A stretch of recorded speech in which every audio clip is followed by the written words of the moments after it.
Promise me.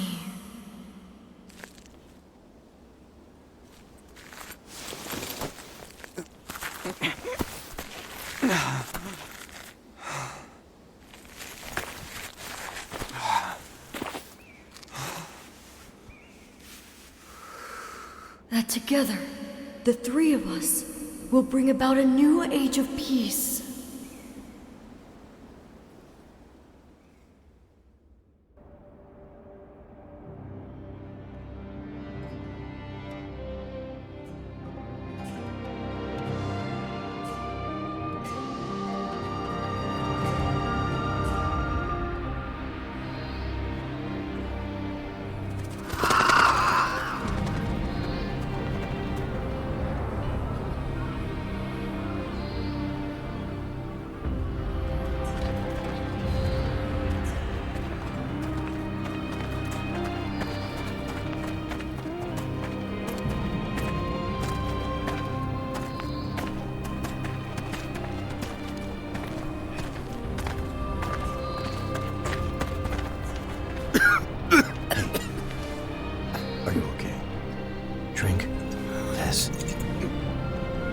Father, are you...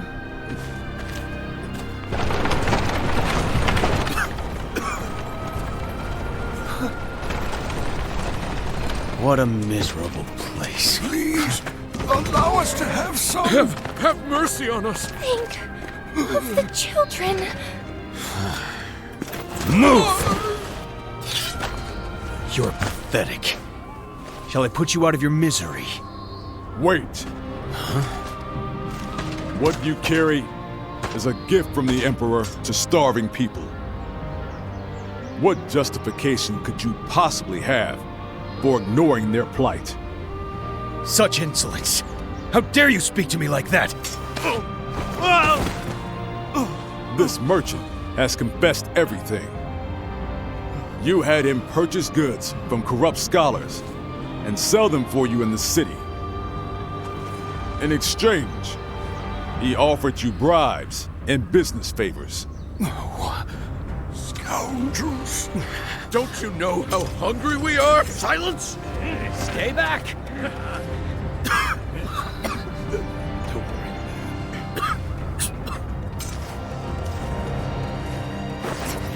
Son, wait! Go closer!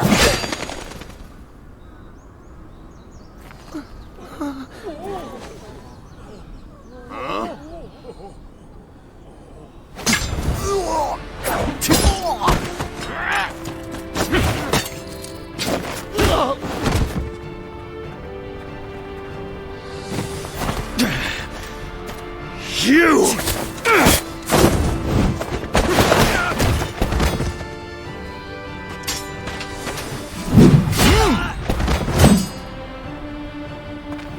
I don't know who you are, but you have my thanks. Call for reinforcements! Sir! Even more are coming? More soldiers are coming! Hey, you two. This way.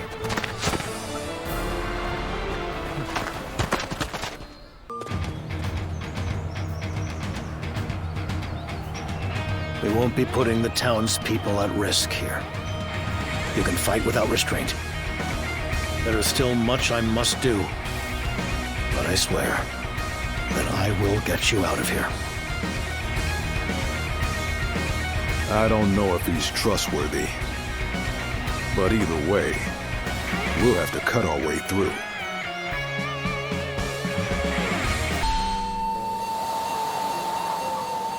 I ask you this. Do you choose to continue being exploited until you die? No! Then tell me, do you have the courage to take back what was stolen? Yes! Then let us all advance and witness a new era of peace.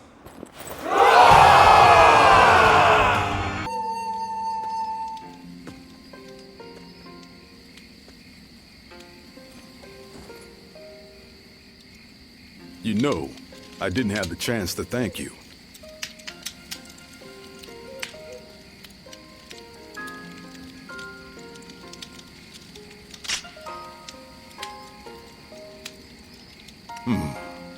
I am very grateful for your help. Though it was rude of me to accept it without even asking your name. Tell me, what are you called? I take it you are a warrior traveling the land like myself. From where do you hail?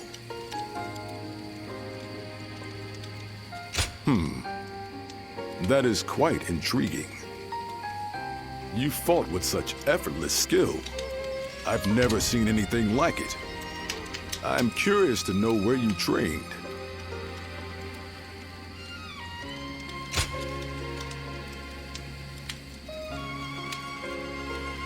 So you have no memory of your past? Now I see why you cannot tell me where you are from. In any case, it was fortunate I met you when I did.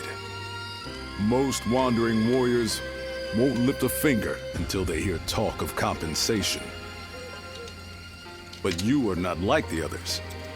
I see you walk an honorable path, wielding your blade for the weak. By your parents, or a teacher, perhaps. Or maybe an old friend. Whoever it was has taught you well. Are you aware that there have been many similar happenings of late? Soldiers and officials alike oppress the people for personal gain, and the people must turn to thievery for food. All the while, an endless rain has rotted the wheat, and the winds have brought sickness. Countless lives have been lost. Perhaps this is heaven's way of lamenting the state of the land.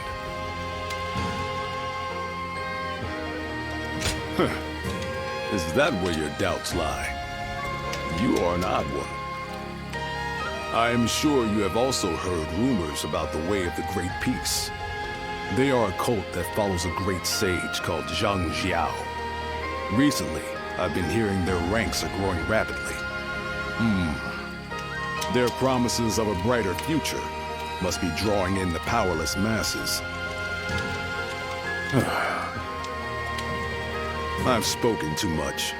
It has already grown late.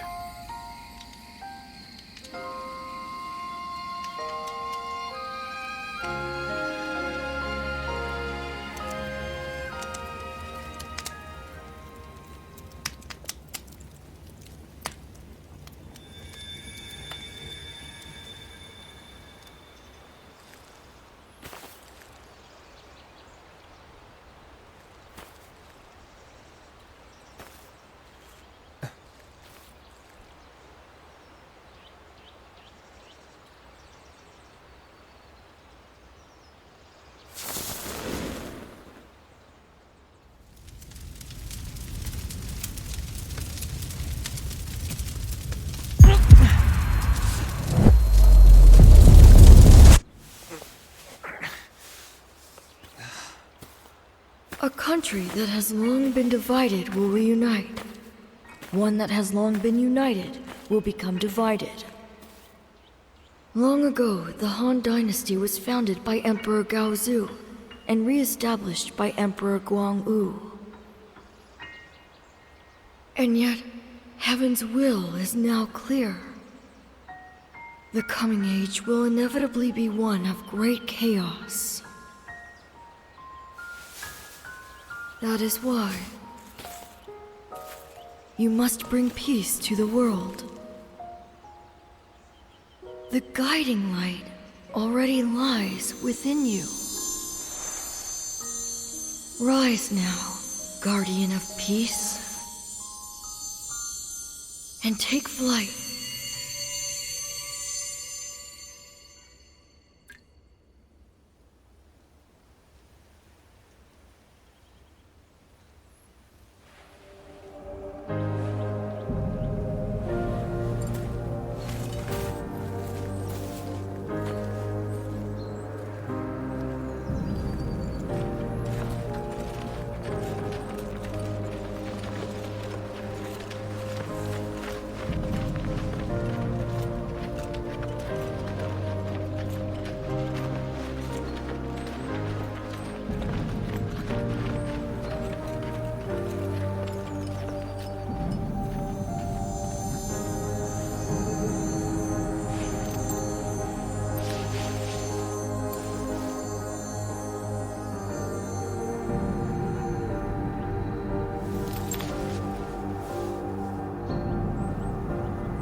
In the second month of the Guanghe era's 7th year, a major upheaval began.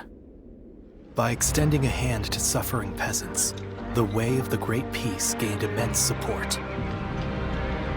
Jiang Jiao, the movement's founder, declared a rebellion against the Han dynasty. In aid of the provinces, countless adherents of the way of the Great Peace rose in revolt. To demonstrate their unity, they clad themselves in yellow and referred to themselves as the Yellow Turbans. This would later be called the Yellow Turban Rebellion. And so, the era was set on the path toward great turmoil. Chapter 1. The Yellow Turbans Rebellion turns to a reign of terror. Heroes rise in the midst of turmoil.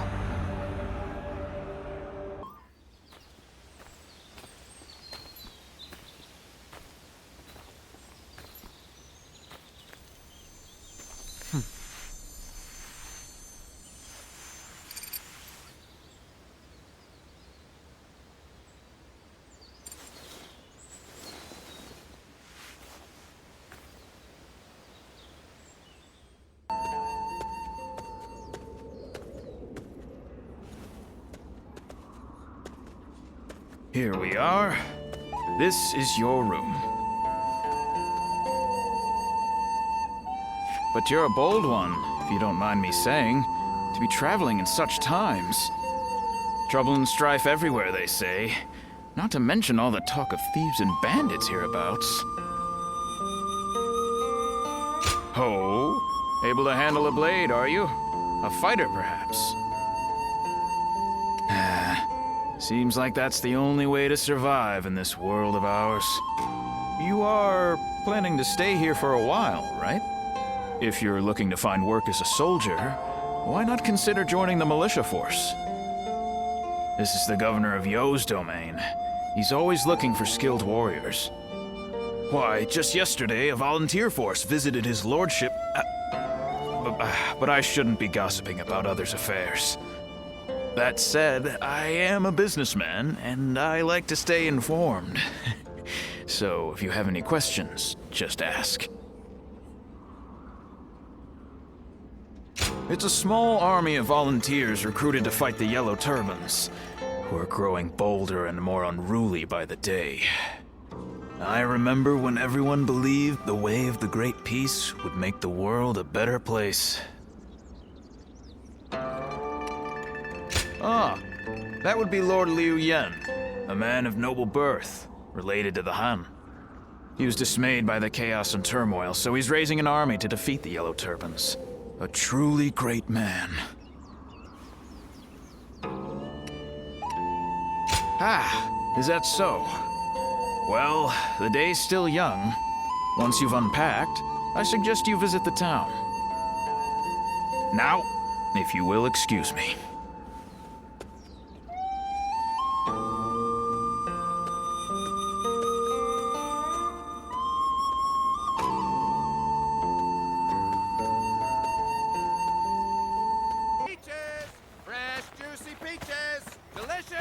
Sweet peaches!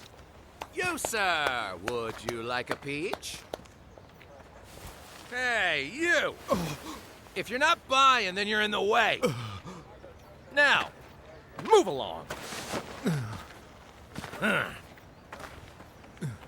You, how about it? Would you like a fresh sweet peach? Oh, hey, you! Wait! Whoa! What are you? Watch out!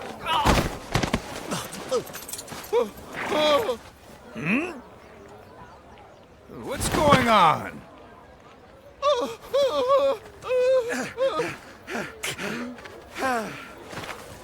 Thank you. Hey, just give up already. Forgive me! My family haven't eaten in days! And what of it? You're just another refugee who couldn't protect your land. If you don't work, how do you expect to provide for your family? I would work if I could, but... Chucky. Here. Huh?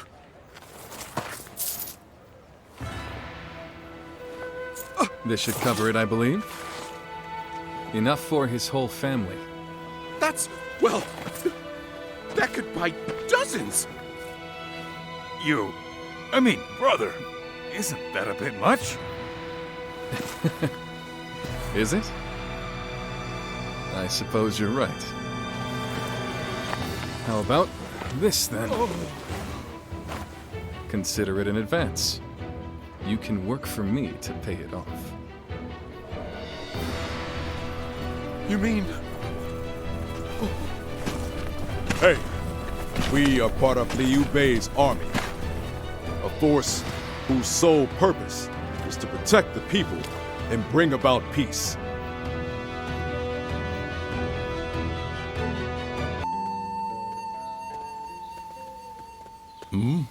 Are you? I knew it was you.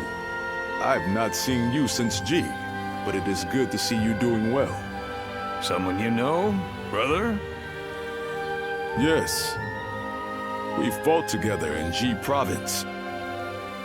These are my companions. We swore a vow of brotherhood with each other just recently. This is Zhang Fei. And this is Liu Bei, the eldest of us three. It's good to meet you. I have heard from Guan Yu that you were a man of great valor.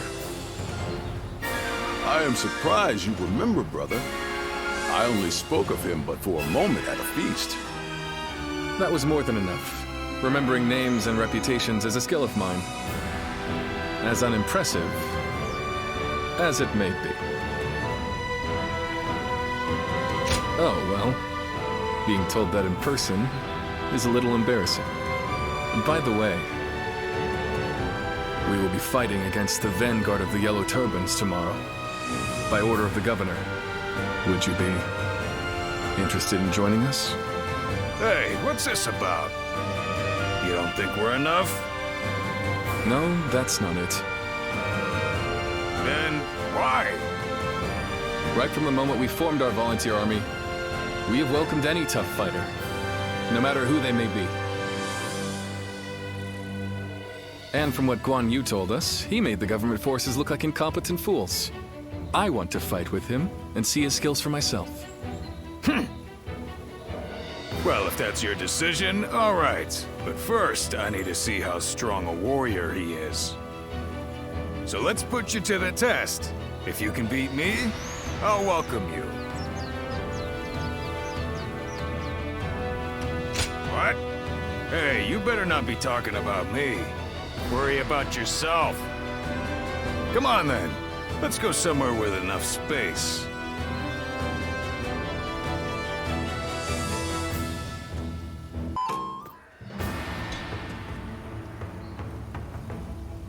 Do you see what I meant now, Zhang Fei?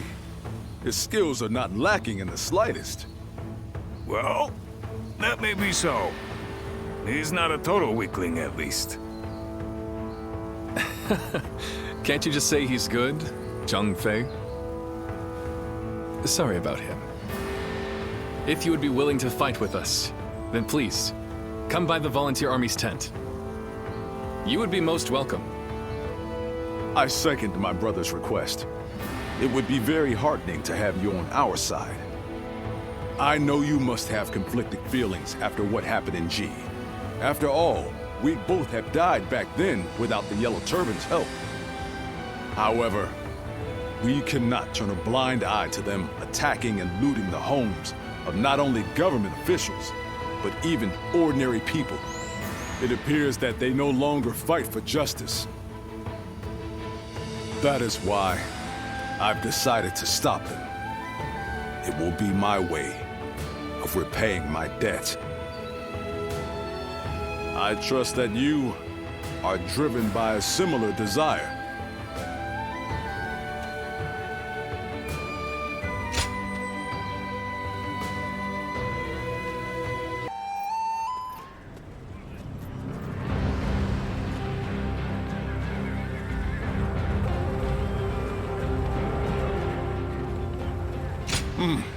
It is good to have you here. So you're not one to ignore people crying out for help. I respect that. Welcome to the Volunteer Army. We appreciate you joining us.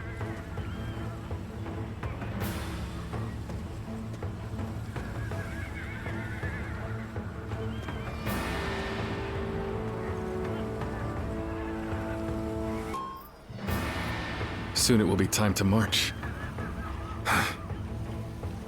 Why, brother? Are you feeling anxious? Scared even? Quite the opposite.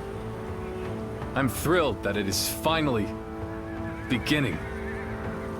We are about to win our first victory, my brothers. I mean, how can we not with such formidable allies? Well spoken. This is the Liu Bei. We vowed to follow. Now, let the heavens witness our might.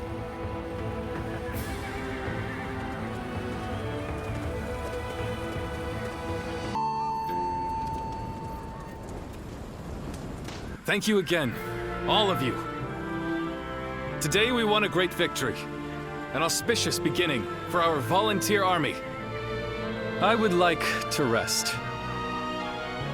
But first, I must report to his lordship, the governor.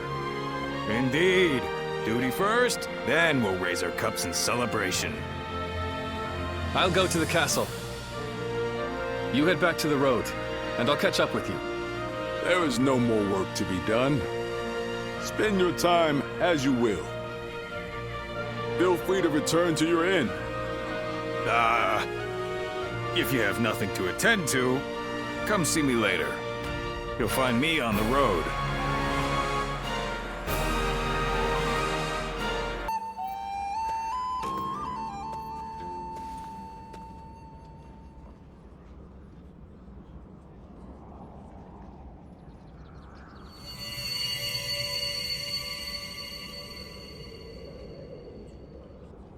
Guardian of peace. It seems there is still light within your jade. That itself is proof that the turmoil across the land has been eliminated. Although it is still very faint at the moment, that light represents the hopes of the people. Hope provides people with the will to live, and with that determination, they can change the world. Eventually, this cycle will guide the realm toward peace. I believe this is also connected to your forgotten past. That is the very reason why you were entrusted with bringing about an age of peace. In the end, you will even regain your memories of me in this form.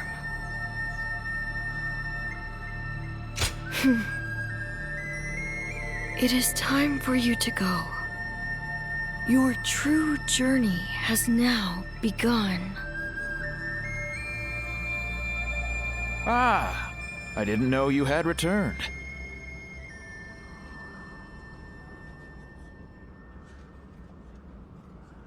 Are you okay? You seem a little dazed. I suppose you must be tired. We've just purchased quality incense from an herb seller. Apparently, it will help you get a great night's sleep. I'm sorry. I didn't mean to prattle on. Please, excuse me.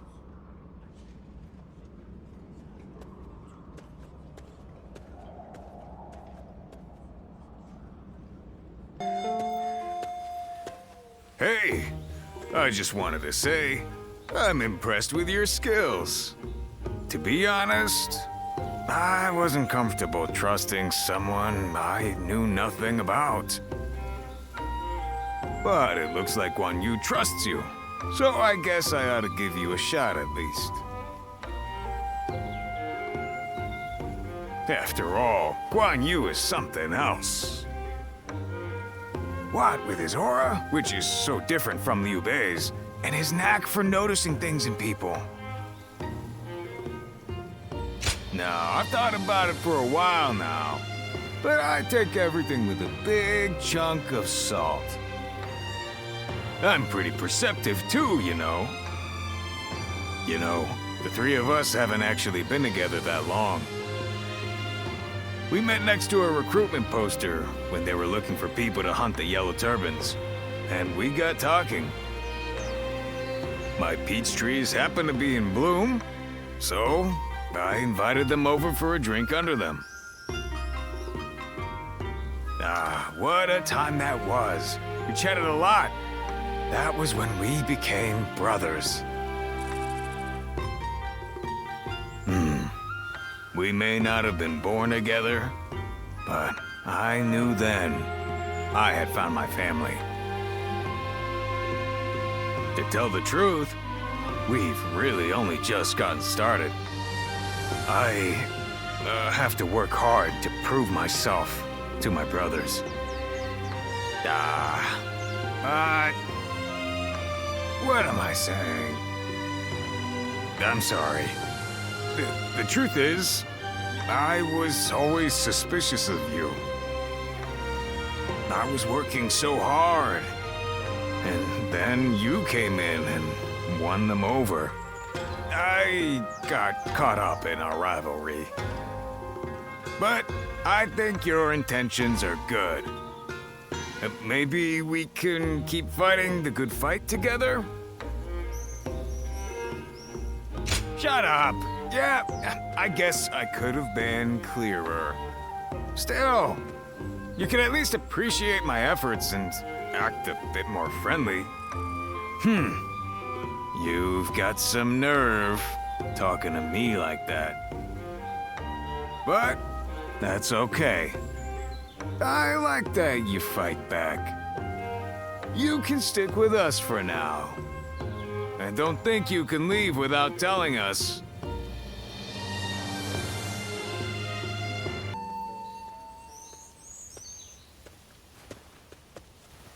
Brother, welcome back. What did the governor say?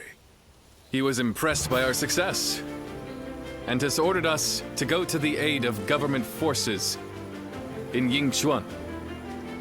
Yes, yes. And what else? Nothing else. Why, you expected more? Yeah, of course I did. Was there no mention of a reward? Ah, that. There may have been, but I do not recall exactly. We risk our lives, and you're sent away with nothing but a pat on the back and new orders.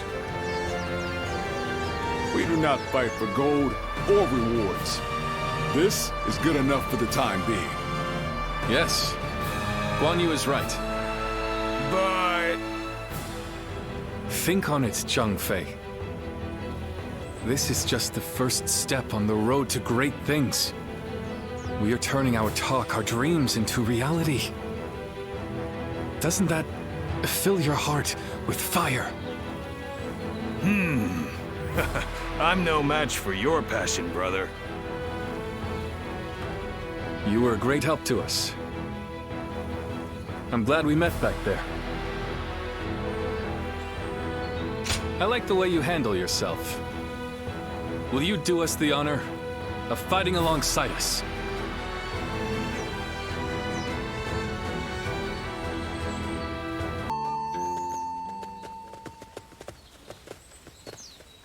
It's been some time. Or perhaps I should say it's nice to meet you. Do you remember? About the village? About us? So, you really have forgotten. I am Juha, a guardian of peace, an adjudicator of life and death. Our role is to eliminate those who would sow chaos. You don't remember even that? And yet, if you are really so intent on defeating Zhang Jiao, maybe you are still one of us. With or without your memories. I can see your eyes haven't changed at all. And if you truly have not changed, then you may one day remember who you were. But until that day comes, you must survive. Live to see your task through. I will watch over you until then. The great sage Yang Zhao. You wish to stop him, do you not? The Yellow Turbans, who rose up for peace, have now become the very calamity that plagues the people. And this calamity will continue to affect them until it is eliminated. So, I have come with advice. They say that the Yellow Turbans use magic from the heavens, but their magic is nothing but an illusion. They simply burn incense nearby to cause hallucinations. Your eyes alone can see through their trickery. Watch how the wind flows. It is an ability that only you possess. I must go, but we will meet again.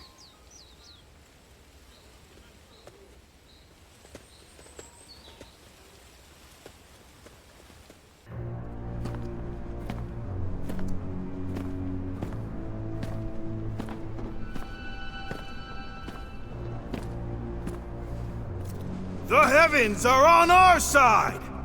That which the Han stole from us shall be ours once more!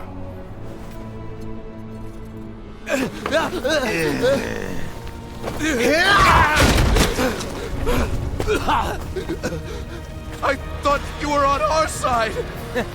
We are, as long as you pay us! Move! Hey, this way! Get off! My child will... Silence!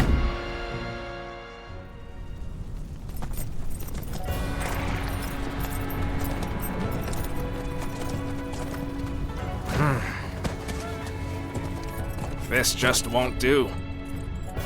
When a person has the power to defy order, it corrupts them. This is simply human nature.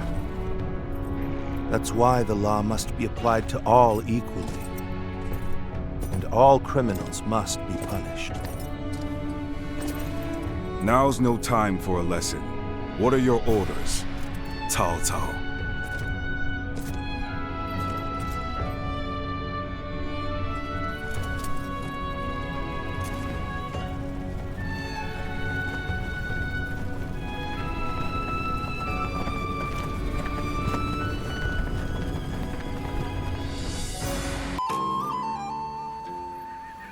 I know you. You are the ones who subdued the Yellow Turbans in Yo. Yes. What is your name? Where are you from? Liu Bei of Zhuo. Vassal to Lord Lu Ji. Liu Bei. I do not know that name. Your position? I have none. I work to provide help to those who need my services. Volunteer swordsman. But still, it's a good thing, I suppose, for like-minded men to gather like this. Thank you for your kind words. However, ours is a ragged crew. Unlike your lordship, we are humble, and our numbers few. It is natural for you to doubt us. However, if you were to give us one chance, here and now, to prove our worth, let this ragged band of volunteers show that we can be of service to the mighty Han. Bold words. Perhaps it is only bluster. But I see no reason not to give them a chance. They could become a valuable asset. You will serve under Cao Cao and fight together in the vanguard. Acceptable? Of course. Then this discussion is concluded. Don't let us down. Sir!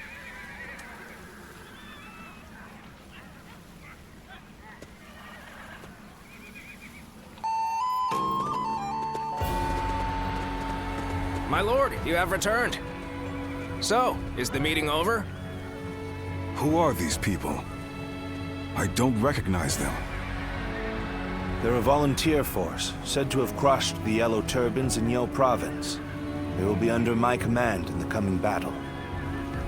Oh? Allow me to officially introduce myself. My name is Cao Cao. I look forward to seeing what you're capable of in combat. Sir. So, I take it you're a lot more capable than the government forces. I am Xiahou Yuan. We welcome anyone who is here to help our lord. Isn't that right, cousin? Xiahou Dun. You would do well to remember that if we're to fight together. Thank you for your words of welcome. They seem like more reasonable people than the ones earlier. It would be wrong to think that all government forces are the same. Some among them are said to be even more brutal than the Yellow Turbans. Indeed, and those are Cao Cao's true enemies. The battle against the Yellow Turbans will also aid us in removing corruption from the government. Keep that in mind. Cao Cao never acts to gratify his personal desires.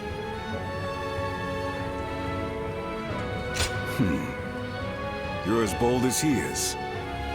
It's about time we see what the volunteer force is really made of. Xiahou Dun, enough. When a man is not guided by the law, he is no different from a beast. Whether he is a Yellow Turban or a government soldier is irrelevant. Men who behave like beasts must be punished. That's all that matters. I've heard enough moralizing. I must go and supervise the battle preparations. Very well. You should ensure the volunteer force is ready for battle. I'll inform you of our plans later. Leave it to me.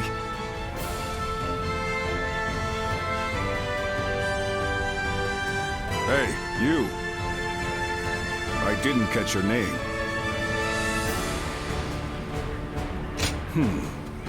I'll remember you. We're done here. Show me what you're made of in the coming battle.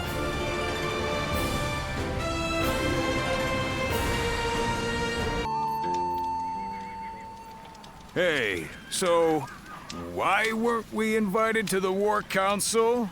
Huh? We did more than anyone else in the last fight. Zhang remember our place. We are a band of volunteers without official positions. If we start demanding to be included in the council, we'll be seen as a burden rather than an ally. Ah, you might be right, brother, but it still aggravates me. Yes.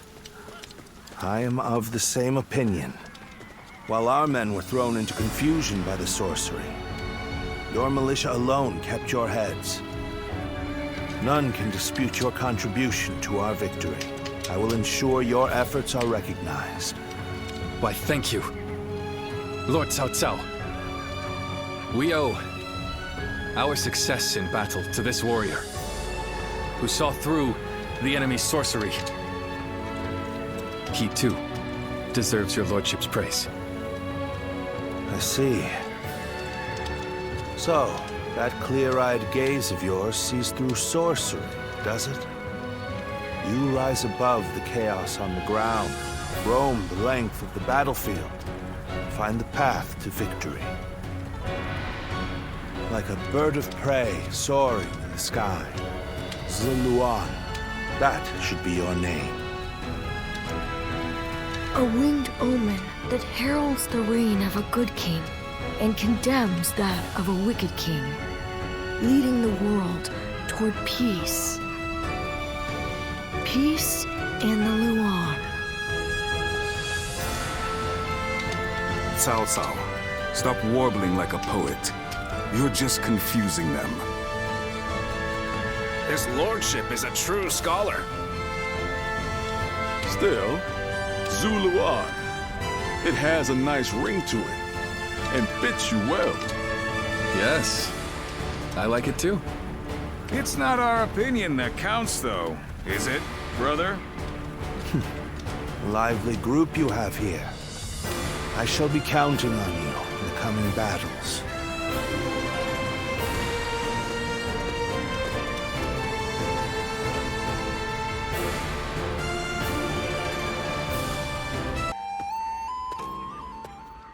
Has your old ability come back to you?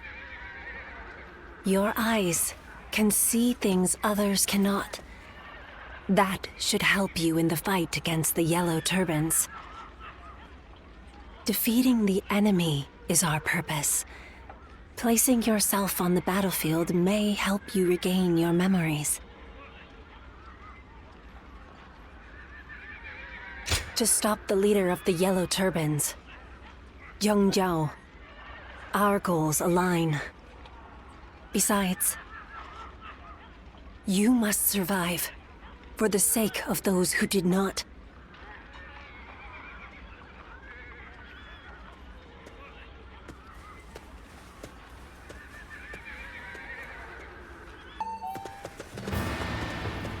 Lord Chujin, you wish to see me? I did. We have a job for you and your men. Here in Jing, our advanced forces have already driven the Yellow Turbans back into Wan Castle. We want your volunteers to rendezvous with the Vanguard and finish off the enemy together. The Vanguard, you say? Very well, my lord. In our hands, the mission is as good as done. Excellent. Good luck, Liu Bei.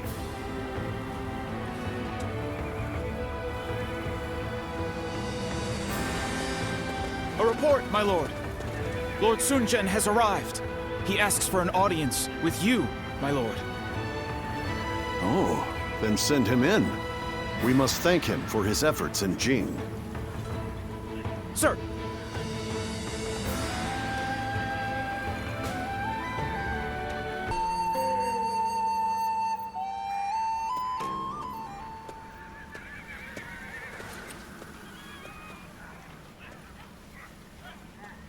I, Sun Jian, come humbly before you. Very good. I have heard about your achievements. I am honored. I wish to see your strength under my flag.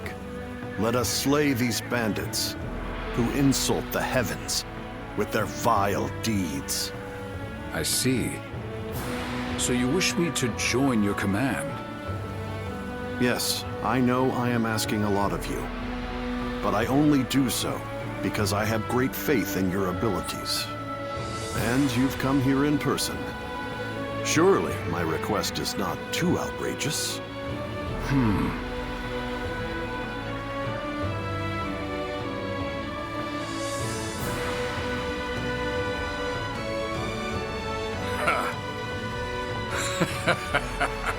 I did not expect such humility. You need only tell me to follow your orders, Lord Chujin. You are the general of the household. While I am but a regional official, why would I hesitate to accept your offer? The might of the House of Sun exists solely to serve the Han. We'll follow any order that helps bring peace to the realm.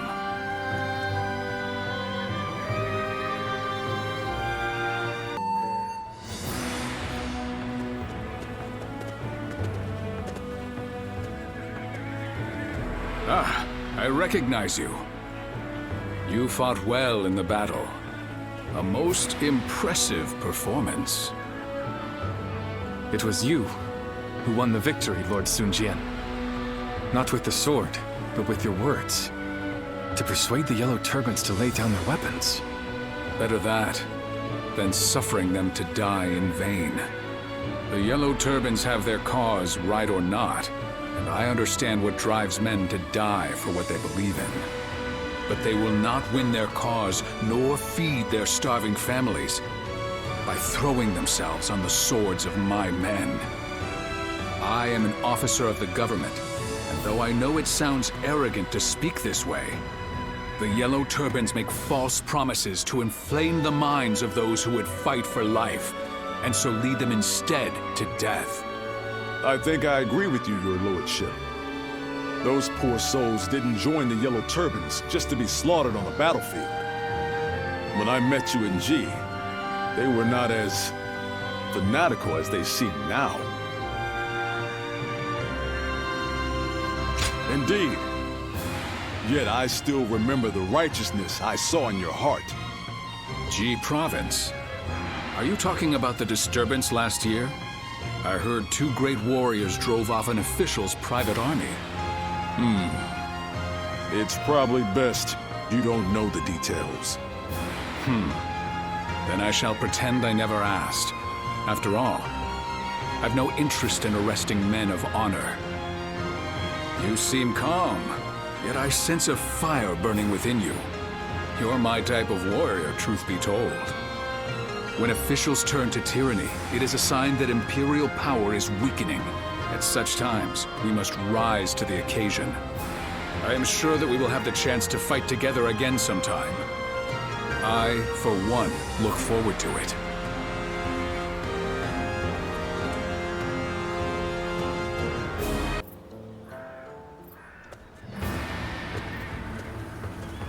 Ah, it's you. You were with the volunteer force. What was it? Perhaps we didn't state our names.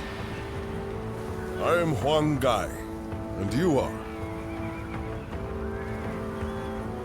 That's right. That does sound familiar. Those 2 giants stood out amongst the volunteer force, but I could tell you were something special.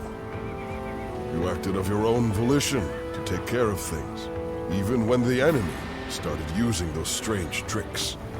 When I saw that, I knew you were awfully level-headed, more than just brawn. So tell me, who are you really? You don't seem the type to go home and work the fields once the army is disbanded. So, you are familiar with fighting to make a living. No matter how brilliant someone is, and how detailed their plan, no one knows what will happen on the battlefield.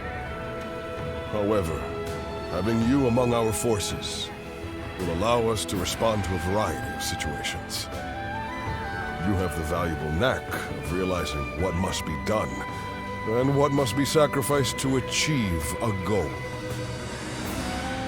From now on, I will know who to turn to in the most crucial battles. I will be counting on you.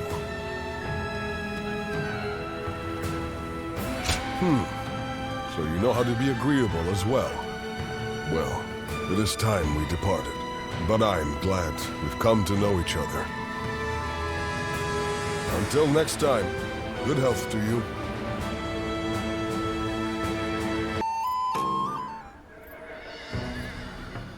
G Province, you say? Yes. Huang Fu Song went with Cao Cao in pursuit of Zhang Bao. We will lead Sun Jian and go after Zhang Liang. Soon, they will both be at our mercy. The survivors will try to regroup, combine their forces in one place. Of course. G Province. The home base of the Yellow Turbans. Yes. Lord Lu Ji has already arrived in Ji and is taking control. I want you to provide him with support. Lord Lu Ji, my old mentor. Thank you for selecting us for this mission. Ah, yes, I remember that now. I am sure Lord Lu Ji would be glad to have you. Yes. Until I met him, I was a mediocre student. But he changed my attitude. For that, I owe him a great deal. We shall set off right away.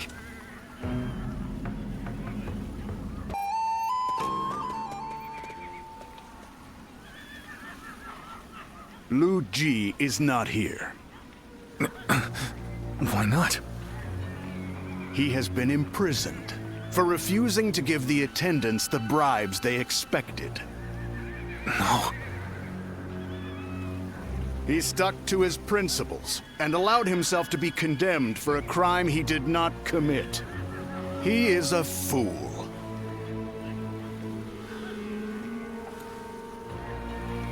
The corrupt officials are the ones at fault. There is no reason Lord Lu Ji should be blamed. Those with power live. Those without die. Anyone who fails to understand this truth is nothing more than a fool. Cunning is but another means to power. Lu Ji failed to realize this, and now finds himself a captive. So, are you one of the powerful, or not? I do not judge on status or title. Prove it during this battle. You may make a name for yourself if you are successful.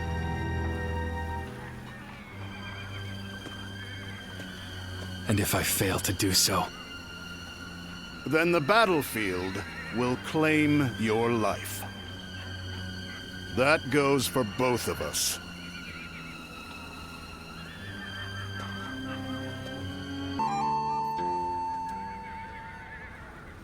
We have defeated Zhang Zhao's main force in battle. And it seems you've proven that you can at least survive. Aye. I hear both Zhang Bao and Zhang Liang are facing defeat after defeat. The end is near for the Yellow Turbans. Now, let me ask you, out of curiosity, what do you think Zhang Zhao lacked? Why has he been forsaken by the heavens, fallen from grace? Indeed. His actions did move the realm. But he did not have the strength to move the heavens. It matters not what one's ideals are. Without strength or victory, nothing is accomplished. In both politics and war, the weak are the first to flounder. And as soon as one has shown their weakness, their fate is sealed. Ridiculous. So those without strength are destined for doom? That is the nature of this realm. It's nature.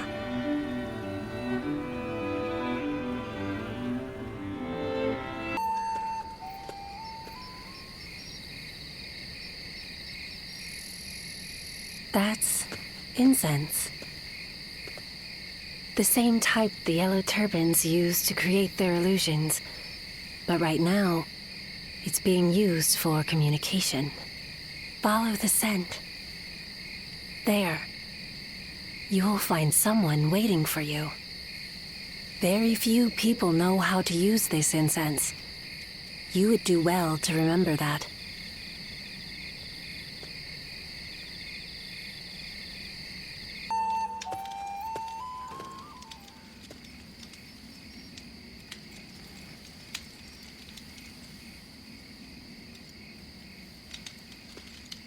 Ah, you figured it out. If you followed the flow of incense here, that means you are a guardian of peace.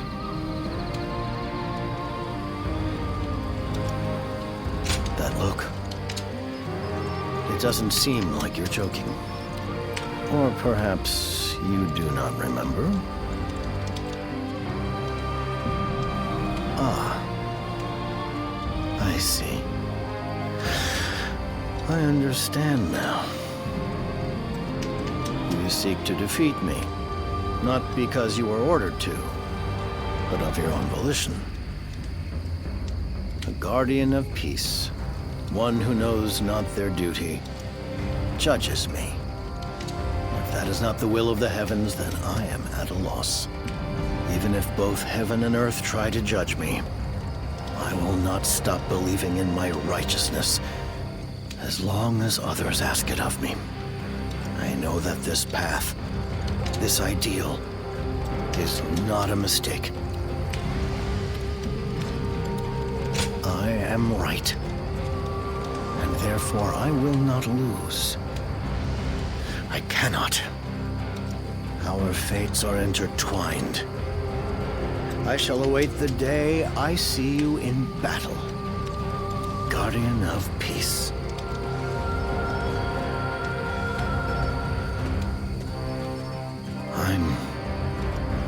I am Zhang Zhao, General of Heaven. These two hands will upend the heavens if need be.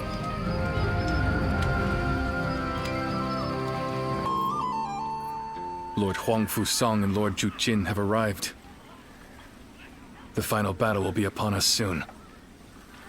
It would be best to focus before we head into battle. I, for one, can't help but get excited. What's wrong, brother? No. It's just that it feels like I'm dreaming it all. We started out merely wanting to help those who are suffering. And now, we are fighting alongside the land's finest warriors. Think about that. We are about to make an incredible difference in this realm. Is that not amazing? A tad early for that, is it not? I am sure that sort of talk can wait until the victory banquet. Lord Sun Jian, it has been too long. Tales of your volunteer army's exploits have made the rounds. Quite impressive. Feels strange hearing that from you. Friends with the Tiger of Jiangdong as well, I see. Truly an army to be reckoned with. Lord Cao Cao, I've been told that you drove back Zhang Bao. Yes, but we haven't defeated him yet. It all depends on the upcoming battle. It will soon be time for us to depart. Be sure to make your preparations by then.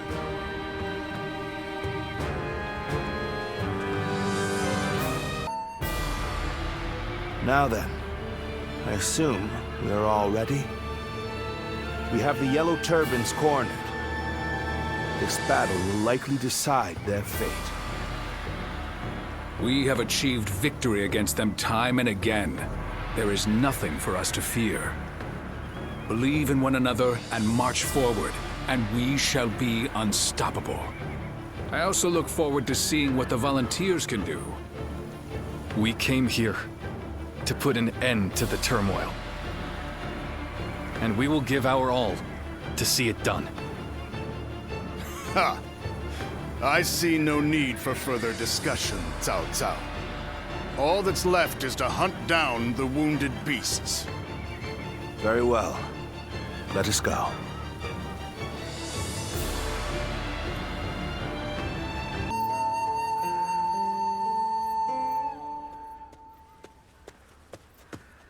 Zhang Zhao has evaded us.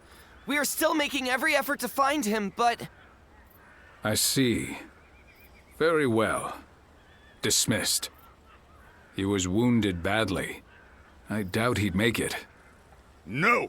We must find him! Search every corner! We've searched everywhere. Spending more time on this will only exhaust our troops. Oh. He will die soon, even if we leave him be. Not even a doctor of surpassing skill would be able to save him. But his death must be one of humiliation. You want to? A hero who died bravely, fighting to the bitter end. Such a death could very well become the symbol for another uprising. Unless we cut off his head and display it, the Yellow Turbans will rise again. That we cannot allow. On this one, Dong Zhuo is right. Split up and search for Zhang Zhao. Understood?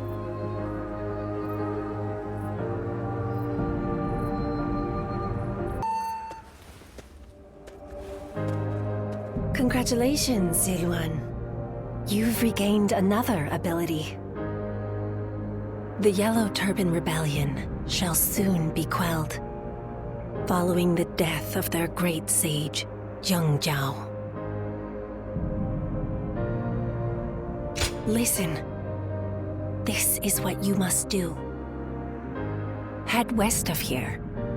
Beyond the plains, hidden within a valley, there lies a small village. He is there, in the place we used to call home. See to the end of the man who sought peace and shook the realm instead.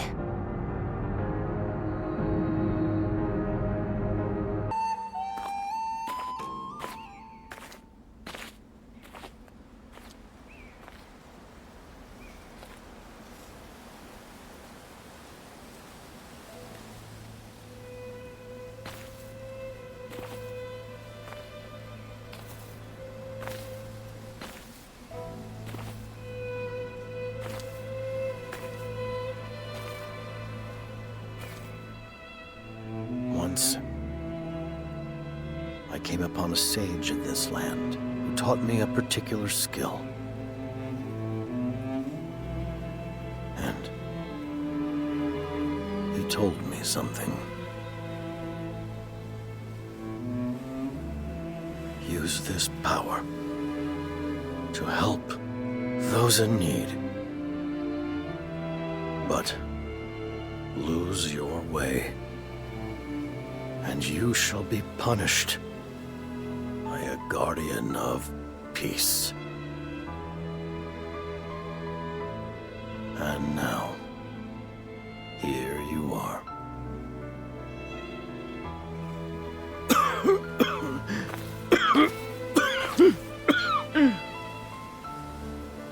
Tell me,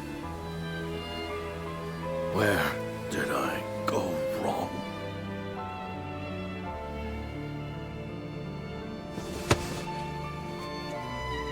Our greed grew stronger with each success. Why wasn't I able to prevent that? If this is just human nature, then there is no way to save this world.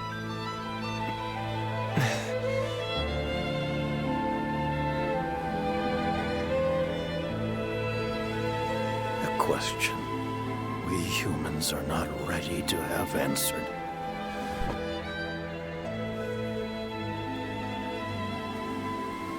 I am the great sage Jiang Zhao. I allowed the people to dream of peace. Dreams can move people. People can change the world.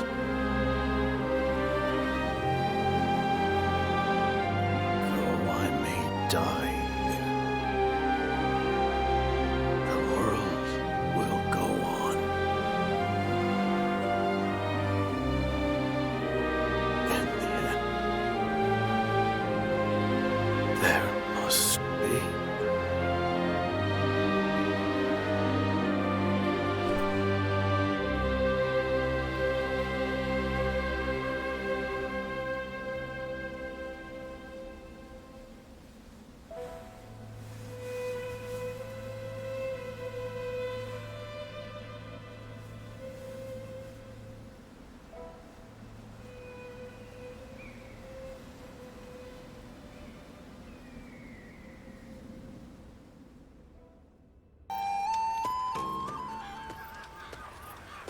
Did you hear? Huang Fusong has been spreading rumors. He's saying they dug up Zhang Zhao's grave to cut off his head? As if anyone even knows where his grave or body is. Although it is Lord Huang Fusong who has been saying such things, apparently he was put up to it by Lord Dun Zhua. That makes me sick to my stomach. We must learn from Zhang Zhao.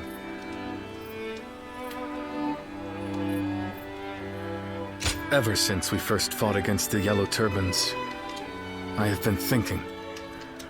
I believe Zhang Zhao was a man of dignity, who stood up to help those in suffering. But he grew too hasty in working toward his goals, and lost something important along the way. Who is to say that we will not make the same mistake? Brother. That is why I've decided to wait for my opportunity.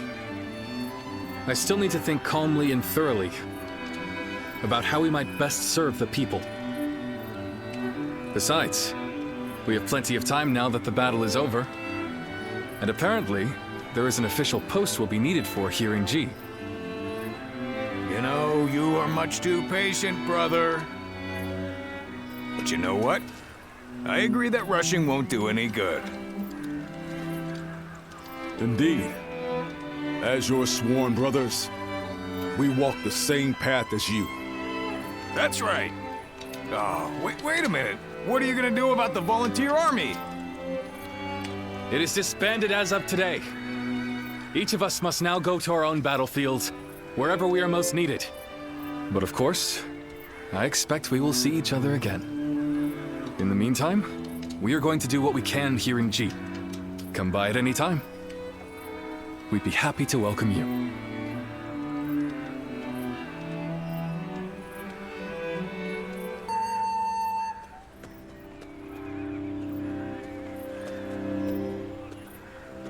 Mightn't it be too hasty to move on already? Can we not afford to have our soldiers rest for a while longer? What needed to be done here has been done. I will be unable to find rest while we linger here. Impatient as ever. And where is it you intend to go in such a hurry? Luoyang. Cao Cao. You can't be. Justice has been dealt to Zhang Jiao, the renegade, but not to the traitors in the capital. That is not righteous. Let's go, Xiahou Dun. Our next engagement will be a difficult one.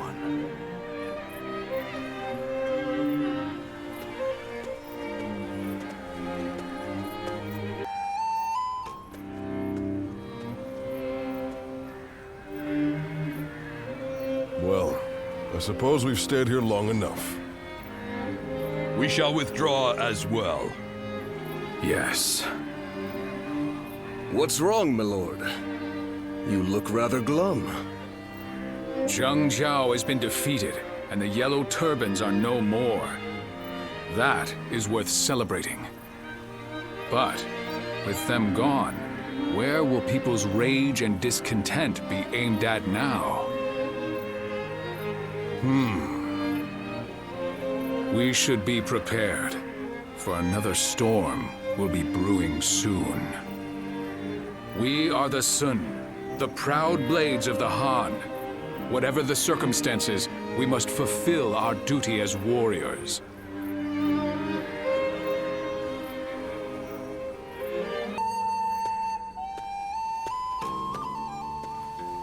Welcome back. So, you saw to his end in that village. But your memories have not returned, have they? You cannot remember who you are. Ah, so he told you, did he? Once, there was a group of people with honorable intentions. They aided Emperor Gaozu and assisted with the founding of the Han.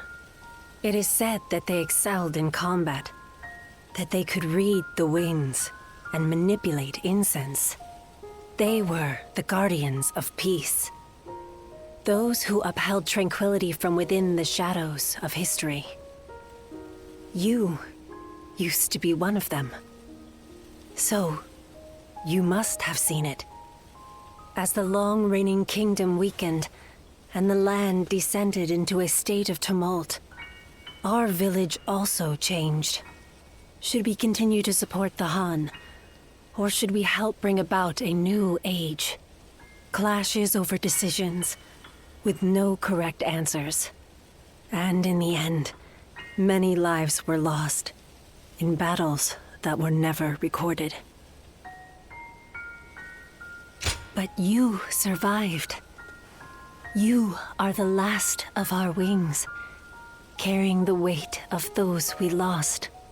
The great sage Zhangjiao knew who you were and entrusted you with his dreams. You must continue to soar and find the hero who will save the realm. Even if your wings grow heavy as they become coated in blood, you must not fall. For you cannot find a true hero from the ground.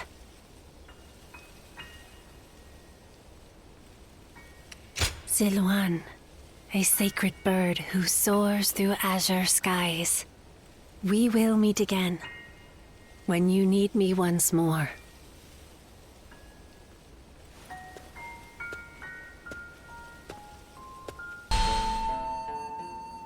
Lose your way, and you shall be punished by a guardian of peace.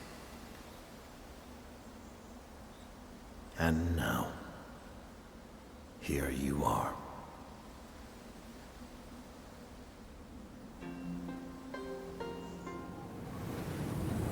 Guardian of Peace. I am glad.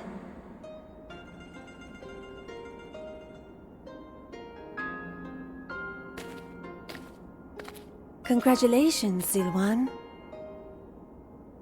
Now you too have become a Guardian of Peace.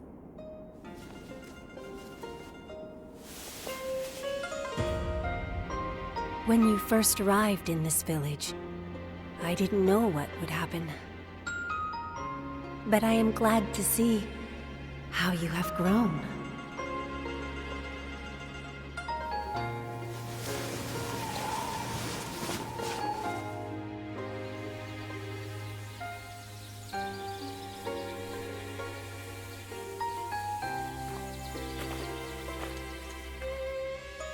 A number of years after the rise of the Yellow Turbans, the authority of the Han Dynasty waned, and its ability to effectively rule was lost.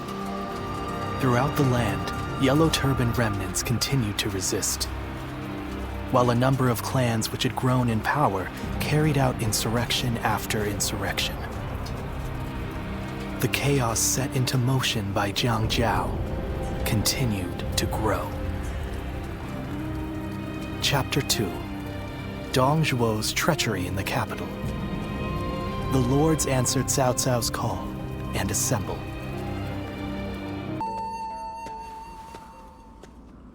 Oh, hello. You're back a little late today. The Yellow Turban Rebellion was starting to settle down, but now new uprisings are springing up all over. The world is becoming a dangerous place. Professional soldiers have been kept busy, to say the least. We appreciate your service. I almost forgot. I came to bring you your letters. Who knows? Maybe some wealthy lords have need of your services. Well, if you have anything to ask me, now's a good time to do it. Yes, a few arrived while you were away. You should take a look at them later. From now on, I'll just put all of your letters in your room when they arrive. I see. The volunteer army has disbanded, so now you need a new source of income. Is that right? Well, let's see. The lords of the land are always recruiting. Fighting for coin from battlefield to battlefield doesn't sound like a bad start. Of course, a warrior of your talents might be better suited to serving a single lord. Is that so? Then I'll be on my way.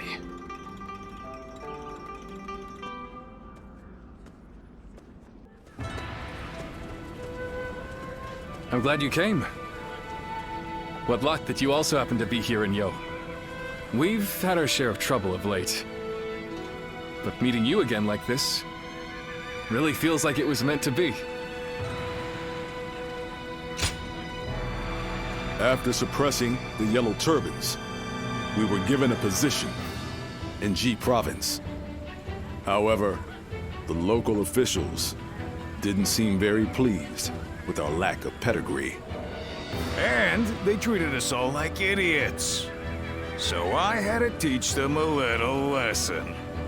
But that led to us being forced to leave the province. Don't feel bad, Zhang-Fei. The way they treated us got under my skin, too. That is what brought us here to Yo Province. To ask my old friend, Lord Gongsun Zan, for help. To thank him for his warm welcome. We are going to have to achieve great things in this battle. It is almost time to head for the front. Let us fill you in on the plan.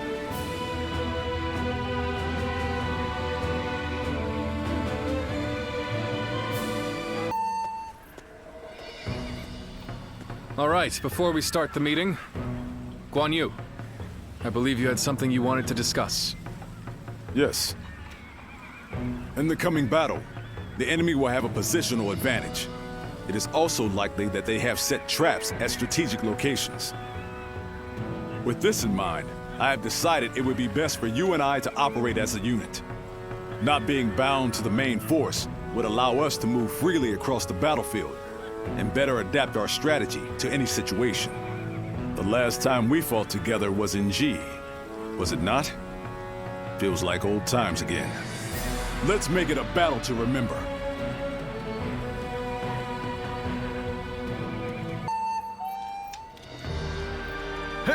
I don't know if those were rebels or what, but they were no match for us. Yes. Yo Province will enjoy peace for the time being. Even so, I've heard that these rebellions are springing up one after the other all across the land. Suppressing the Yellow Turbans did not put an end to the fighting. You're right. It may just be that the chaos itself has grown into an unstoppable force. However, the chaotic state of things also presents an opportunity to change the world. But, brother, we don't even have titles anymore. What difference can we actually make? That's not like you, Zhang-Fei. What will we do? What can we accomplish?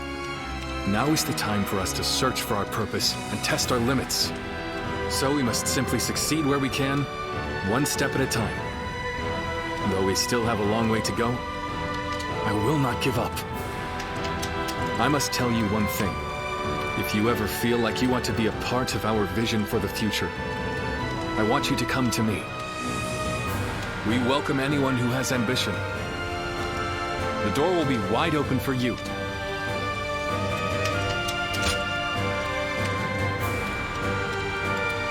Please don't forget this.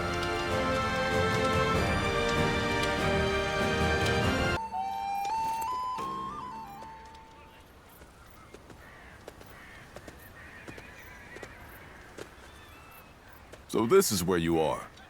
I heard that you might depart tomorrow, so I came to say hello. Might you have time to talk? Thank you. I suppose this may be the last time we're able to speak for a while. There is something I want to tell you while we still have time. Wherever we find ourselves, as long as we wield our blades with integrity, I'm sure our paths will cross again. From the moment we first met, I felt your heart was truly pure. Yes, perhaps among your lost memories, there is one of whoever passed that on to you. It could just be my imagination, but there's something about you that makes me think this way. In any case, we must first focus on how we are to live in the present. As the world descends into chaos, it is essential that we keep our hearts firm. I aspire to be a man of honor who strives to do what is right. Therefore, I need a great leader to whom I can dedicate my efforts. And that, I am lucky indeed to have Liu Bei. My only worry is that his ambitions are so great that they might overpower my imagination entirely. Ah, so you see it too. A glimpse of Liu Bei as the true ruler of this land. Now, I've said my piece, yet I find myself wanting to talk more.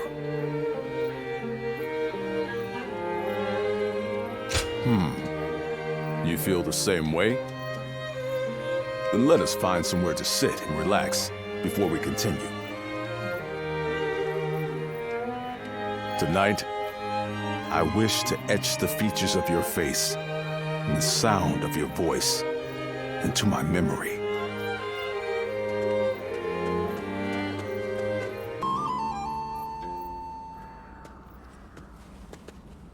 Oh, you're just the one I wanted to see.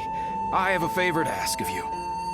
I'm running out of incense for the rooms. I'd like to replenish my stock with the same stuff I've been using, but there is one problem. I haven't seen the man who sells it to me around recently. I hate to burden you with such a trivial task, but would you mind finding him for me? Well, he's an herb seller, so perhaps you could start in a place where good quality herbs grow? You are deeply versed in our aromatic arts. Find the one you seek by searching your past. Well, how about it? Do you have any idea where he might be? That's what I like to see. I know you're busy, but I'm counting on you.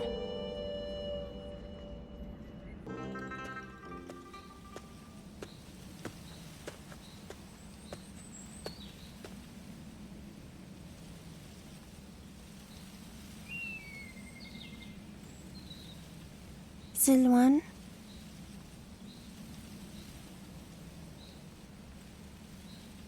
Silwan, what are you doing? This is no time for idle wandering. He's right. We should hurry.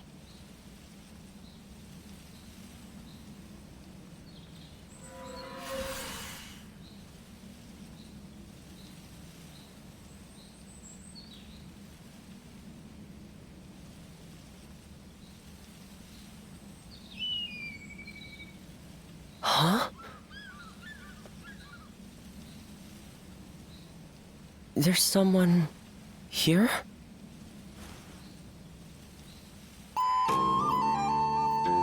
I see. The innkeeper sent you. Sorry to be such a bother. Zhang Zhao, the leader of the Yellow Turbans, used some special herbs. Rumors of their origin led me all the way here. As incense, they induce visions in those who smell them. And as medicine, they cure fatigue and heal wounds. You could even say that most of Zhang Zhao's miracles were made possible by the power of those herbs. But this is surprising. I never expected anyone other than him to know about this place. You wouldn't just wander over here by mistake. Was this once your home, perhaps? A vague response. It is only natural that some past events escape our memory. But your case is very unusual indeed. It seems that your past has been completely erased from your mind.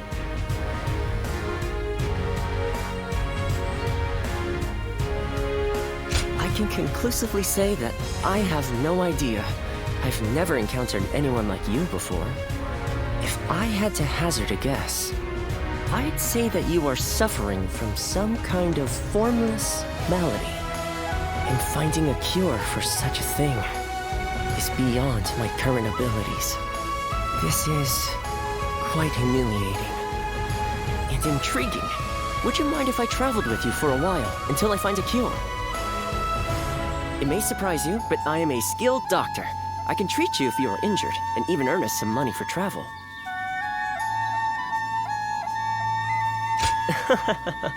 I thought that may have been asking too much, but you didn't even need any convincing. Thank you. Now, let us strike while the iron is hot, as they say. Let's go back to the inn and start by sorting through your experiences and everything that has happened. Oh, I haven't introduced myself yet, have I? My name is... Well, You can call me Yuan Hua. Now, can you tell me some more about yourself, my traveling warrior friend?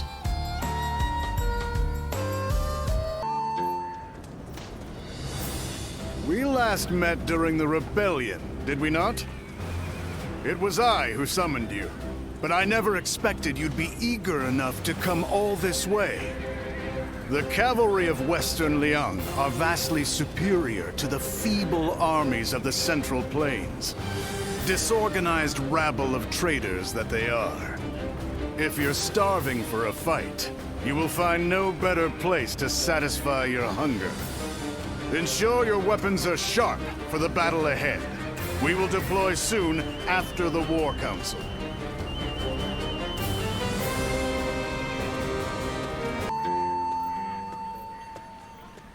So, it was you that caught my eye out on the battlefield. No surprise there. You fought well. Enjoy your praise from the great Dong Zhuo. How do you find the winds in Liang Province? There's a greater chill to them than in the Central Plains. A frontier region, far removed from the cities. Even the Imperial Court's authority doesn't reach here. Its people simply live as they wish, without a care for the state. It's been the site of countless uprisings. Yet, I prefer being posted here. The geography and climate are harsh, and so the people here seek the power to devour others, and to avoid being devoured themselves. Though the weak masses may also devour the strong. The fallen become sustenance. That is the essence of life. Do you not think it more agreeable than stagnating in some boring administrative post?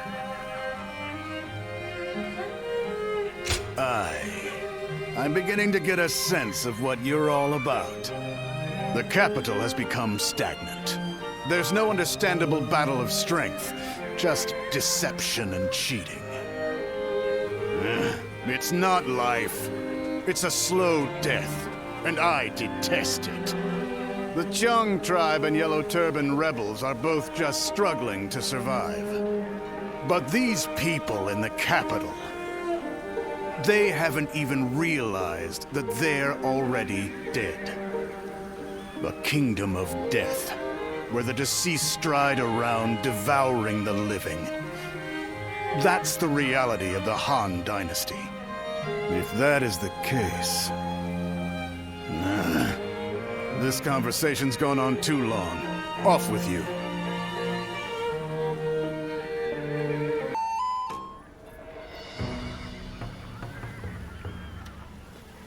I knew you would come. Just as I wrote in my letter, I want you to help us take care of some bandits.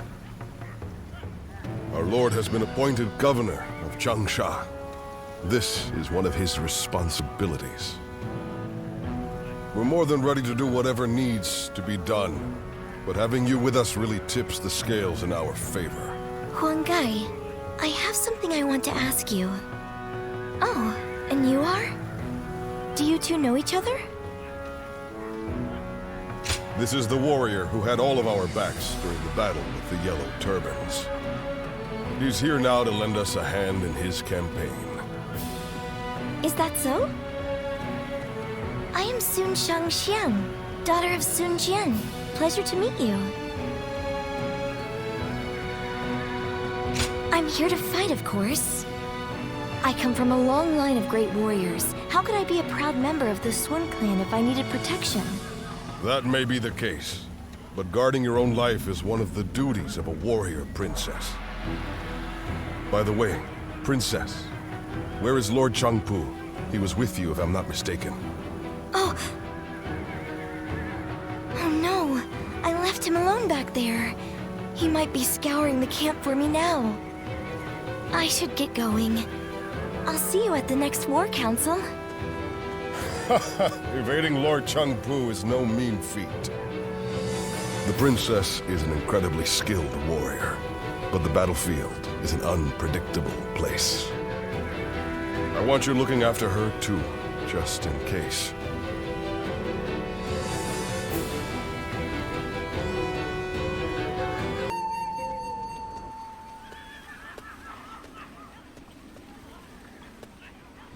It's great to have you with us. Please allow me to once again extend our warmest welcome. Now, regarding your position among our ranks, feel free to do as you please. You didn't expect that, did you?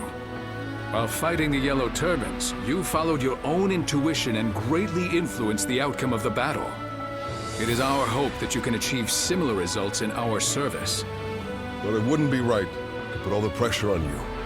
That's why you and I will be working together. Huang-Gai, wait. I think it would be better if I went with him. After all, none of you expected me to be here anyway, so it shouldn't make much of an impact on our main force. Hear that? It seems Shangxiang has taken a liking to you. As for which of the two you will accompany, the choice is yours. Don't worry. I won't force you to choose me.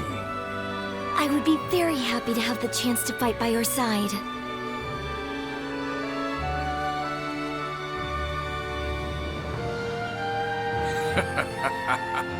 Well, let's move on to the meeting, shall we?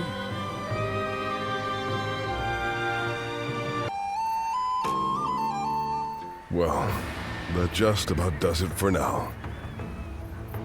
We managed to pull through with very few losses, either due to everyone's hard work or the bravery of our lord and the princess. One thing's for sure, chasing after you scared me half to death. Sorry for making you worry. I'll try to become strong enough that you'll be able to follow me without fear. All I ask is that you don't get carried away. Lord Changpu and I aren't exactly spring chickens, you know. Now that we've dealt with their leader, the bandits of Jing won't be causing any trouble for a while. The people will be able to return to their normal lives as well. How lucky they all are to have such a wonderful governor like our lord. Huang-Gai? You and his lordship are incredibly brave, but I suppose that must be said of all the Sun. It's quite a challenge just keeping up. We couldn't have done it without you either. We should fight together again someday.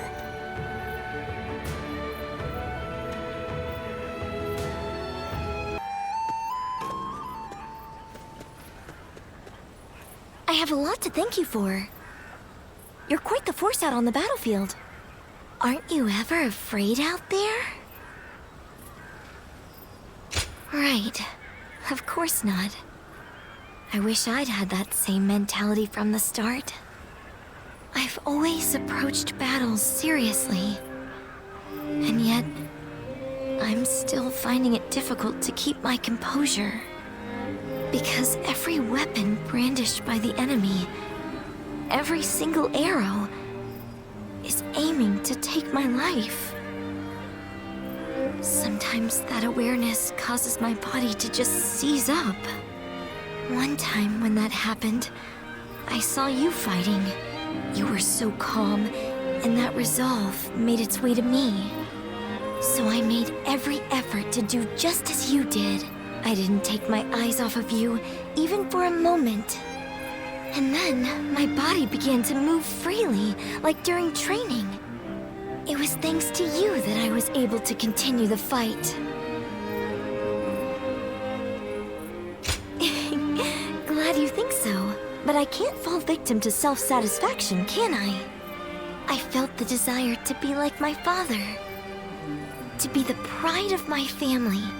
To inspire everyone. But I lost sight of what I needed to do. I'm embarrassed now that I see what a burden I've been for everyone. In that battle, I realized just how much work I have yet to do. I must strengthen myself and overcome my fears so that I may charge into the next battle with dignity.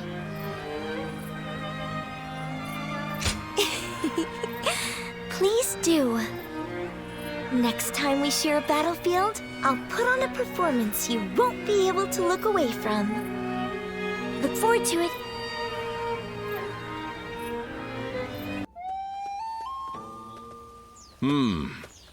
Excuse me. Might I have a moment?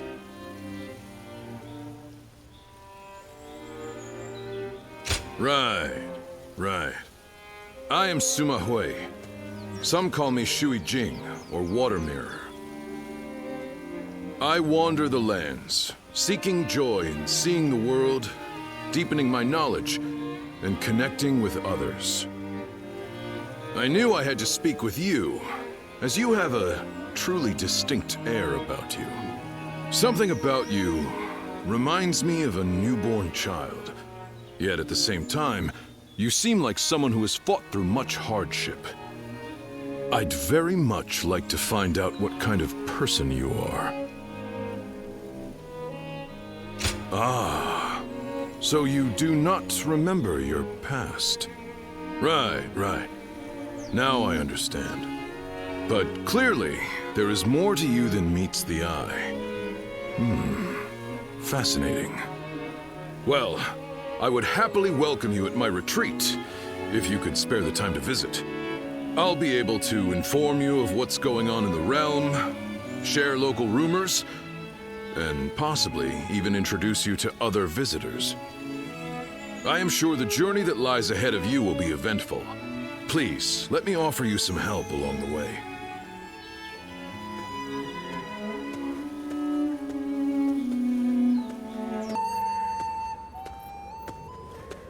Oh, Ziluan, welcome back. You've been rushing about from place to place by the looks of it. Rebellions here, battles there. The world's worse off for it, I'm sure. It's times like these that we need the Emperor to put on a show of force to restore order. Well, if you need anything, I'm here. As usual, things are not as they should be. Capital affairs being what they are, the attendants in the consort clan alike are throwing their weight around to stir up trouble. The consort clan is, to put it simply, the Emperor's extended family. Well, I say family, but they aren't descendants of the throne. They're relatives of the Empress. By the way, did you know that the current Empress was born to commoners? And her brother, Lord He Jin, is now the Grand General. He really makes you wonder where life might take you.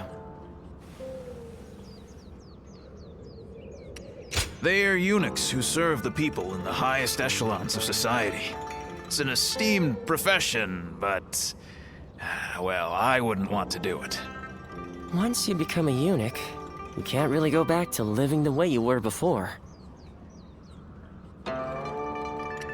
Oh, is that right?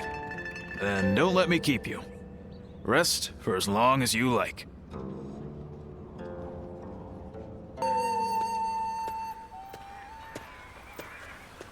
Hey, I know we had orders from Lord He Jin, but do you really think letting them go was the right choice? How do we know if roughing them up was enough to put them in their place? Next time, they might attack innocent travelers. That might be true, but we can't just go against the Grand General's orders, can we? Yeah, I know that, but still. Suli is right on the Emperor's doorstep, and yet the whole place has gone to hell.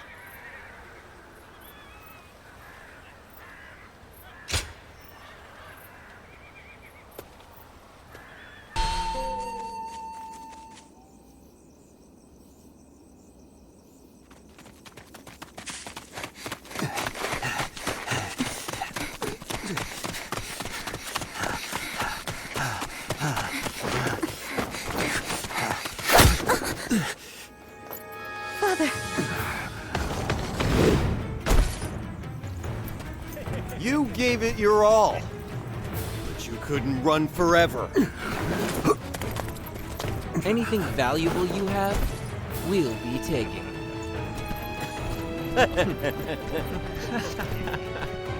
Oh, hey, you! So beautiful. Hey, over here. Cut that out. Focus on the job at hand. First, the old man.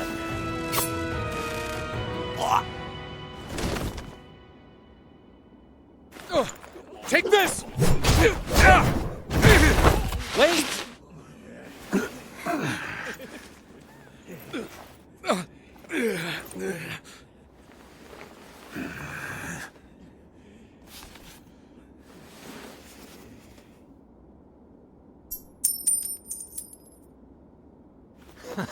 Yes, that's it. Damn it. Don't make this any harder.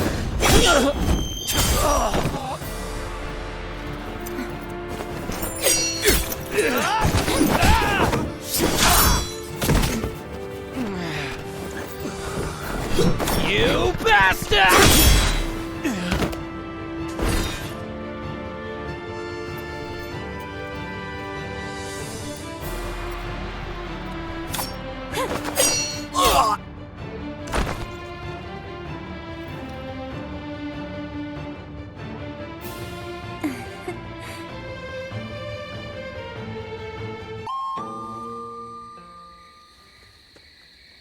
We haven't introduced ourselves, have we? I am Wang Yun. This is my daughter, Diao-chan. You have my thanks, Zluan. Ah, so it really is you. I heard the name mentioned while the Yellow Turbans were still running amok. Black clothes with a crimson sash. You looked the part, so I went with my gut. So you were the one that turned the tide during the rebellion. That explains your impressive skills on the battlefield.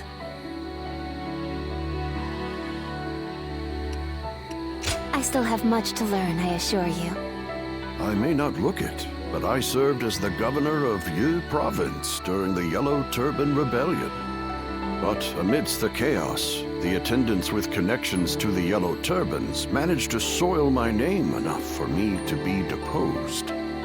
The attendants are mere servants, yet their influence was enough to rob me of my position in such a humiliating way.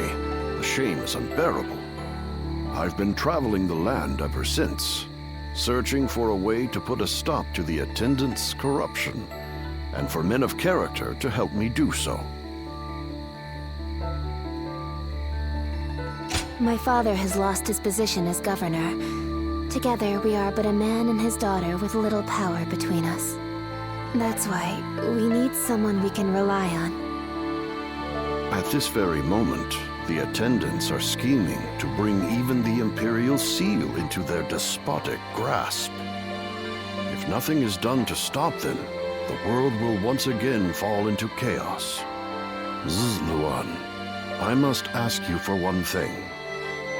If you have not yet chosen a lord to serve, could you travel with me as my guest for a time? I do not wish to boast on his behalf, but my father is a renowned and honorable warrior hailing from Taiyuan. Everything he does is for the good of the land. Please, help him to make things right. I see. Well, you will likely be ruthlessly killed after a bitter struggle in the middle of nowhere. But we definitely won't hold it against you. Please, don't trouble yourself with worries of our safety. Thank you. I knew you'd have a change of heart. Very well, then. You can start by escorting us back to the inn. I will tell you more about our plans later.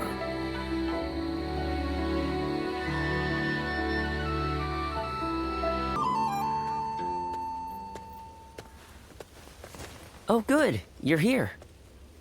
I just took a message for you from someone who said they were with Wang Yun. They said Wang Yun is waiting to receive word from a collaborator. So he wants you to stay here in town for the time being. Also, he has some business to attend to in town, so you should feel free to go and ask him if anything is unclear.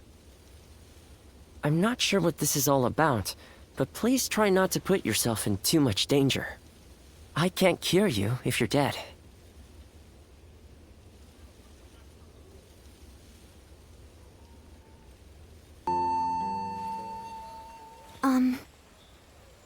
I am so grateful that you have agreed to help my father. Our fates are now bound together. If you have any worries or misgivings about what lies ahead, let's talk them over now. He took me in as his daughter, but I am also his student, and a loyal servant. My father is trying to root out the corruption that the attendants have inflicted on the world. I am merely the sword that clears the path to his goal. If you wish to know the whole truth, perhaps I should first tell you how my life began. I was born in a small mountain village. It was decided that I would become a spy, so I underwent training. But one day, a large fire broke out in the village. That was when I met Wang Yun. I had nowhere to go, but he took my hand and led the way. He trained me to be the weapon that would rid the world of corruption. When my father first met you, he saw something in you. The way you walk, the way you fight, he could tell that you were different from the others. He saw it in me, too. Is that so?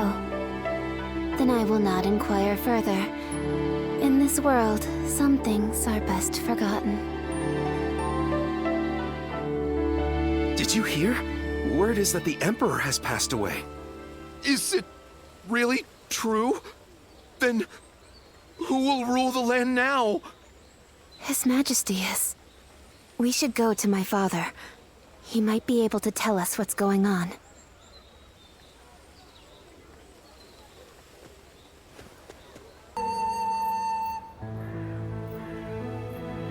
I see.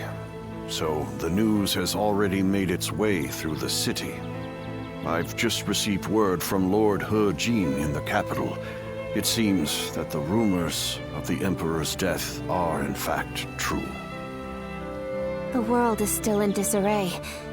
The death of the Emperor will only make things worse. Lord He Jin's letter also included an invitation for me to join him in the capital. I suspect that he may take this opportunity to eliminate all of the attendants in the capital at once. Yes, it is none other than Lord He Jin, Grand General and elder brother of the Empress. As such, he is essentially the head of the consort clan. He wants to rid the world of the attendants as much as we do. The enemy of my enemy is my friend, as they say. But if the Grand General has already taken action, then the attendants will be making moves of their own. In any case, I must hurry to Luoyang at once. Diao-chan, I will need your protection. Yes, Father.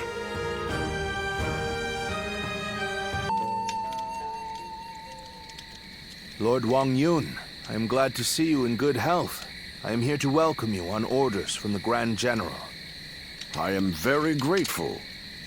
We expected assassins, but the bandits were a surprise indeed. I must also give my thanks to Lord Dong Zhou. I've also been ordered by Lord He Jin to welcome you to the capital.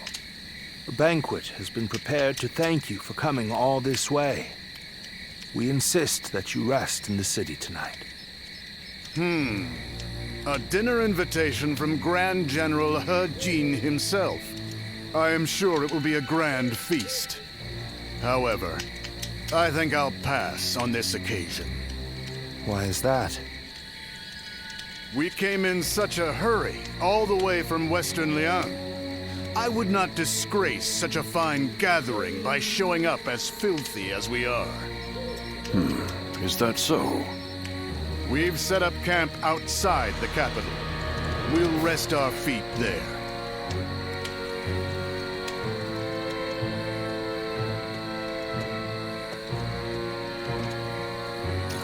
So, that's Dong Zhou. He's a brazen and cunning man with the manners of a beast. Judging by his reluctance to enter the capital, that snout of his must have caught the scent of danger. What did Lord He Jin have in mind when he chose to bring him here? For now, we can only trust his judgment. The attendant's stronghold is very heavily guarded. It might take the power of a beast to break through its defenses. The power of a beast. You should rest for tonight, Lord Wang Yun. We will discuss the future with Grand General He Jin later.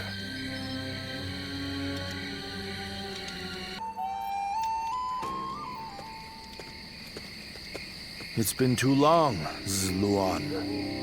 I knew we would meet again one day, but I never expected to see you as a retainer of Lord Wang Yun. I am happy that a man of such rank has taken an interest in you, but I find it slightly unfortunate as well. Indeed. We all feel the same way. Lord Wang Yun beat us to the punch. If we had had you with us, things would have been a lot easier. That's for sure. We are now contending against a group of treasonous retainers in the capital. Our allies in this fight are most notably Lord He Jin and Lord Wang Yun. The Yellow Turbans are not long gone, and now corruption has taken root at the seat of power. We must sever those roots or prepare to face the next Zhang Jiao. I don't know how much you already know, but the situation in Luoyang is going to get rough. You're going into the capital too, right? If we both make it out alive, I hope we meet again.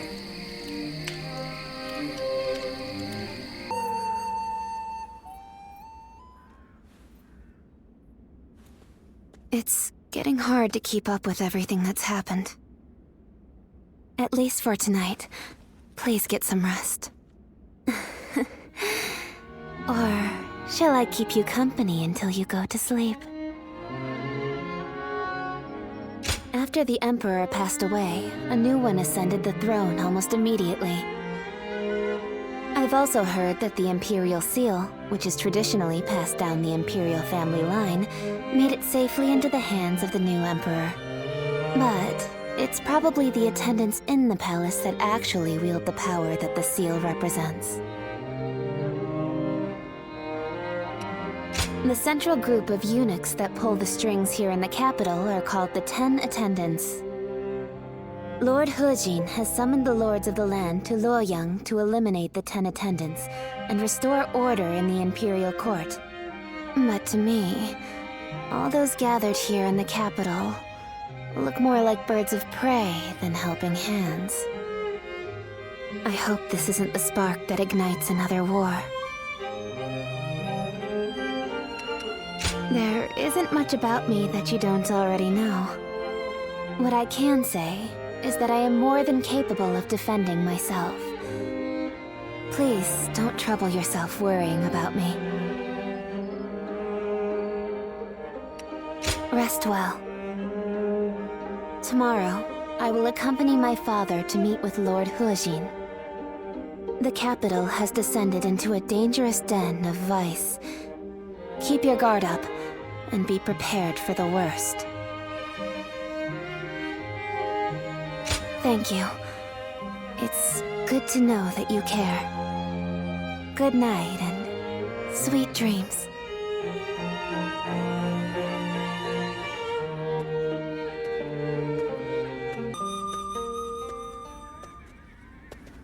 Lords from every corner of the land are answering the call from Grand General He Jin to gather here. Our chance to get rid of the attendants once and for all has finally arrived. This also makes for a grand opportunity to show the world our power. Wouldn't you agree, Cao Cao? Delivering justice does not require a show of power. Simply exposing the crimes of the attendants and imprisoning them will suffice. A fire set to burn away corruption can quickly grow into an untamable blaze. Yuan Shao, are you really too much of a fool to understand that? You've never wasted words on courtesy.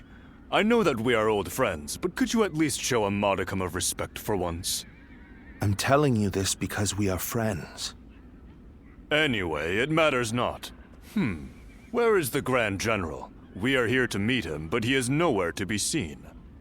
Gentlemen, please excuse the interruption. I have a message for you from my father, Wang Yun. Lord He Jin has been summoned to the palace by imperial decree. Please, make haste to the Imperial Court. What? To the Imperial Court? We are to dive into that snake's den with those attendants? It may well be a trap, but one cannot refuse a decree.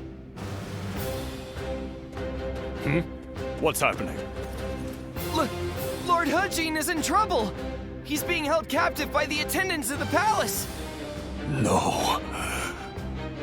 Well, these truly are the worst conceivable circumstances. But the die has already been cast. There is no turning back now. Right. Come, Cao Cao. We will bring the attendants to justice in Lord Hujin's name.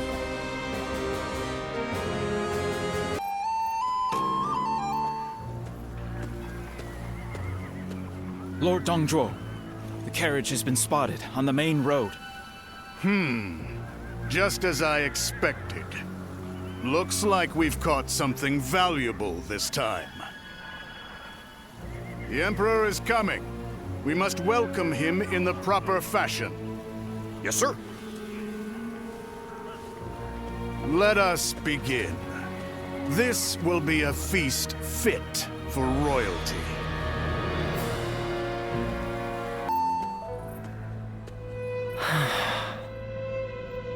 Ziluan, I've returned.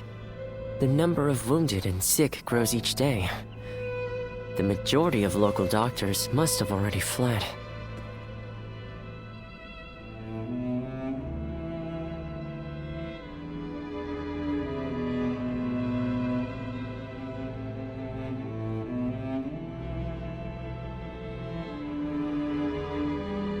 No, don't worry. I want to do this myself. But, Ziluan, this is my advice as a man of medicine. Lord Wang Yun may have ordered you here, but I think we should leave Luoyang. To stay is to invite death itself. Luoyang has become a battlefield. One wrong word could mean the end for you. Excuse me. I wish to speak with you about my father, but I see that I am interrupting. Ah, I see. I have some other matters to attend to anyway. Please, take your time. Thank you. As I said, I would like to talk to you about my father. He seems to be very troubled about the recent events in Luoyang. Lord Dongzhuo's men have rampaged through the city, and I hear he has been equally disruptive in the Imperial Court. I am certain my father feels responsible for this. In order to deal with the 10 attendants, he unleashed an even greater threat. He blames himself for that. What can I do? How do I convince him that it is not his fault?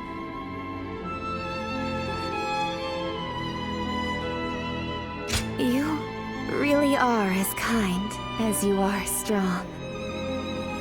Even as the city descends into chaos, I see in your eyes the glimmer of hope.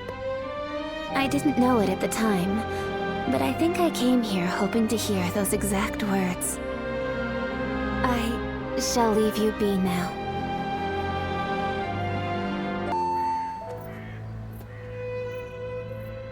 Even if we eliminate one source of unrest in this world, another will soon take its place. I suppose some people may be saved by your actions. However, the realm is too vast, and the state of things too complicated for a single individual to make much of a difference. If you simply end the suffering of those nearby, it will take a long time to achieve the goal of a peaceful world. That is why you must choose a hero. Someone who can strive to create a new world beyond the chaos. By walking alongside such a person, you will be able to realize a true age of peace. Eventually, you will need to determine which hero is worthy of walking alongside you.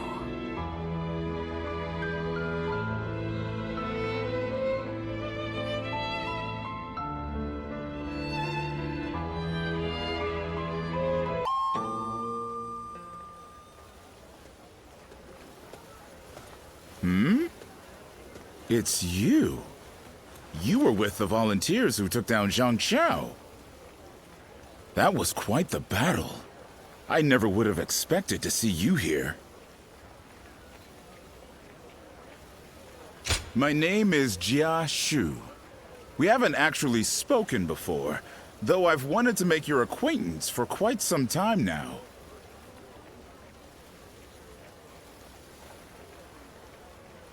Not at all. That's the problem with being the lookout. All you have to do is keep an eye out for any suspicious behavior or disturbances. Actually, I'm a vessel of Lord Dongzhuo. There's no need to be on guard. I don't bite, unlike Lord Dongzhuo.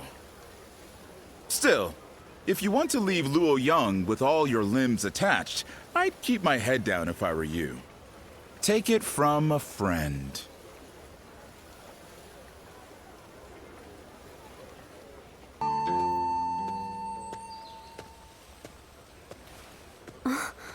Just the person I wanted to see. I have a very big favor to ask of you. Will you help me?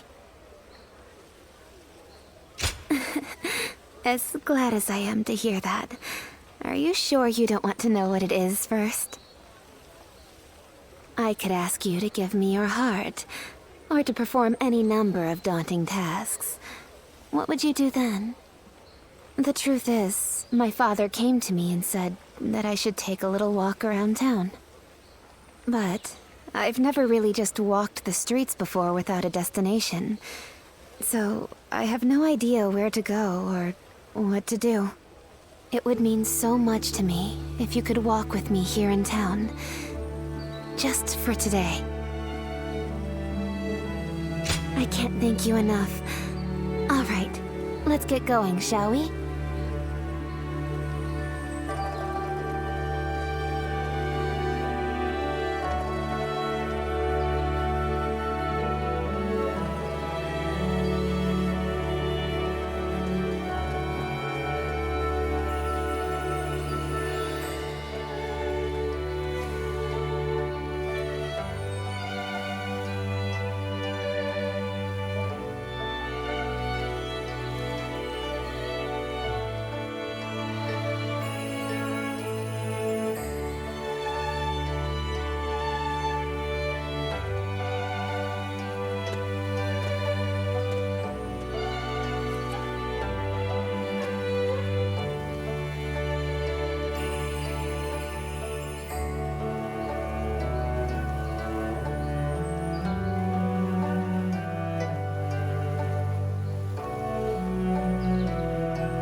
Thank you so much for coming with me today. Is it just my imagination, or are you new to this kind of thing as well?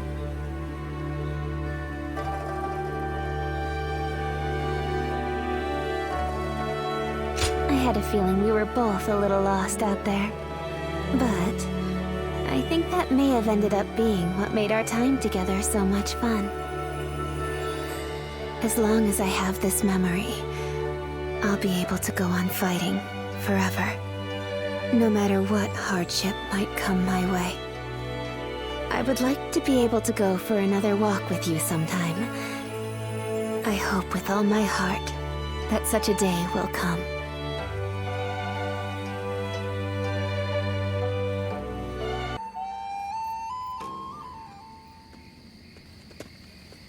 Excuse me. I presume that you belong to this household. Where might Lord Wan Yun be? My name is Shunyo. I have an appointment with him. I have the proper documentation if you'd like to see it. Thank you.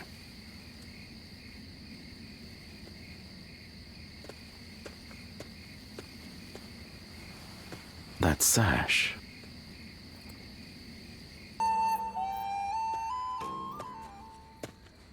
I've been waiting for you, Lord Shunyo. You had something you wanted to discuss. I'll get straight to the point. Lord Wan Yun, you must act now. You mean eliminate Dong Zhuo? Yes. Dong Zhuo's tyranny has indeed become intolerable of late. But just how do you expect us to stop him? He's expanded his forces by taking in the soldiers Lord He Jin left behind. There is even talk that the powerful soldiers trained by the recently deceased Governor Den Yuan joined him as well. It may be too late for anyone to stand against him now. It is likely that Lord Yuan Shao left Luoyang upon realizing his forces were outmatched. I am well aware. Then why are you asking me to do this? I'm an old man. I brought the capital to the brink of ruin. Because I believe that you have the means to put an end to Dong Zhuo. And that guest of yours, the so-called Guardian of Peace, I think we could use him as well. I am sorry to disappoint you, but things are not so simple. There will be no more talk of this today. Please leave. Lord Wan Yun.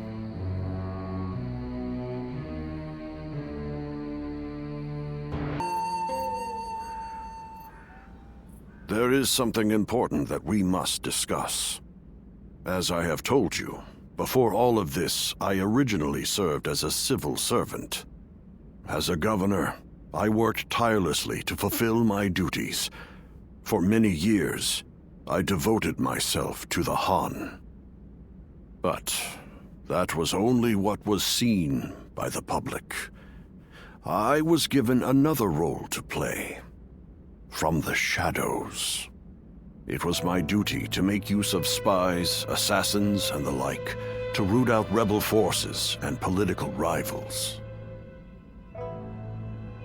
It is common practice in the Imperial Court.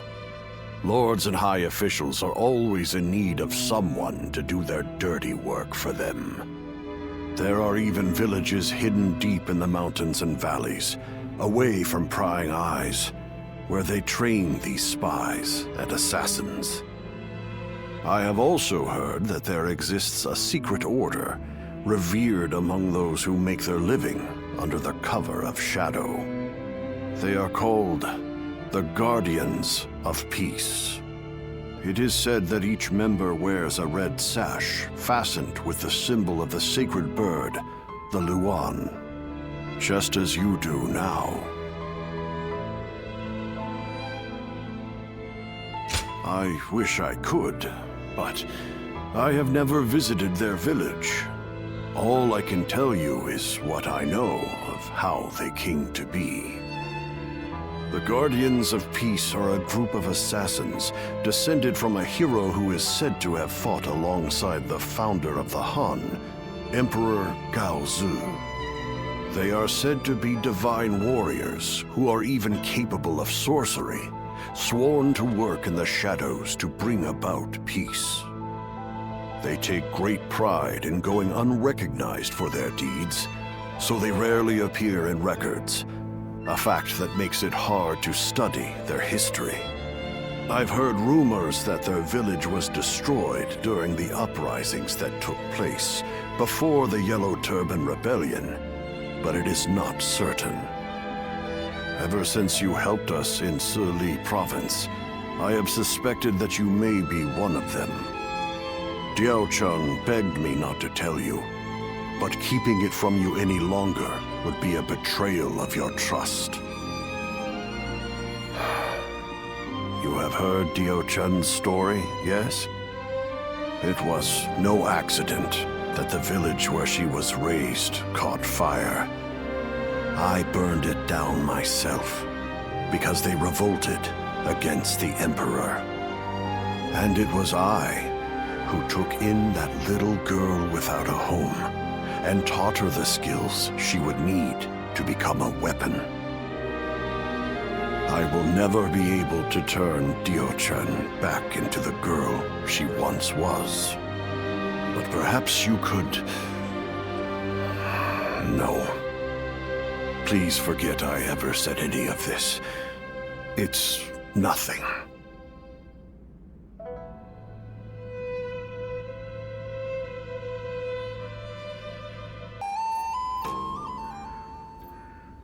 We've just received an urgent message.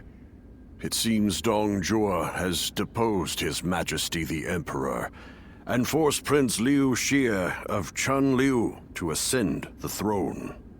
They say that all those who stood against him have either been banished from the capital or killed outright. No. Dong Zhuo's arrogance has grown so strong that he has taken the Emperor's chambers as his own. The brutality of his soldiers knows no bounds. The people of Luoyang now live in constant fear. Even His Majesty himself can find no solace. I must kill Dong Zhuo. And I'm going to need your help. I've been waiting so long to hear you say those words. Father, leave the hunting of the beast to me. I will see this through to the end. Even if it's the last thing I do. It's the only thing I could possibly do to repay you after all you've done for me. But you have forgotten your past, and now walk a new path of your own. I am obligated to do this, but you are not. You can walk away.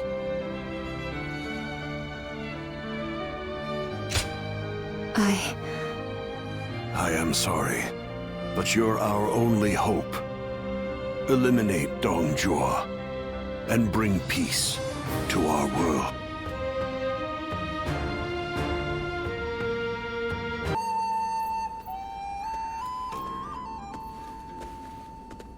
Lord Cao Cao, thank you for waiting. Where's Lord Wang Yun? He is not in right now, but he should be here shortly. Then, I'll wait here for him. I was the one who suggested Dong Zhuo's assassination to Lord Wang Yun. I had been waiting for an opportunity to arise for some time, and as luck would have it, I was summoned to Luoyang. I hear that Lord Wang Yun lent you his prized sword. Yes, a very beautiful sword indeed. And you may use it as you wish, Lord Cao Cao. Dong Zhuo must be killed. When Lord He Jin called for the lords to gather in Luoyang, it was I who failed to advise him against such actions. That is why I will risk everything for this task. Should the worst happen, you are to think of your own lives, not mine. Lord Cao Cao, there is no need to worry about me. For this plan to succeed, we shall have to risk everything.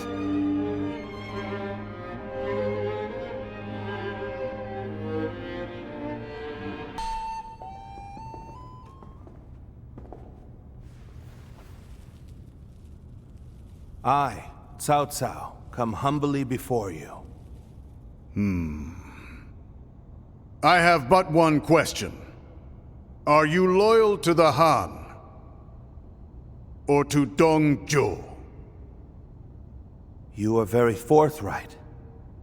I feel many men have lost their heads for answering wrongly. Answer already.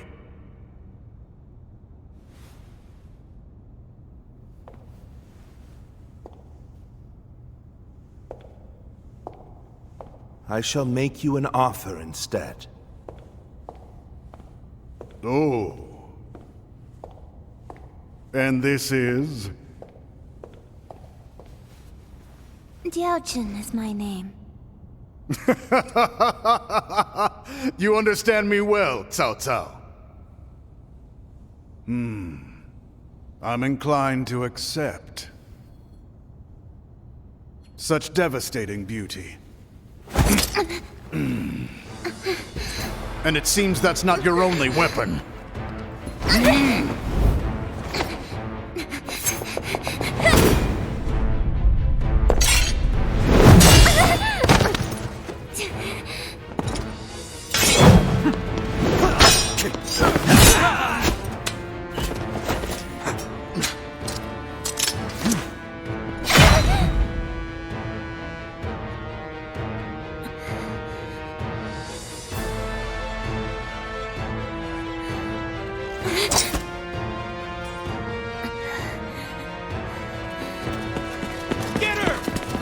Struggle! I'm glad, Cao Cao. I like your answer. Sulan! Lord Cao Cao! Run!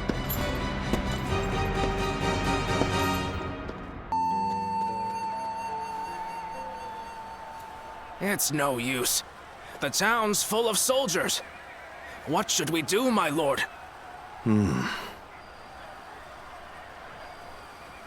Ziluan. Come, this way. What is it?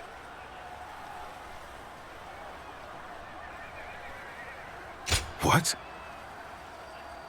Very well. I trust you.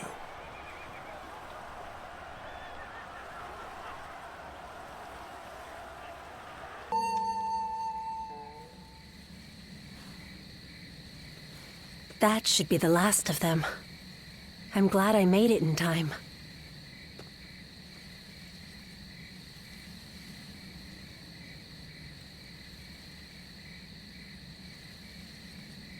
I told you that we'd meet again when you needed me.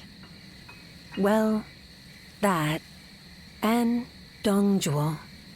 If you plan to kill him, then our goals are aligned. My duty is to eliminate anyone who threatens the peace. You remember. That's good to hear. Some time ago, I asked you to find a hero who could save the land. I wonder, could that man be that hero? I see. But remember, whether or not he's the hero we seek, you must stay alive. And I will make certain that you do. Ziluan. Understood?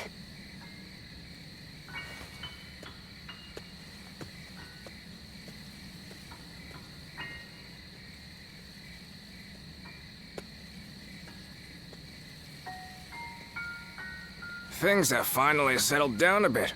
What a relief. Your swift intuition really saved us there.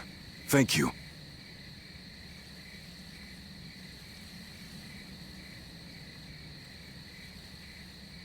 Was someone giving you advice? I suppose I'll have to thank them too. So then, what shall we do next, my lord? The same strategy will not work twice. We must attack with an army massive enough to crush Dongzhuo, even if it throws the land into chaos once more. And how are we to gather such an army? Our forces alone aren't up for the task. We must garner the support of the nobility. I will take care of that. I want you to come with me. We can't betray that girl's wishes. Now can we? That's what I like to hear. I have to say, though, this was one tough day. Agreed. You should all try to get some rest. I'll take first watch.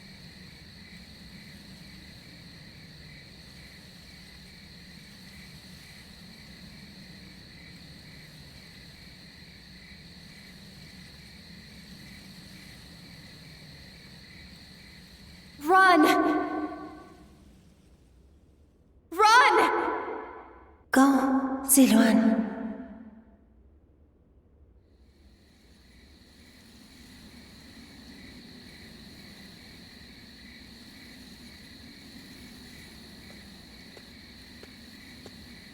You're a little early to take over guard duty.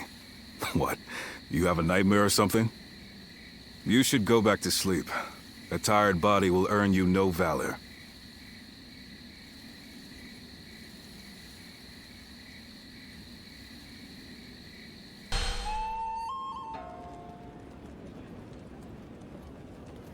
I, Wang Kuang, Governor of Henei, cede power to Lord Yuan Shao in order to defeat Dong Zhuo. Lord Wang Kuang, welcome. No sight could have lifted my heart more. Your words honor me. Zhang Yang, Governor of Shandong. I have come to join the alliance against Dong Zhuo. You are most welcome, Lord Zhang Yang. Show us what you're capable of. By all means, I shall do so. Lord Yuan Shao, I have come from Yong Province. Allow me to be of service. Lord Cao Cao. That was a splendid manifesto. Yes. Having the illustrious Lord Yuan Shao become the leader of our alliance was a stroke of genius. Having felled the 10 attendants, Dong Zhuo's occupation of Luoyang is our responsibility. If Yuan Shao can make up for that by leading the coalition, it's a small price for him to pay.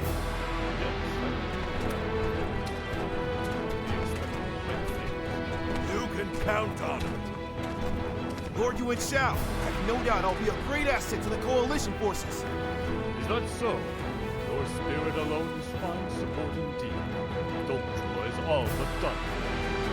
Right. We'll strike them down together.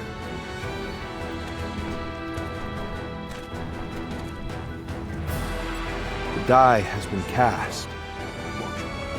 All that remains is to see this through.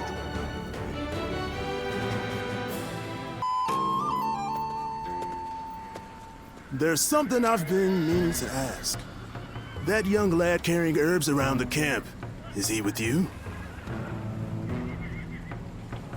I figured as much. I thought I saw you together earlier. Sorry to ask this, but could you thank him for me later? It's nothing really, just he provided treatment to one of my men earlier. I want to make sure he knows he's appreciated. Tell that young healer that Dian Wei, vassal of Chang Miao, sends his thanks. Make sure he gets the message.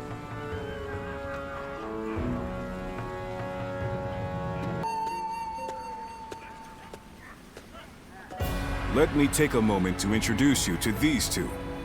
Li Dian and Yue Jin, both dependable warriors. The name's Li Dian. I got a feeling we'll get along well. And I am Yue Jin. I'm quite eager to head into battle with you. We've had quite a few newcomers like these two lately. I'm quite thankful for it. I admit, I had my doubts at first. What an impressive gathering. Do you mind if I join you? It really is you. Do forgive me. My name is Chen Gong.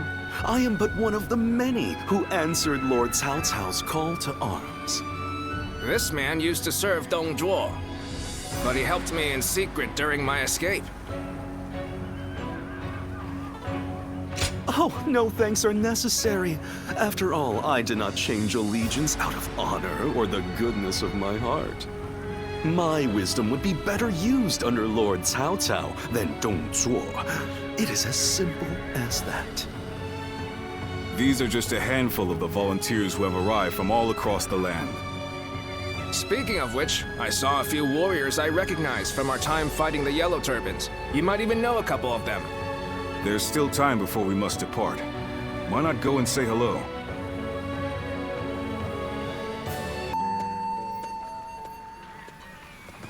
It's good to see you again. I knew you wouldn't let me down.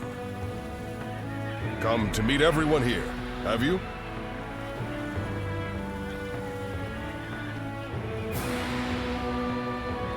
He was just summoned to a meeting. With a gathering of this size, discussions are sure to take considerable time and effort. though I hear you and Lord Cao Cao have also been through your share of hardships. It is through such hardships that we grow as people. I look forward to seeing how you've grown.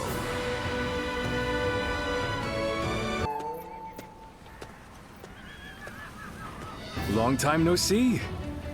I've heard much of your exploits from Lord Cao Cao. None of us foresaw Deng Zhuo causing this much trouble. He was far more dangerous than we thought. Well, it's still better than the Yellow Turban Rebellion. The situation's straightforward, at least. Taking down a scoundrel like him will be no different than fighting bandits. And that I can do no problem. I thought you'd get it. After all the battles you've been in, you must be pretty strong now, huh? I'm looking forward to seeing you in action.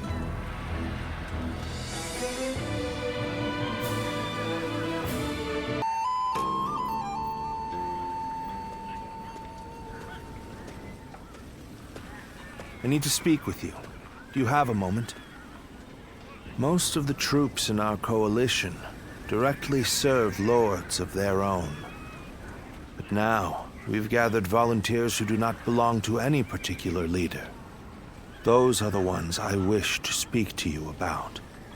They have given me free rein over how to organize them. Their numbers are few, but they are men of honor. And that is why I thought you might command them. But you would not say no, surely. You have eyes that clearly assess the battlefield, and the skill to make the right decisions. And most importantly, you're beyond the schemes of the nobility. You are more than capable of this task. I have faith in you. I'm counting on you. Now, let me introduce you to your troops.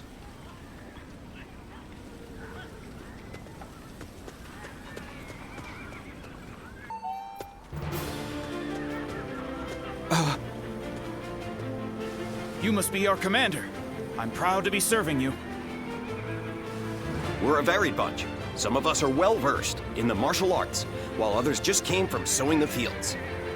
But we're all the same in wanting to make the world a better place. We look forward to your command, sir.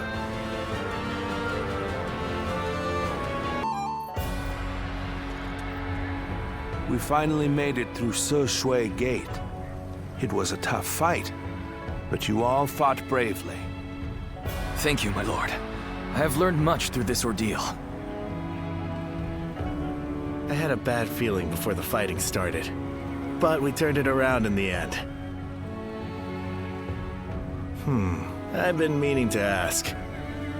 Are you sure the army is ready to move out? We've run out of other options. If we can't agree here and now, then the whole coalition could fall apart. Yuan Shu, Yuan Shao, Sun Jian.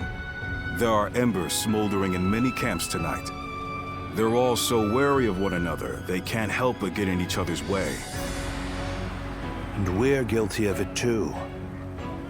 But the way we've dithered the whole time, it may no longer be possible to defeat Dong Zhuo.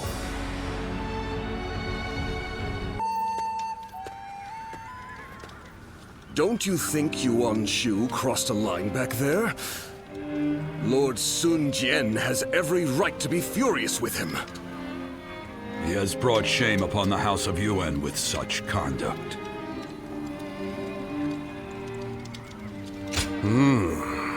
There's nothing in particular that I'm aware of. There may be a simpler explanation. For instance, perhaps he feels he was deprived of his moment of glory. If that is the case, then his actions are even more unforgivable. All of us almost lost our lives. Lord Sun Jian is fuming about this incident. He said was going to bring it up with Lord Yuan Shu himself. It seems yet another obstacle stands in our way before we can defeat Dong Zhuo.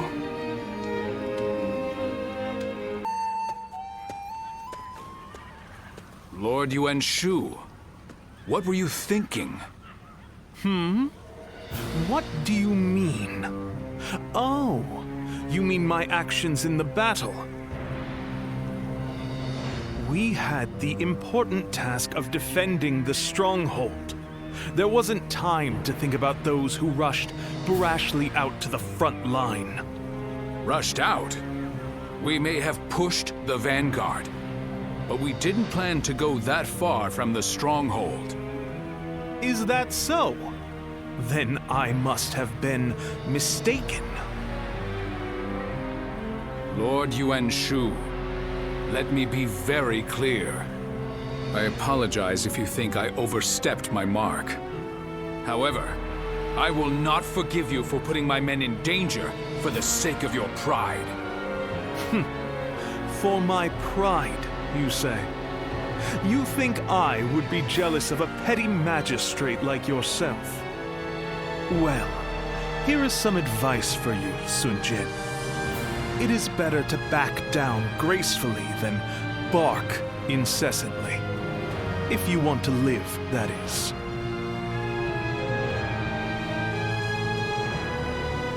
You...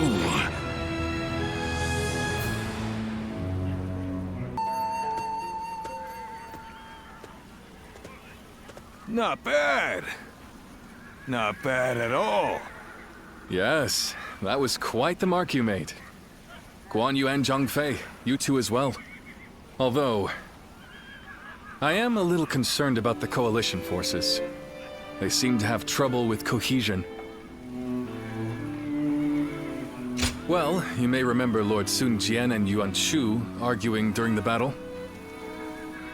And while you'll see some troops praising each other's valor, others are berating their ostensible allies over their ancestry. With relationships so fraught, it's hard to imagine things working out. It is easy to say we're fighters united for a cause, but we must remember that we each have our own motivations. There are those concerned about the way of the world, those moved by call to act, and those who want to take Dong Zhuo's place. They squabble simply because they each have a different end goal in mind. Hey, come on. What's with all this depressing talk, huh? We won, didn't we? It doesn't matter what anyone else does. What matters is that we do what we can, right? You're right, Zhang Fei. And I really should learn from your outlook on things. Very well then. Let us rest and prepare for the next battle.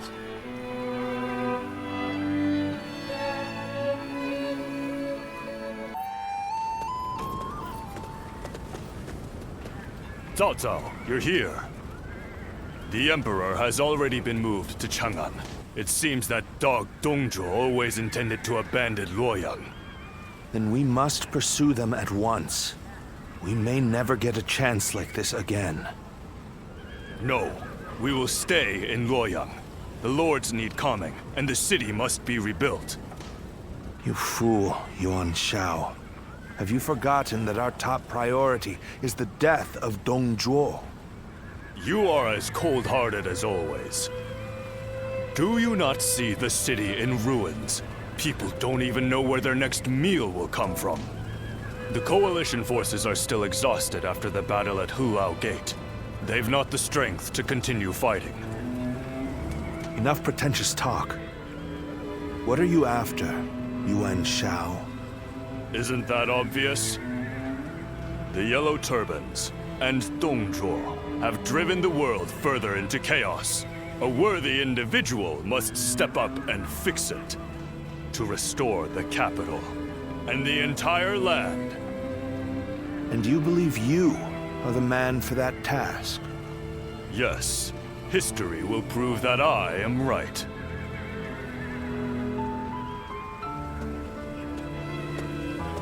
To restore the land. So you aim for glory well above your station.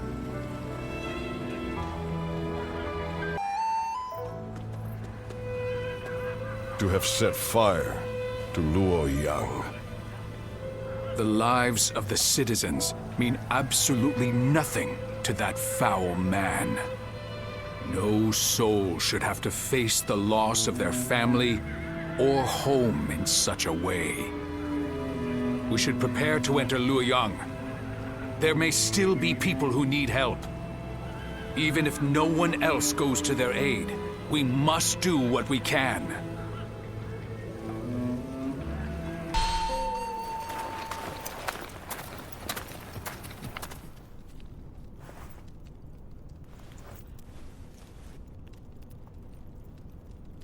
I do believe you have something to report to me, Sun Jian.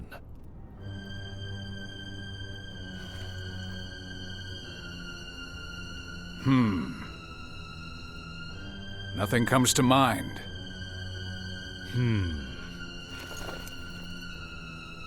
I heard that the fabled Imperial Seal was discovered in the ruins of Luoyang.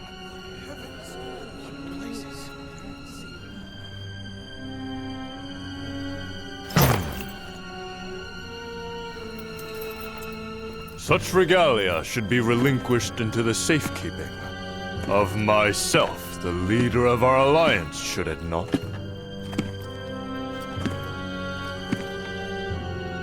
To hide it away would be tantamount to insurrection.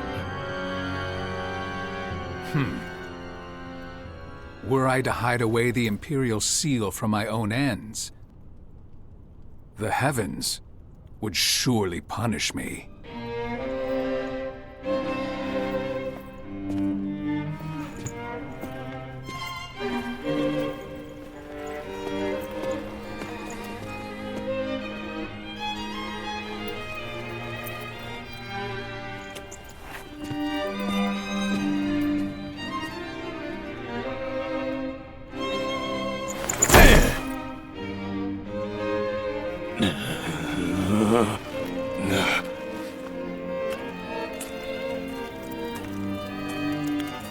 Well now, time to see which of us is worthy.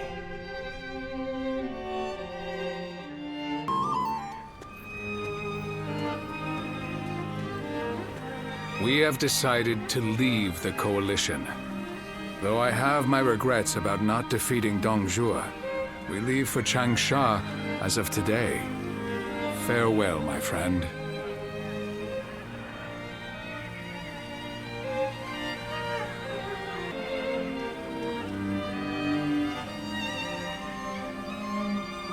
So you too have heard the rumors.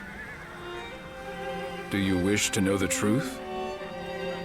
You might find out if you come with us to Changsha. Trying to recruit him before we do, Lord Sun Jian? We've been found out. So much for my plan of dragging him along by force. In all seriousness, Lord Sun Jian, I understand you're leaving the coalition. Is that because of last night? It is not my place to say, but if I were to remain here, that would only cause unnecessary strife. If the Imperial Seal truly exists, then I believe it should be back in His Majesty's hands. But His Majesty is under the control of Dongzhuo. How could anyone return the seal to His Majesty in his current state? Lord Cao Cao. I support Lord Sun Jian's actions, regardless of what Yuan Shao may say. If we have indeed found the seal, then the best course of action is to keep it secret and hidden. But hiding it would make it a source of suspicion and conflict. And since the argument yesterday, it seems like there are already lords considering pulling out of the coalition. We came together to stop Dongzhuo, and yet it's internal bickering that may prove to be our downfall. That is why I said Lord Sun Jian's response was the correct one. If the Imperial Seal were to fall into the hands of a man of lowly character, the embers of war would burst into flames. So, we may as well leave things the way they are. Let the nobles keep each other in check. You're saying we should take advantage of their feuding? Lord Cao Cao, I too am a man of, as you put it, lowly character. That is why I fail to understand your ambitious and far-sighted plans. Even if it's only a small fire that burns before us, is it not better to extinguish it, here and now, before it grows? You both make compelling points, but let us cease our arguing for now. I'd like to ask you both what you intend to do next. Will you remain in the coalition? As much as I would like to, defeating Dongzhuo will be no easy task if we are divided in purpose. I will follow Lord Gongsun Zan as he leaves the coalition. I wish to help be of service to his territory. That is a role suited to a man of lowly character like me. I too intend to leave the coalition, so that I may consider what I should work toward achieving. I realize that I was the one who called it together, but this army no longer has the ability to slay Dongzhuo. This is not how we accomplish Lord Wang Yun's goals. This arrangement was intended to bring forth a hero who could rule the realm, but it seems to have failed. To me, though, both of you appear to have the qualities needed for such a task. That's quite interesting, coming from you. I do not wish to be a hero. I am but a loyal servant to the Han. Anyway, I should depart. I am sure my camp is tired of waiting for me. Then allow me to see you off, Lord Sun Jian.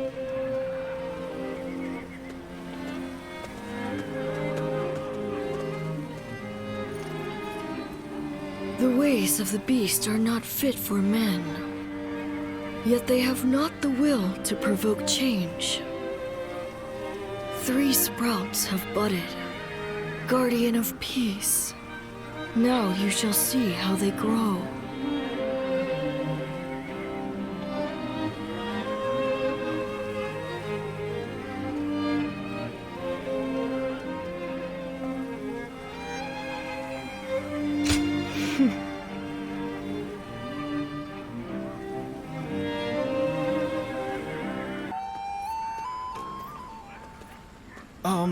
Captain, I heard that the coalition is being disbanded.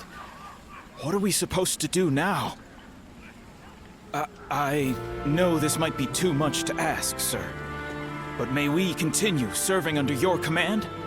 Through this battle, all of us feel that we have discovered the place we are truly meant to be. Although this may be presumptuous of me to say, that place is by your side. And so we beg of you, take us with you. Thank you.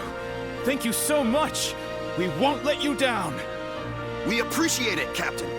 Each one of us will put forth every effort under your command.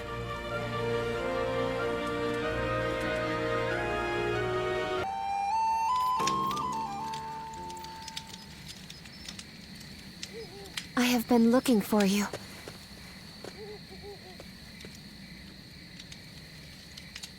I'm glad we were able to meet like this. I would be sad if I couldn't say goodbye. Yes. I don't think we shall meet again. Dongzhuo will fall before the coalition forces have regrouped.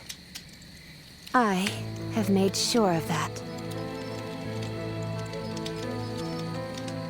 I went to Chang'an with Dongzhuo, and I saw the destruction.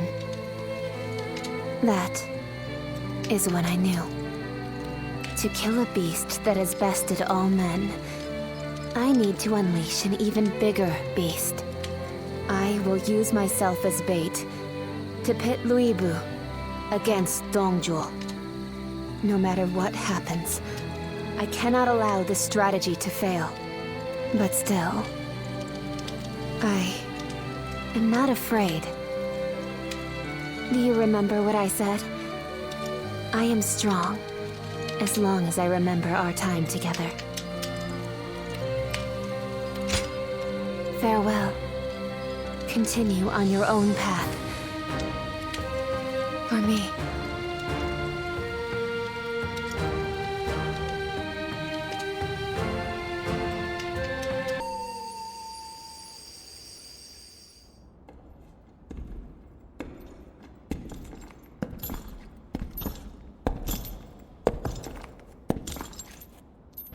Lord Luibu.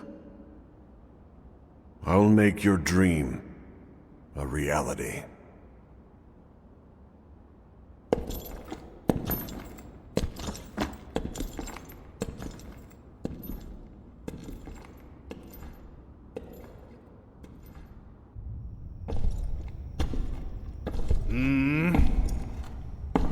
What? It's you, Wang Yun.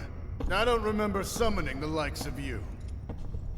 If you want to get on my good side, tame that shrew of a girl and send her my way.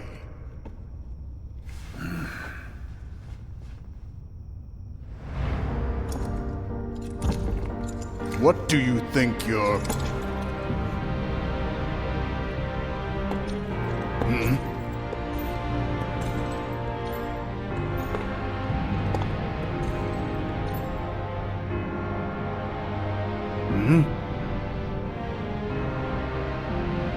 I see.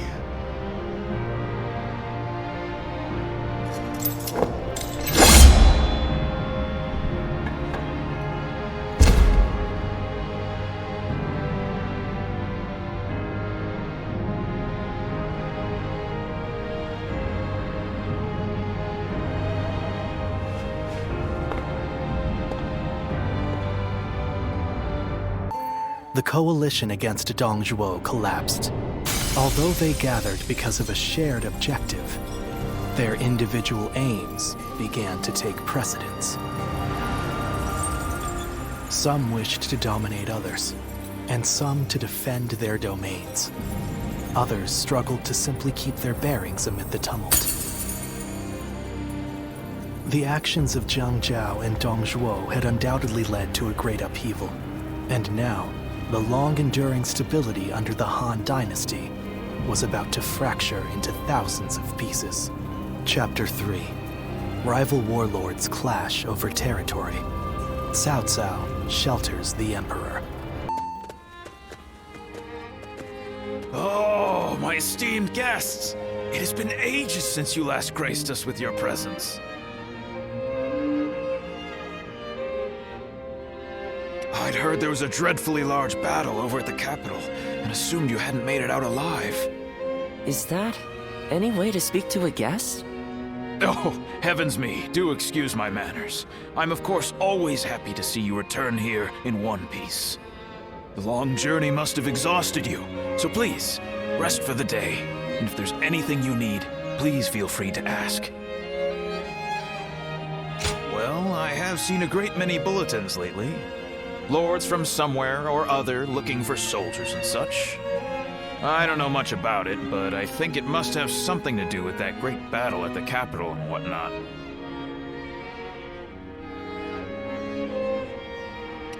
Recently, we've had people who lost their land and homes down south making their way up here. I've also got a strange feeling that I'm hearing more talk of bloodshed than usual. These are dark times we're in, indeed.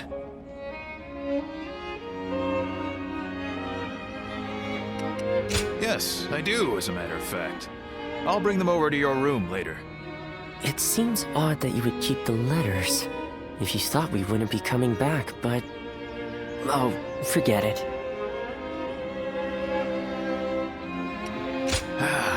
Is that so? Then I'll be on my way. Get some rest and enjoy your stay.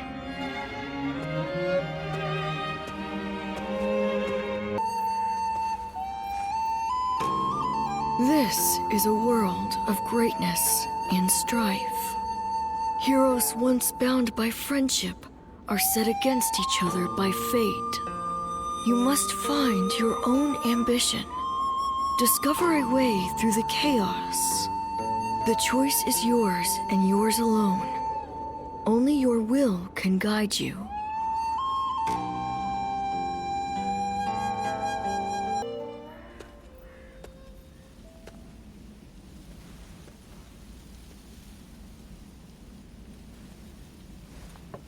Wait.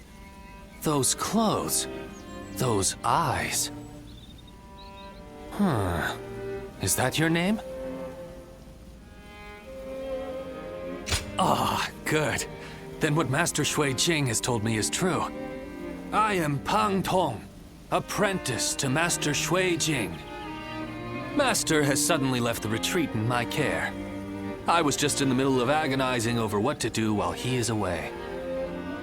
Clearly he wasn't concerned, as he told me to run the place the way I see fit. But he also mentioned that you were a special guest, to be treated with our utmost hospitality. Well, he can be a very free spirit at times, going here and there on a whim. Wherever he's gone, it's where the wind's taken him. But look at you. You are exactly as I was told you would be. Right down to that air of mystery about you. You are an intriguing man. Well, at any rate, until Master returns, I am the proprietor of this establishment. Allow me to be of service.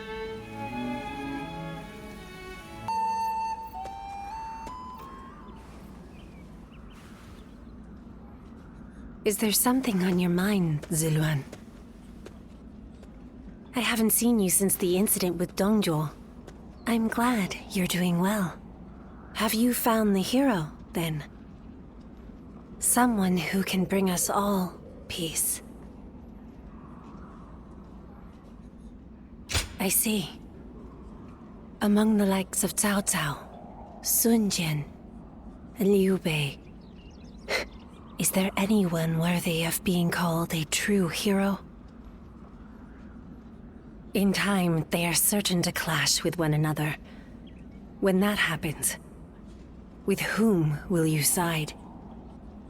Your decision will set the course of our future. And those who take the wrong path, just as Zheng Zhao and Dongzhuo did, must be eliminated. So, choose wisely. The next time we meet, I want you to show me the choice you've made.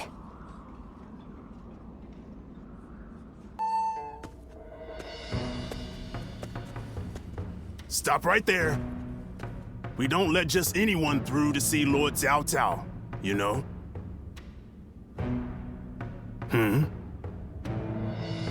Hey, I remember you from Luoyang. Well, it sure has been a while.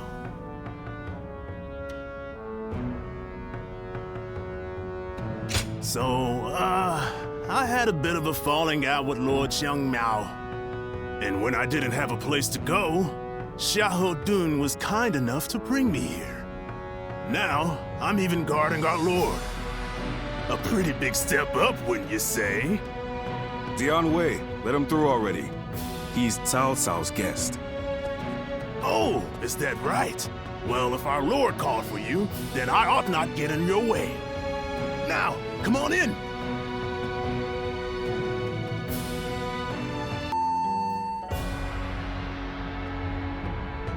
It's been a while. Thank you for heeding my request. Let me get right to the matter at hand. I'd like your help in fighting the Yellow Turbans once more. Yes, their remnants are stubbornly clinging on. It's surprising how they still manage to resist, given that Zheng Jiao is long dead. They have a huge number of men in Qing province, and are now poised to launch a raid on Yin. As governor, my job is to eliminate any and all threats to this land. As it happens, our lord was appointed to the post because the former governor, Liu Dai, was murdered by these Yellow Turbans from Qing. It has benefited us to have this territory as a base, but we cannot govern properly while such a threat lingers. Right. And if those rebels were to launch a full-on invasion, the whole province would be devastated. We have heard reports that they don't even bring their own supplies. They rely almost entirely on looting. So, they abandoned their fields because of war and poverty, and became marauders themselves. Perhaps their situation is an embodiment of the chaos of these times. Do not think of them as mere rabble. They're an enemy willing to do anything. Treat them as such. They're unlike the yellow turbans we fought before. So keep your guard up.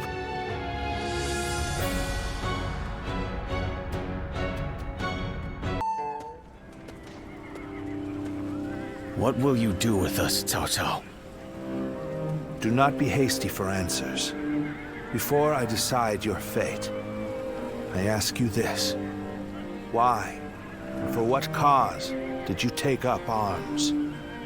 Isn't that obvious? To survive. Not a single man is here simply for the love of the fight. But fighting and stealing in order to survive, that is all we have left. How selfish. Do you not think of those you steal from? What are you saying?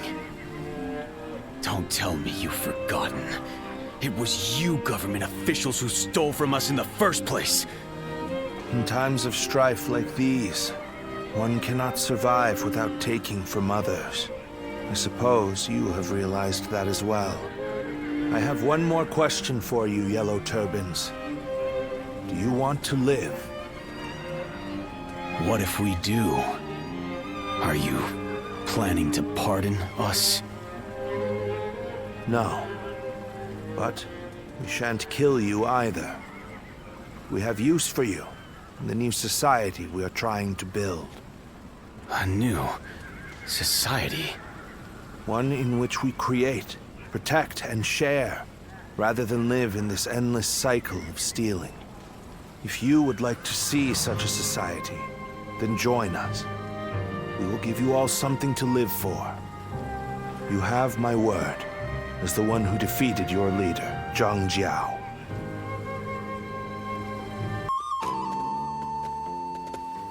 This is Puyang. It's a well-maintained town. It's hard to believe 1 million people have just arrived. They have taken in the Yellow Turbans and reshaped them into the Qing militia. They remain a fighting force, but in peacetime, they mostly train and help in the fields. It's simple in theory, but they are dealing with huge numbers of people. In practice, it must take a lot of work. Repairing buildings, distributing land ownership, enforcing the law. To develop so much in such a short time. Yes, it is quite astonishing. The fact that he managed to bring those wild bandits under his control, instead of executing them. It gives me hope that we will succeed in restoring order to this era of incessant chaos. Yes. There are none who deserve our support more than Lord Cao Cao.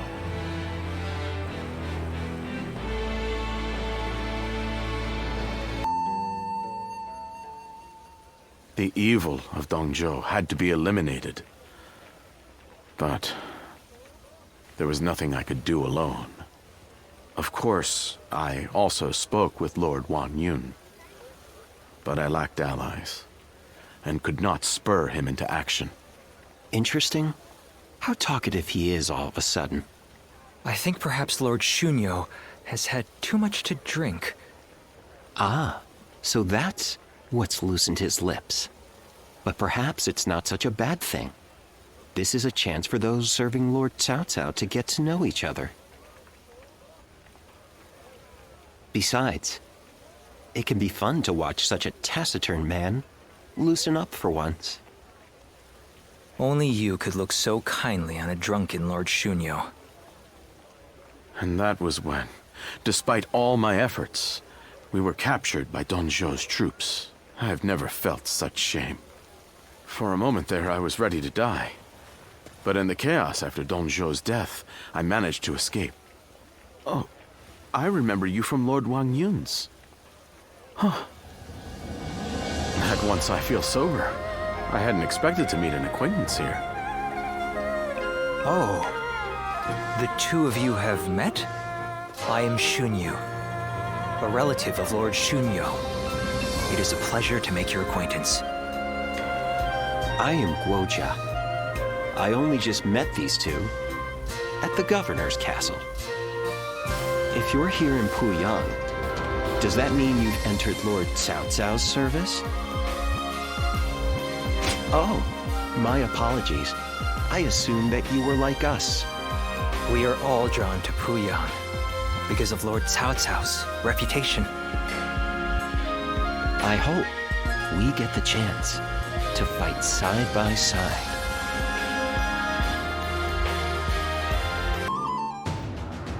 Do not take training lightly. It's idiots like you that end up dragging down their units, and by extension, the entire army. Do you think you can get through this with that lackadaisical attitude? Let me tell you, I'll have you court-martialed unless you shape up. What? Surely that's going too far. I was only taking a moment's rest. Please, could you make Lord Eugene see sense? If we keep training this hard, it wouldn't surprise me if someone died. You are the one that Lord Cao Cao summoned, aren't you? Well, if you have something to say, then say it. I'll be the judge of that. Unless these men are willing to go to their limits, they won't be fit to serve as our allies. Lord Cao Cao has entrusted me with taking these men from Qin and turning them into proper soldiers. They have been in many battles, and yet have never had any real training. They have no understanding of strategy, procedure, or the underlying principles of war. That can only end in disaster. I suggest you also take care to train with sufficient diligence. That is, unless you wish to die a nobody.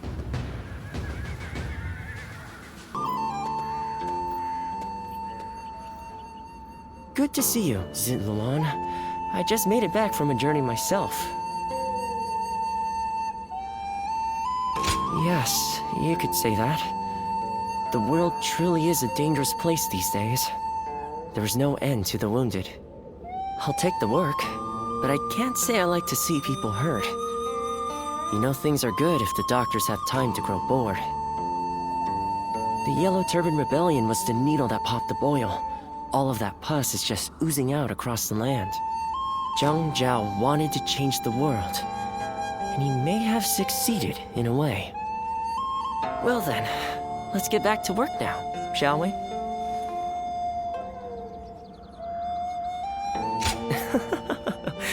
What else are we going to do? You haven't already forgotten why I came with you, have you? Today, we're going to dig deep into your past, Zitluan. The place where I first met you, Zitluan. I think we may be able to find some clues there.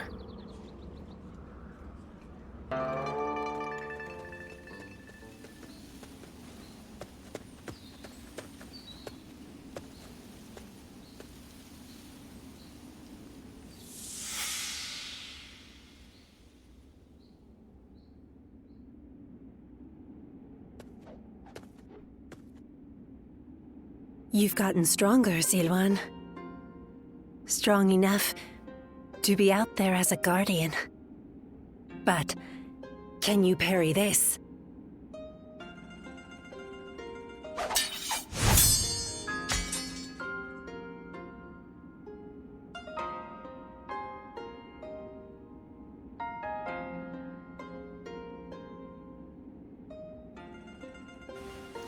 Sorry.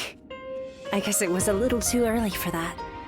But you really are getting better. Keep it up, and you'll get there soon enough. Juha, why don't you take some time to train him in earnest? At this rate, you will only ever trail after Juha. Rote repetition will eventually spoil your natural talent. Let me clarify what Bailuan is saying. He means that you're gifted, so you shouldn't give up. You're impertinent. If you know he has talent, why aren't you training him more? He needs a serious teacher. Well, Bailuan, if anyone is being impertinent, it would be you. Because I am serious. Zitluan was born outside the village, and yet he's able to use the abilities that we are trained for from birth. His eyes have abilities that ours do not. And that's why I'm preparing by having him face a powerful opponent. Me. After all, practice is the key to success. Zilwan, if you can master the abilities your eyes possess, you'll be able to not only match me, but defeat me. Exciting, right? You sound as if you're hoping to be defeated. That is not exactly something I wish to hear from my bodyguard. I expect diligent efforts from you, Juha. All for the sake of peace in this realm. Look at you, acting more and more like a village chief. We won't let you down, Bailuan. Right, Zilwan? As long as you understand. Juha, Zilwan, keep training. When I take my position as chief, you are the ones I will rely on.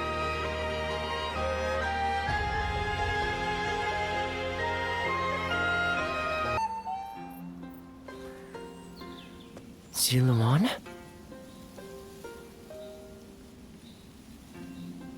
You suddenly went still. Is something wrong?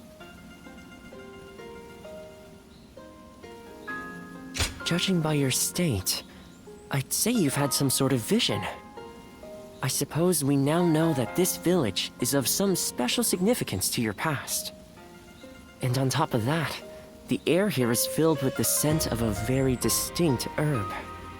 Could this be what Zhang Jiao used? Do you think that perhaps all of these things together brought some of your past back to you in the form of a vision? I've heard that smells in particular can trigger memories of past events.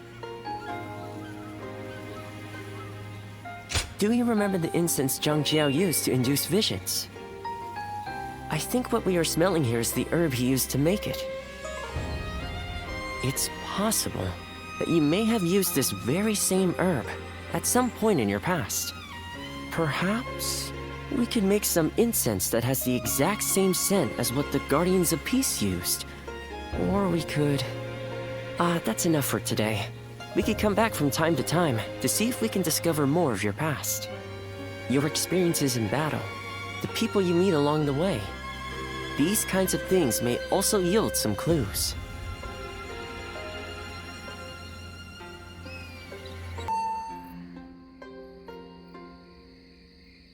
Luan and He, the names of the legendary sacred birds. They are heralds, said to appear only when a great ruler emerges. Juha, Bailuan, and Ziluan. The three of you were given your names in the same place. You were raised together there, and you trained in the art of combat in that same place too. Even after losing all memory of such arts, they remain engraved within your body. You have been trained by a great teacher, Ziluan, one of the best. My father, he taught me the secrets of medicine and healing. My father was a famous doctor, known far and wide. Some even called him a saint, imagine that. But he overworked himself to sustain that reputation. When he fell sick, for all his gifts, he was powerless to save himself. It is said that we stand on the shoulders of those who came before us, but I doubt I will ever climb that high. But now, here you are, Ziluan and Juha, reunited. Words cannot express how much I envy you.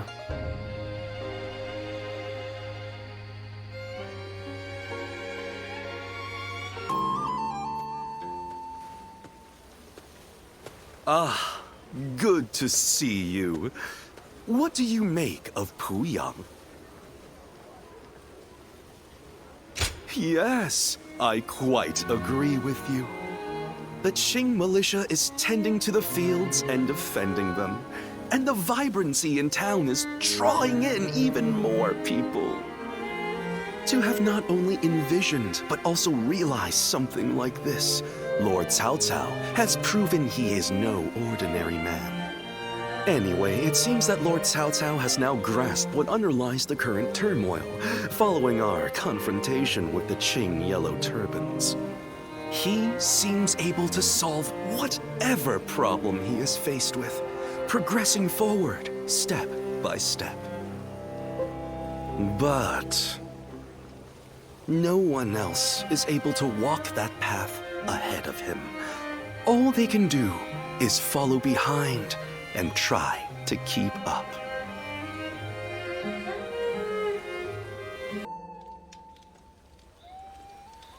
Did you hear about Lord Cao Cao's father? No. Has something happened to him? Upon being appointed governor of Yan, Lord Cao Cao invited his father to visit from Langya. On the way, he stopped to see Lord Tao Qian in Shu province. And while there, he was assassinated. What? Then that means Lord Tao Qian had him killed? Who knows? Some say it was Lord Tao Qian, but there are also rumors it was bandits. Either way, it's saddening to hear. I'm sure Lord Cao Cao must be outraged.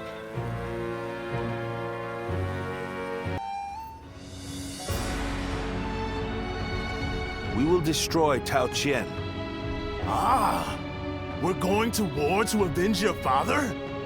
A worthy cause, to be sure. A war of vengeance. Indeed. I doubt anyone would blame me for hunting down Tao Qian as revenge for him killing my father. But just defeating him will solve nothing. I intend to use this battle to further my greater goal. Are you not angry? It seems as if you're using your father's death as a convenient excuse for an attack. We must use every advantage available to us, even the deaths of our loved ones. We cannot allow anger or grief to get in the way of our progress. That is our conviction. Conviction, you say? Very well. It is our role as strategists to lead the way. I shall start then. If we are to mobilize, we should be wary of Yuan Shao and Ji. However, Yuan Shao may prefer that you rule Shu rather than Tao Qian, who has ties to Yuan Shu. Yes, I believe Yuan Shao will stay his hand.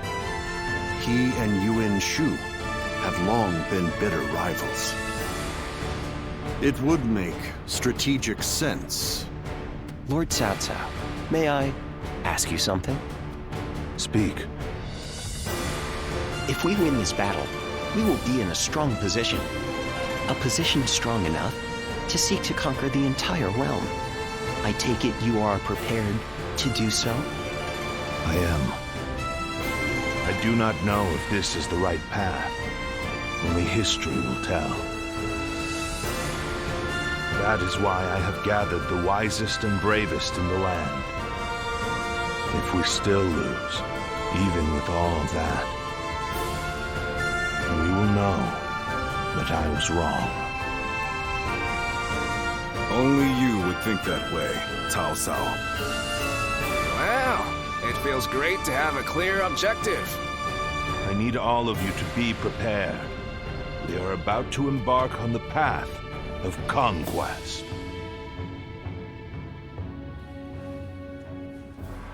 What he says is right. And yet...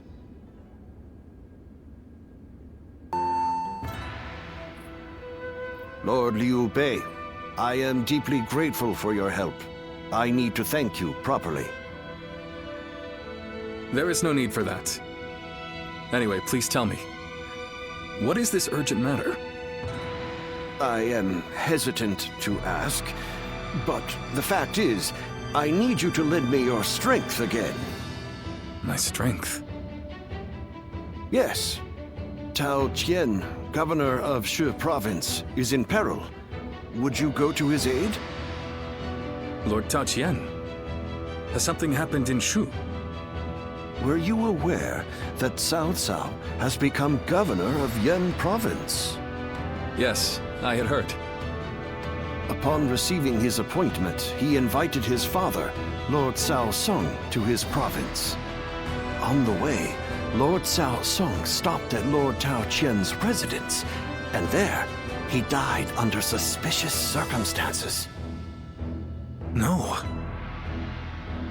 Cao Cao, believing Lord Tao Qian was to blame, ordered his troops to ravage Shu. But Lord Tao Qian is a man of integrity. I cannot imagine him doing anything like that. I too have often heard that he is a good man. On the other hand, Lord Cao Cao is also fair and just. I expect he would try to determine the culprit instead of blindly seeking vengeance. But it appears he has neglected to do so. Could it be that he has a goal besides vengeance? It is possible. In which case, he is merely using his father's murder as a pretext for invasion. Could there be anything more horrifying than that? Even animals are not so cruel. Whatever the case may be, he cannot be allowed to do as he pleases. Lord Liu Bei, please, go to the aid of Lord Tao Qian. Save my friend and the people of Shu. Lord Kongzhong.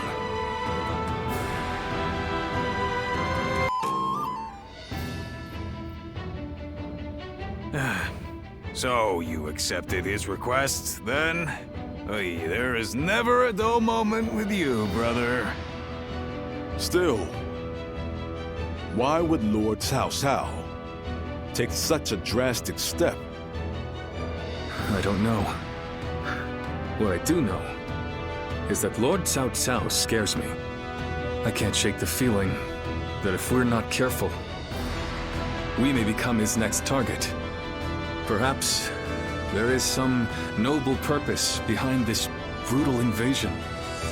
Yet, no matter how one attempts to justify it, the fact remains that he is perpetrating a heinous act. Although, I suppose one could argue this is why I am a less worthy man than him. I'm always too idealistic. No, not in my eyes at least, brother. I fully agree with you.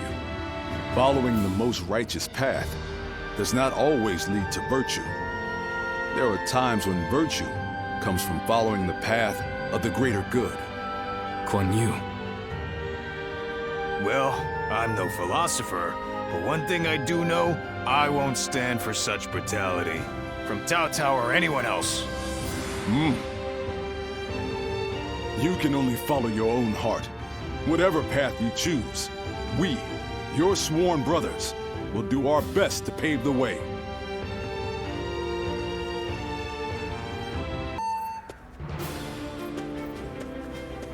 Lord Goja, I heard you are leaving soon.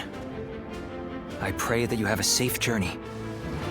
Thank you, Lord Chunyu. Likewise, I would ask that you protect Puyang and keep it safe.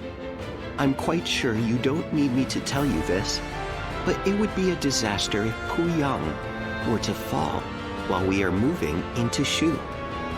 No matter how well we do in Shu, it will be in vain if we end up cut off from our supplies. Of course, I will not let you down. But as Lord Shunyo predicted, Yuan Shao appears set to stay on the sidelines. The other lords have no interest in starting a pointless war.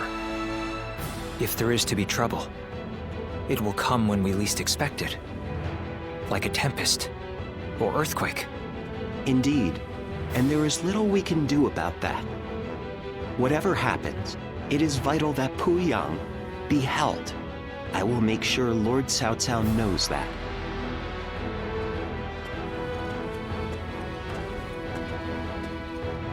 Ah, it seems you are heading out as well.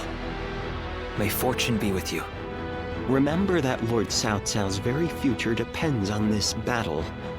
I ask that you do everything in your power. Forgive me. The fact is, I had a few too many cups of wine last night. They say wine is the greatest of all medicines, but please, Lord Goja, We can't have you out of action. I'll try to cut back then, when in camp, at least.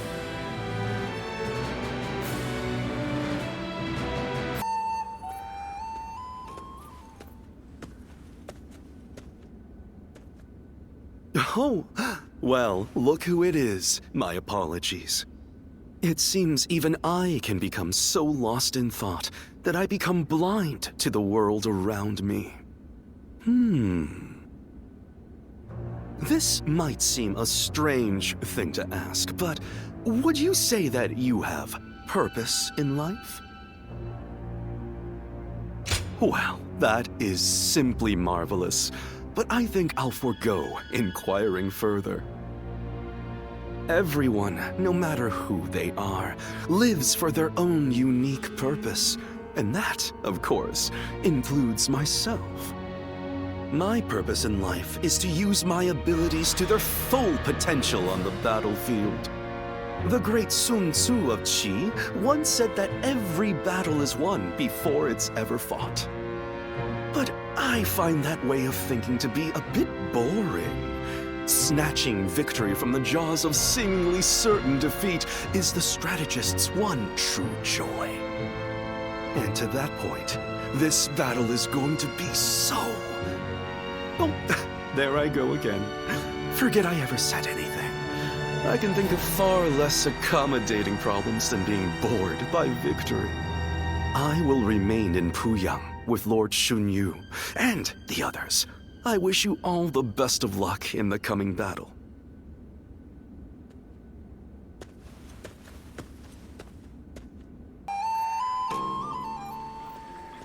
Tao Qin is nowhere to be found within the castle walls. He must have escaped before we got here. So, Tao Qian has evaded us. Send out the troops and find him.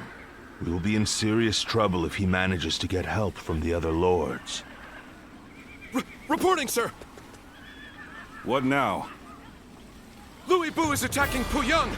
A large portion of Yen has been taken. Lord Xuanyu and Lord Chengyu are holding on as best they can, but the situation is not going in our favor. Lord Xunyu and Chengyu? But then, what is Lord Chenggong up to? There's no sign of him in the castle. If it was him who called in Louis Bu, I knew he could not be trusted. Not only did he betray Dongzhuo, but now he dares to betray us too. In a way, he's more reliable than anyone. He always chooses the path of greed. Loyalty be damned. Chen Gong has chosen to betray us, simply because the path I chose was not enough to satisfy his greed. Hence, our paths have diverged.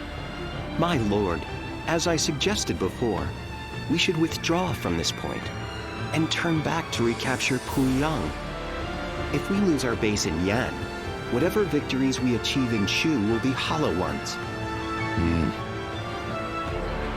Withdraw the men. Notify the officers. Sir!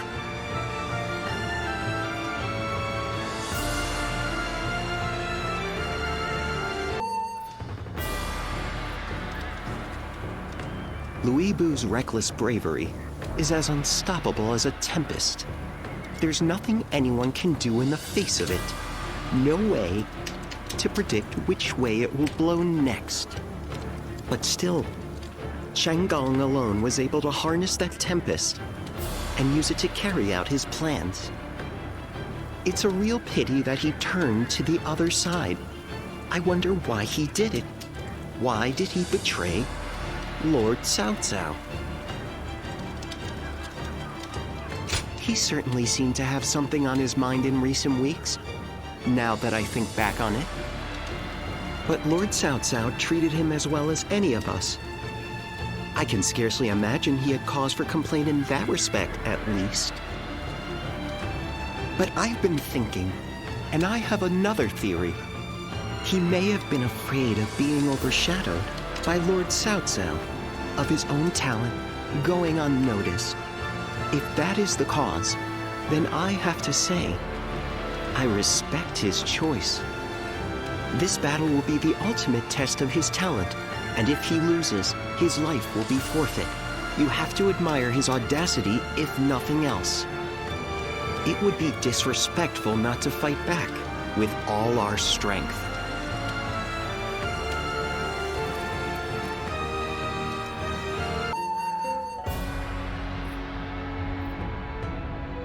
So, Louis Bu has pulled back. Likely he plans to hole up in Puyang Castle. Most of our troops' rations and supplies are stored in Puyang. He knew exactly where our weak point was. Thanks to Lord Chenggong, I don't doubt. However, it will be almost impossible to take back Puyang by force. Our troops are exhausted, and we would suffer enormous casualties.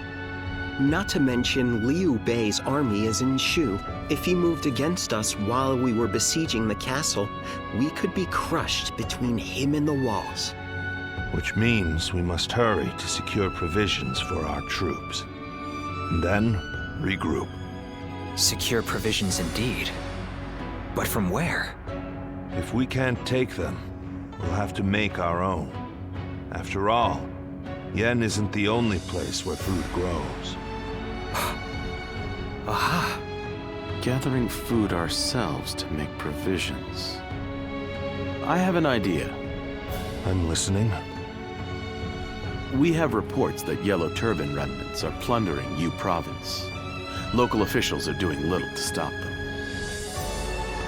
If we take the province under the pretext of stopping the plundering... Ah, a cunning plan, Lord Shunyo. A little bold, perhaps, but it certainly could work. Louis Bu's forces are spent and would be in no position to stop us. Eliminate the Yellow Turbans and restore order to Yu. So long as that is our goal, how could Liu Bei possibly interfere? A solid plan. We will leave Puyang to Louis Bu for now. Tell the men to get ready to march for you.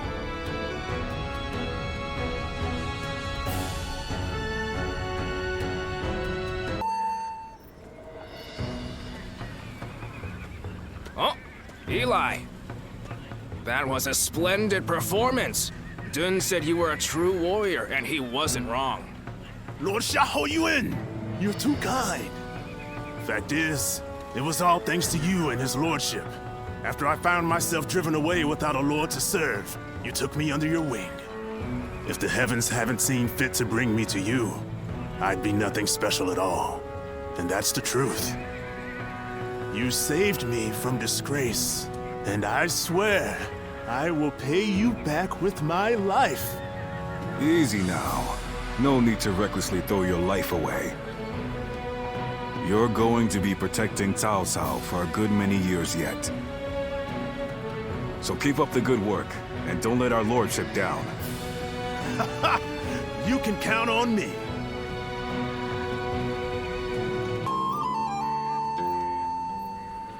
Huh? So, you're not here to plunder food from the village? Well, we do seek food, that's true enough. But no one said anything about plundering. His lordship's trying to build a world where everyone has as much food as they'll ever need. How? Does he intend to do that? It's really quite simple. He'll give fields to everyone so they can grow their own crops. If war comes, the people will take up arms to defend the land. Basically, he wants what you've been doing here to spread across the whole realm. You put it very well, Dion Wei. It's no more than what I learned from the Lord himself. The whole round, you say? So, tell me, are you a great man? That's not for me to say. Depends entirely on the work of those who serve me. If you were my ally, then perhaps the answer would be yes. Ha! Wouldn't that be great? Join us and we'll make sure the harvest is bountiful enough to feed the realm. Well, I don't know how much longer I can defend the village all alone. And you're saying you want to help not only us villagers, but everyone across the land? In that case, my mind's made up. Together, we'll have crops growing from one horizon to the next. Then it's settled. We're comrades now. But first, what is your name, friend? I am Shichu. If you need any heavy lifting done, I'm your man.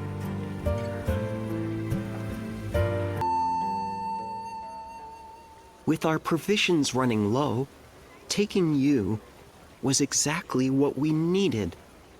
Now, we can maintain a foothold here for a while and plan our next move. Once our food shortage has been solved and our supply routes secured, we will be ready to take back Yan. Good. I'll be counting on you. We can succeed, as long as we are resolute. When taking on a foe that is holed up in a castle, it is essential to have a force large enough to overwhelm the enemy. One needs enough soldiers to completely surround the castle and cut off all supply routes. Despair, then starvation will follow. That is the proper way to conduct a siege. Of course, it is impossible to mobilize an army large enough for such a task without sufficient rations and supplies. On the other hand, if you plan ahead and build the required supply lines, then victory is sure to follow, as sure as day follows night. Prepare the men to march. Wait for the crops to be harvested. That sort of thing. For now, we wait until the time comes for us to strike.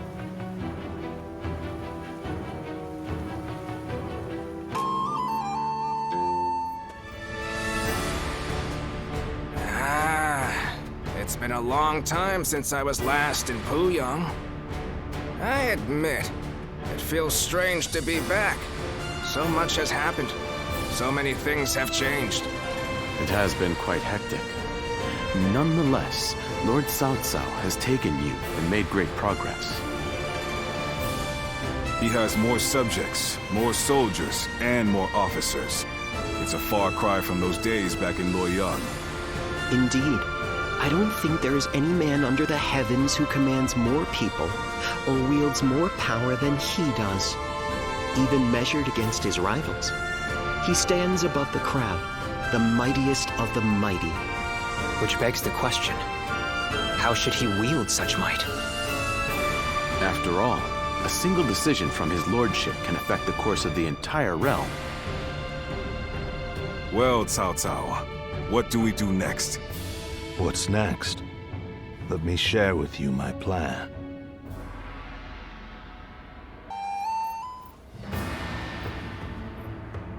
Well, the Emperor has safely fled from Chang'an. Yes, but he has been forced to ally himself with people of ill repute, having no one else to turn to.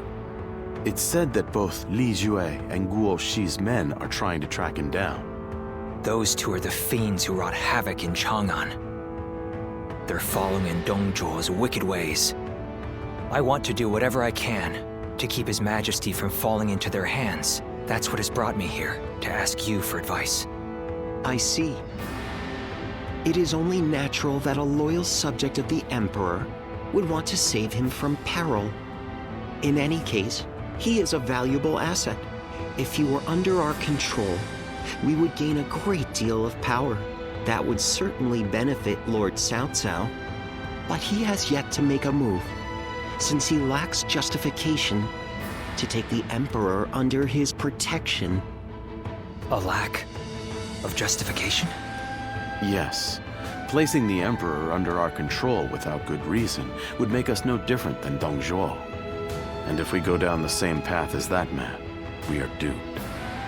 It certainly is a complicated situation.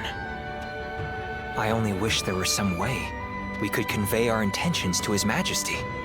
This is just a thought, but perhaps we don't need to worry about it too much. We don't? What the Emperor desires is a powerful protector.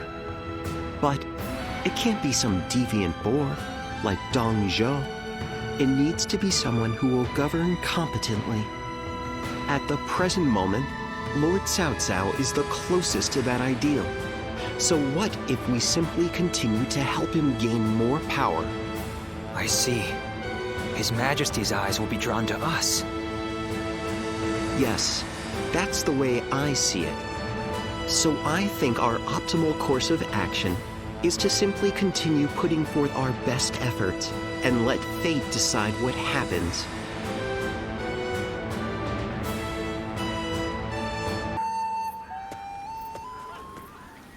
Hey, so you know our Lord loves giving us all special nicknames, right?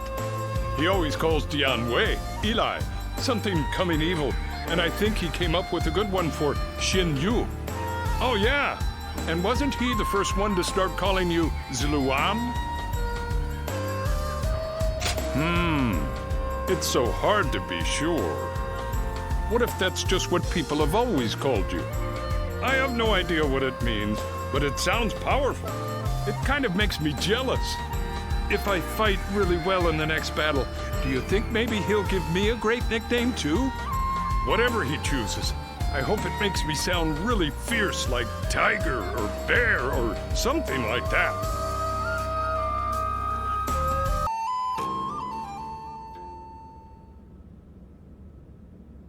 We will rescue His Majesty.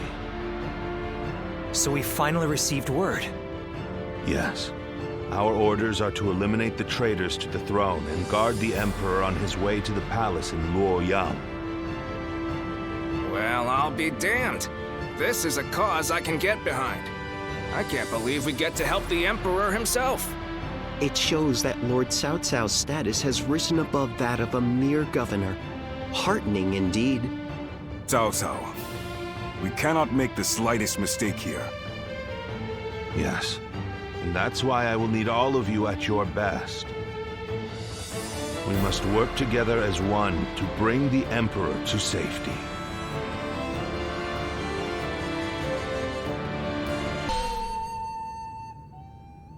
What did you say? You wish to have me placed under your protection? The ruined Luoyang is in a pitiful state, is it not? So, you would use me as your political puppet? Like Dong Zhuo, then Li Jue and Gou Shi, like the territorial beasts of the world? As you say.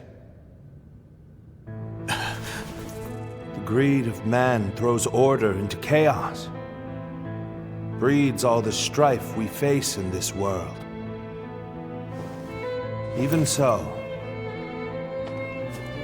those lacking desire lose sight of their path, of how to live. What we need are laws and systems to regulate such desires. Strength to safeguard such statutes and amend any unrest. And at the zenith of this structure, we need you, Your Majesty, as a symbol most sacrosanct.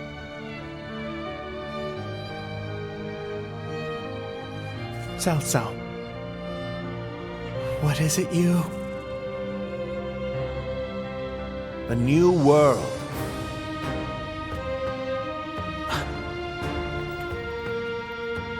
Be that as it may, for the sake of one's ambitions, one must eradicate those standing in the way, or face being eradicated.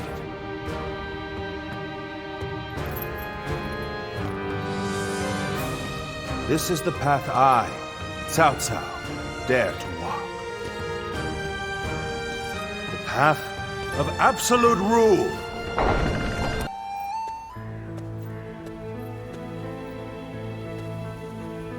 Cao Cao has decided on his goal and gained the means to fulfill it.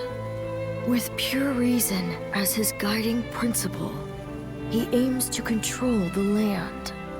However, So steadfast is his dedication to this principle that he risks eliminating not only corruption, but compassion as well. His path will be a trying one.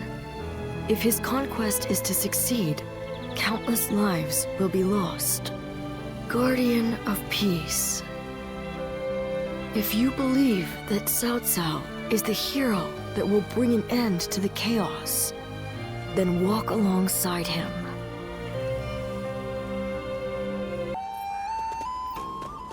We're coming in. We have something really important to discuss. It's about your future with us and our Lord.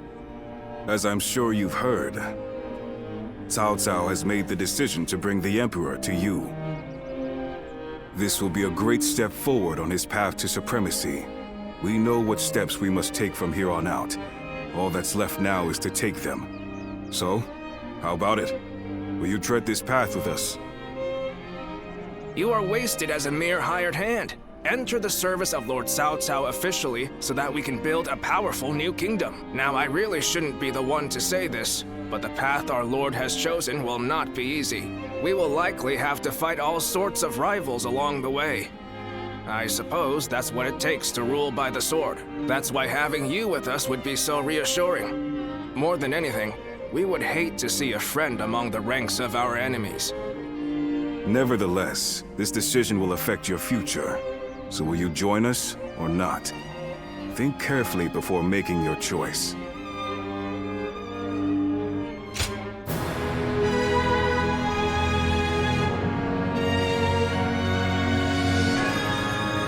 You will. Cao Cao will be pleased to hear that.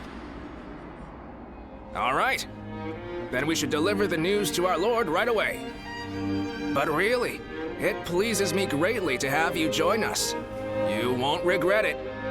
Having you under Cao Cao's command will lift some of the weight off my shoulders. I'm counting on you.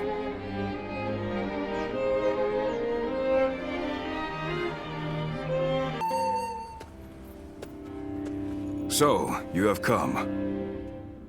Now, tell us what you have decided. Will you serve Cao Cao and walk with us on the path to power?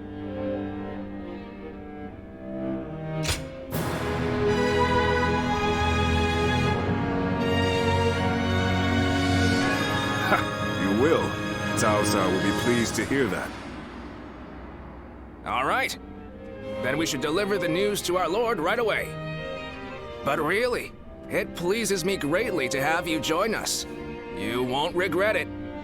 Having you under Cao Cao's command will lift some of the weight off my shoulders. I'm counting on you.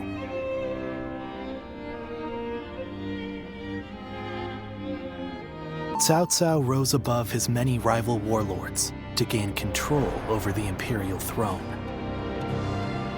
He made great efforts to establish a new regime centered on Shu. In the face of this, Yuan Shao and the other powerful clans could not remain docile, and their ambitions were soon laid bare. Elsewhere, Sun Ce worked with Zhou Yu on a plan to gain independence from Yuan Shu. In their youthful eyes, possibilities seemed to stretch out all the way to the horizon.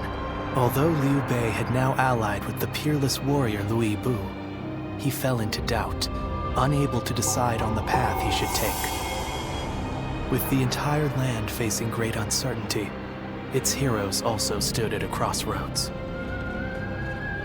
Chapter 4. Sun Ce rises up in Jiangdong. Liu Bei faces a quandary in Chiapei.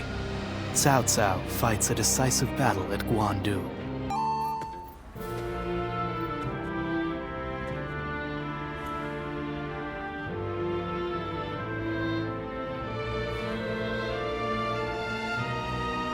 Allow me to welcome you again. Hear, hear. You've already done so much to help us. I'm glad you decided to formally join our forces. Agreed. I just wish we could find more people like you.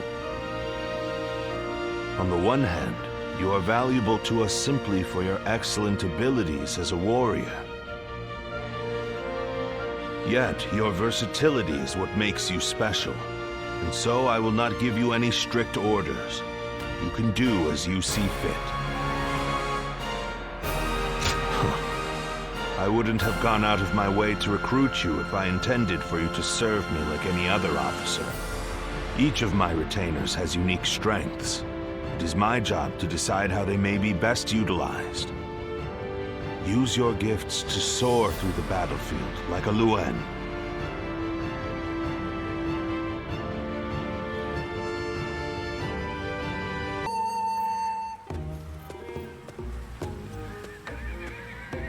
Dian Wei, don't you think you're working too hard?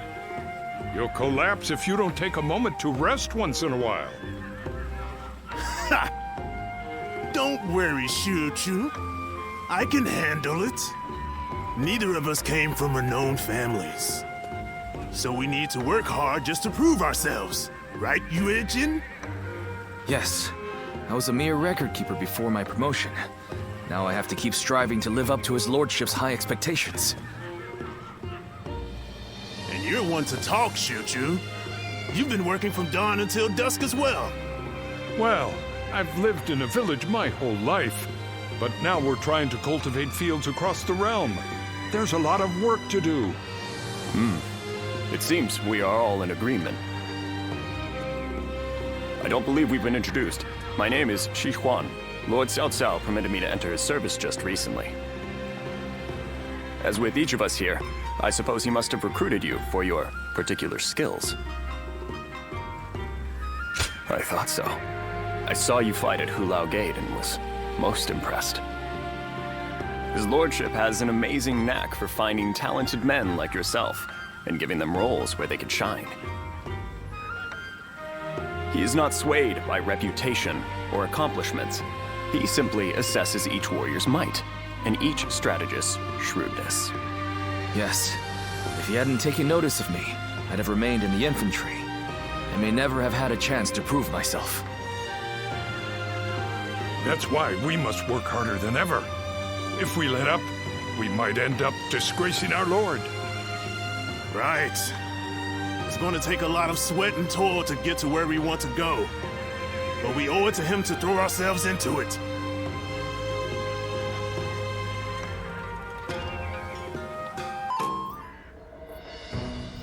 Now, let's discuss what to do about Louis Bu. He has fled from Puyang, and now seeks shelter under Liu Bei, who in terms of military strength alone, is no real threat to us. But what's concerning is the growing number of elite warriors who have gathered to serve him out of admiration for his character. While we could have easily dealt with each of them individually, now that so many of them are allied together. I am of the same opinion. Especially noteworthy are Guan Yu and Zhang Fei, Liu Bei's two fiercest officers. Then, our aim should be to destroy their unity. It is Liu Bei himself that binds them all together. He is widely respected as a benevolent man. Most would be honored to serve him. But as we know, Louis Bu is ambitious, perhaps too ambitious to remain in anyone's service for long. Then, we ought to have Liu Bei sent to eliminate Yuan Shu by imperial decree. If we can force Louis Bu and Liu Bei into a conflict, both will take heavy losses. Would you elaborate on your reasoning, Lord Shunyu? We shall take advantage of Liu Bei's virtuous nature. From what I understand, he is not the type to turn down people's requests. If he receives orders from the Emperor, he is certain to comply. And once he leads his forces away, Xiaopei will no longer be adequately defended. Chen Gong would not miss the opportunity to capture it.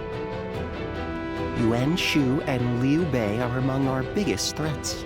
If they destroy each other, it would be a big help. Lord Shunyu, you're being surprisingly ruthless.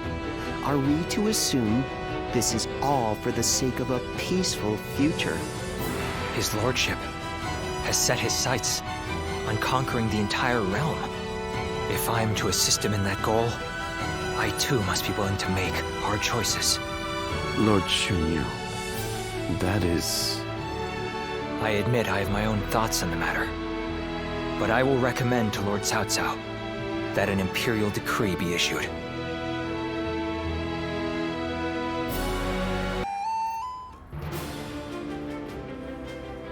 I see. Liu Bei would certainly become a threat with Louis Bu in his ranks. I will propose to the Emperor that Yuan Shu be hunted down. Thank you, my lord. The situation is concerning, even supposing that we manage to take care of Louis Bu and Liu Bei. Yuan Shao battles with Gong Sun San in Yo to the north, and tensions are rising in Jing to the south. Yuan Shao is the one we should be most wary of.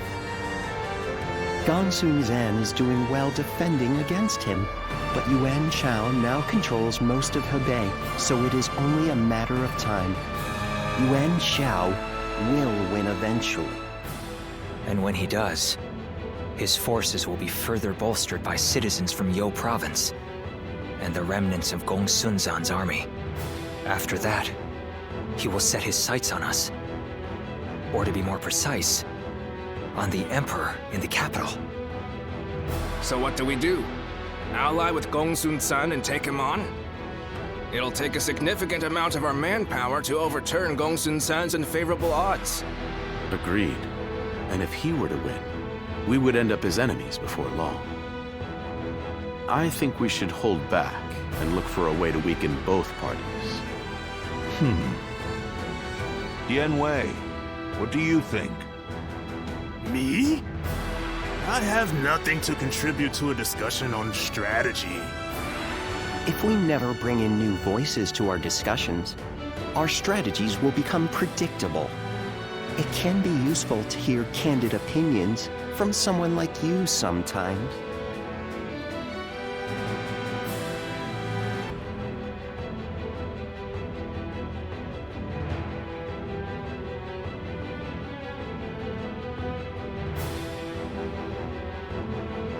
If you put it that way, well, in my opinion, the most important thing in any war is to protect whatever you value the most. I would advise that we stay put and protect the Emperor and the capital. And while Yuan Shao and Gong Sun San are fighting, we can build up our strength. A sound strategy, as I'd expect from you, Lord Dianwei. I think that may just be the best course of action. At the same time, we need to ensure that we're not dragged into the conflict, for one reason or another. We ought to eliminate the possibility of Yuan Shao finding some excuse to attack us. One way might be to cede him the rank of Grand General, which His Majesty bestowed on Lord Cao Cao just recently. That wouldn't be right, surely. Yuan Shao is not worthy of it for one, and it was the Emperor's decision. An interesting stratagem. His pride will not allow him to attack someone he's indebted to. The rank of Grand General is a mere formality. I have no qualms about giving it up. Well then, it seems we have decided on our strategy with respect to Louis Bu, Yuan Shu, Liu Bei, Yuan Shao, and Gong Sun Zan. That leaves one other major matter. What to do about Jing province. Zhang Ji, who took the city of Nanyang in Jing, has fallen. Now his successor, Zhang Xu, is in rivalry with Liu Biao.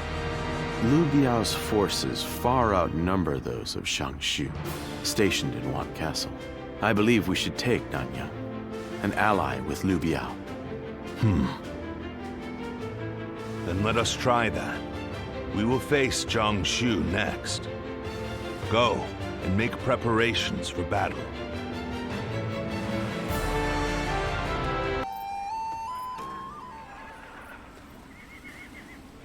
What a shame. Zhang Xu's forces have surrendered. You'll have to wait a while longer to show off your new garb on the battlefield. The difference in our forces is too great. Zhang Xu must have realized that they could never win. On the other hand, one must admire their quick judgment. They would have been a difficult adversary if we had ended up in battle. Right now, Zhang Shu should be on his way to see Cao Cao. We will receive more instructions soon.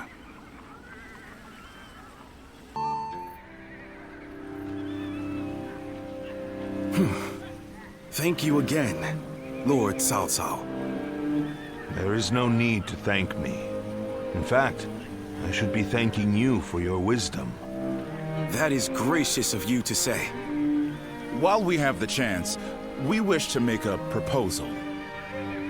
In honor of this agreement, what say we celebrate with a feast at our expense?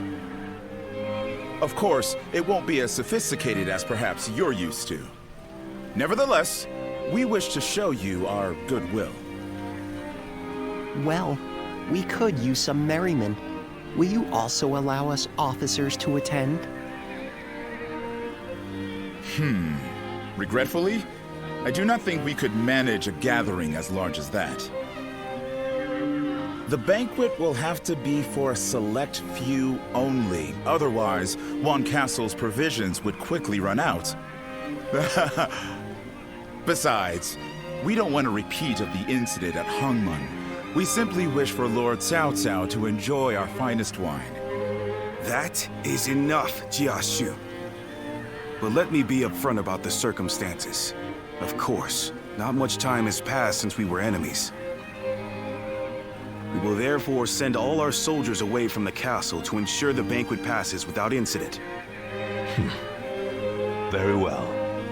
Guo Jia, I will accept their hospitality. There is much to discuss, and this would be a good opportunity for that.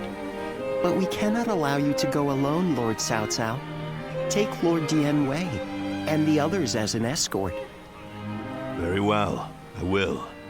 The rest of you will need to remain outside the castle for a while.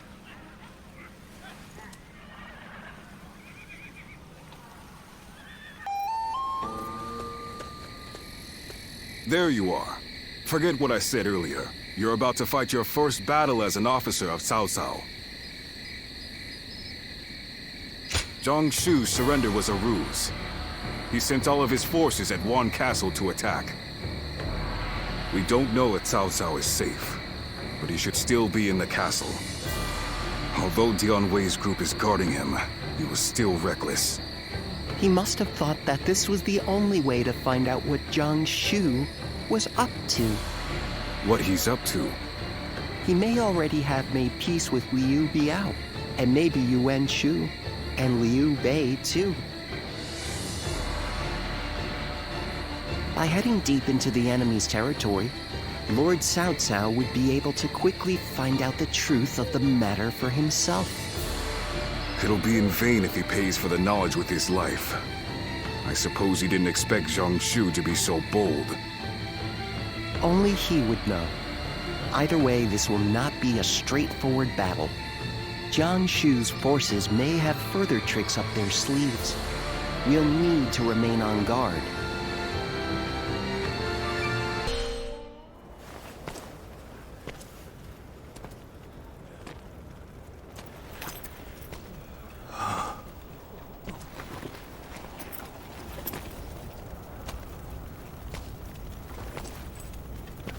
Go on ahead, my lord.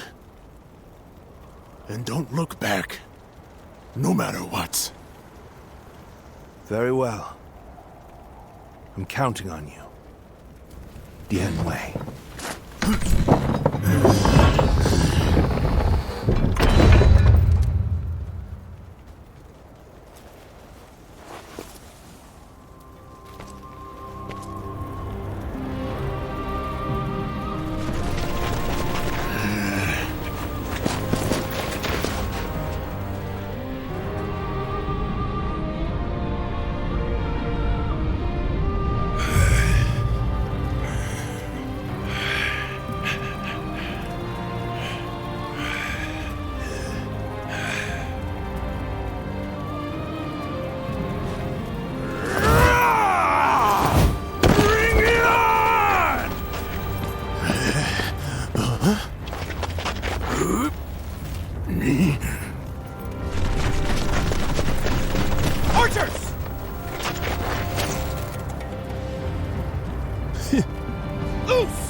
Oh!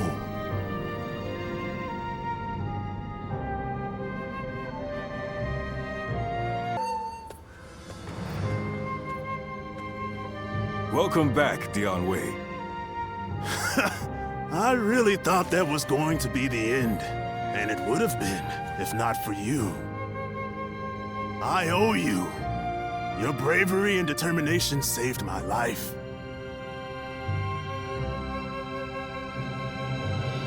Well, I owe my life to you now. I don't know how I'll be able to repay you, though. It'll be enough for you to stay with us. Your presence alone forces our would-be enemies to think twice. So, my lord, what's our next move? It appears that Jiang Shu had already made an agreement with Liu Biao. We will use this castle as a base to launch our invasion of Jing. However, first we must return to Shi City. This has been a harsh conflict. Our forces need to regroup and reorganize. The last battle was especially costly.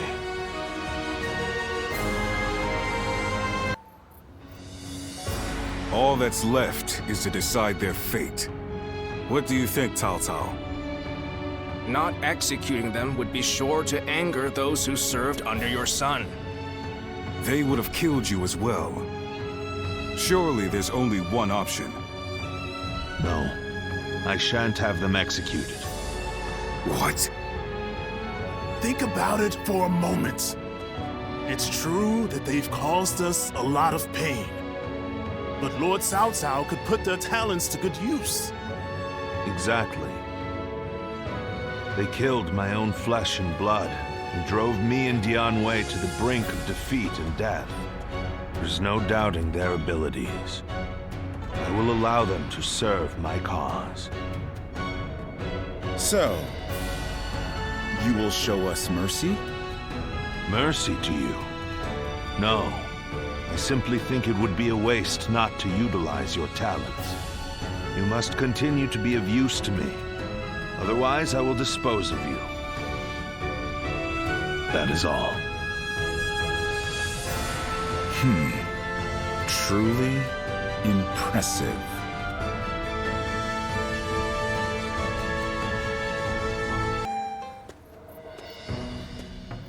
Oh, it's you! How long has it been since we last met like this? I never imagined we'd end up serving the same lord. Perhaps we're connected by fate.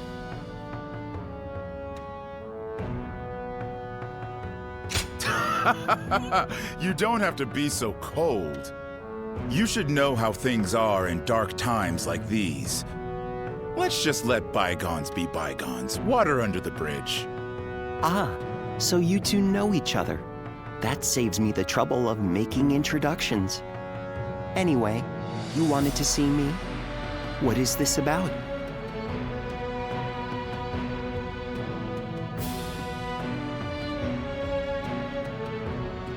A call for aid from Liu Bei. I expected that his alliance with Louis Bu might be uneasy, but don't tell me. Did you have a hand in this? That would be overstating it somewhat. After the Emperor issued the order for Liu Bei to defeat Yuan Shu, Louis Bu betrayed him and took Xiaopei Castle. Lord Cao Cao could not stand to see him in such a predicament and offered to help with taking down Louis Bu. How compassionate of him. It's truly a shame the message containing that order was lost. I imagine Chen Gong must have preempted it and sent his men to intercept it. It now seems that Liu Bei will have to commit all of his forces to a final battle with Louis Bu. Lord Guojia, may I ask you a question? You foresaw the message falling into Louis Bu's hands, and Liu Bei in turning to Lord Cao Cao for help, didn't you? Otherwise, you wouldn't have sent Lord Xiahou Dun before we'd heard anything from Liu Bei. I'll neither confirm nor deny it.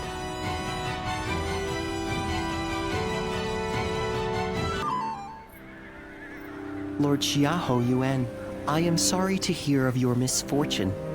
Yes, I was entrusted with the vanguard, but it was no use. When Louis Bu's forces attacked, we had to retreat. And Dun, he... I'm angry at my own incompetence.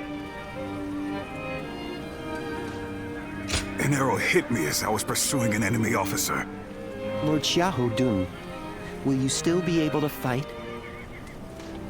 No problem. You will make up for what function I have lost with my eye. Receiving such a request from Lord Xiahou Dun is an honor. You'll have to do your best. Louis Bu had better be ready to face me. I will make him pay for this humiliation.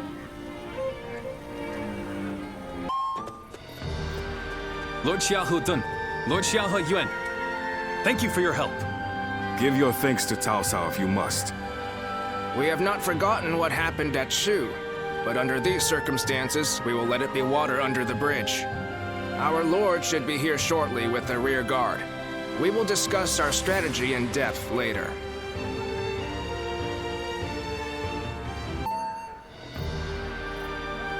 It's been a long time. Allow me to thank you once again. How many times is it now you've come to our aid? No, even though we've known each other for some time. Thanks is still in order. Still, you have obviously been serving Lord Cao Cao with distinction. As your friend, that makes me proud, but no. The important thing is that you're doing well. We will be depending on Lord Cao Cao for a time. I expect it won't be for long, but I look forward to working with you. Yes, it will be an honor to fight at your side again. All right, then. Let's combine our strength and teach that blasted Louis Bu a lesson.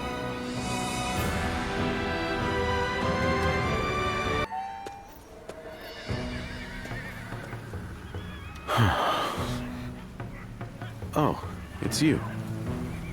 Did you need something? In truth, I carry a heavy burden. I advised Lord Cao Cao after the incident at Wan Castle that now is the time to take out Louis Bu. Having Jiang Shu on our side means that Liu Biao and Jing won't be able to mobilize. Lord Cao Cao took my advice and ordered me to attack Sha-Pei. Li Bu is a tough enemy, and Chen Gong is as cunning as they come. I must gather my thoughts and come up with a plan before the meeting.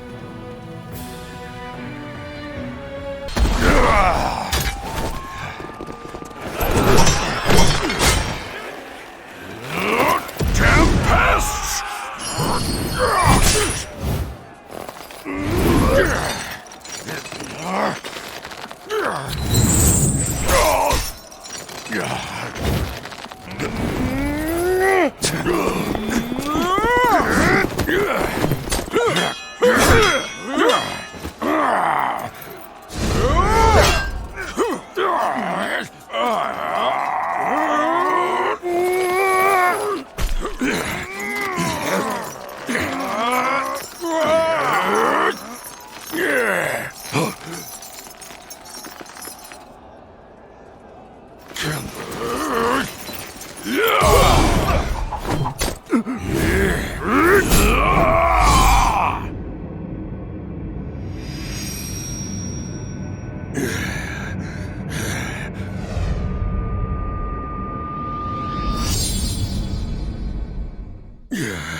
It is done.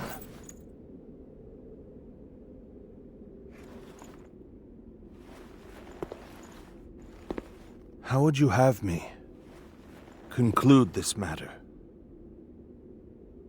That is not for me, but for the court-martials to decide.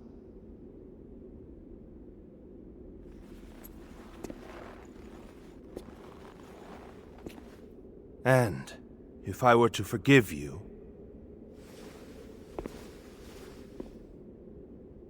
I fear I must refuse.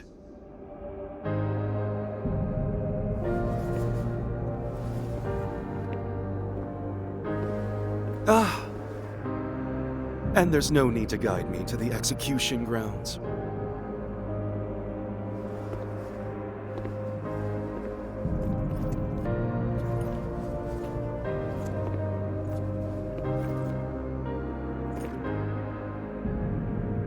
So close. I was so close!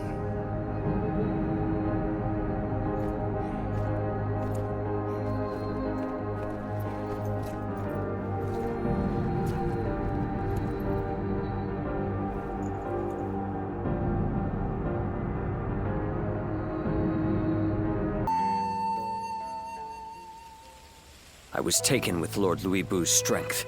I fought on battlefield after battlefield, hoping I might die a warrior's death at his side. An honor Lord Cao Cao denied me.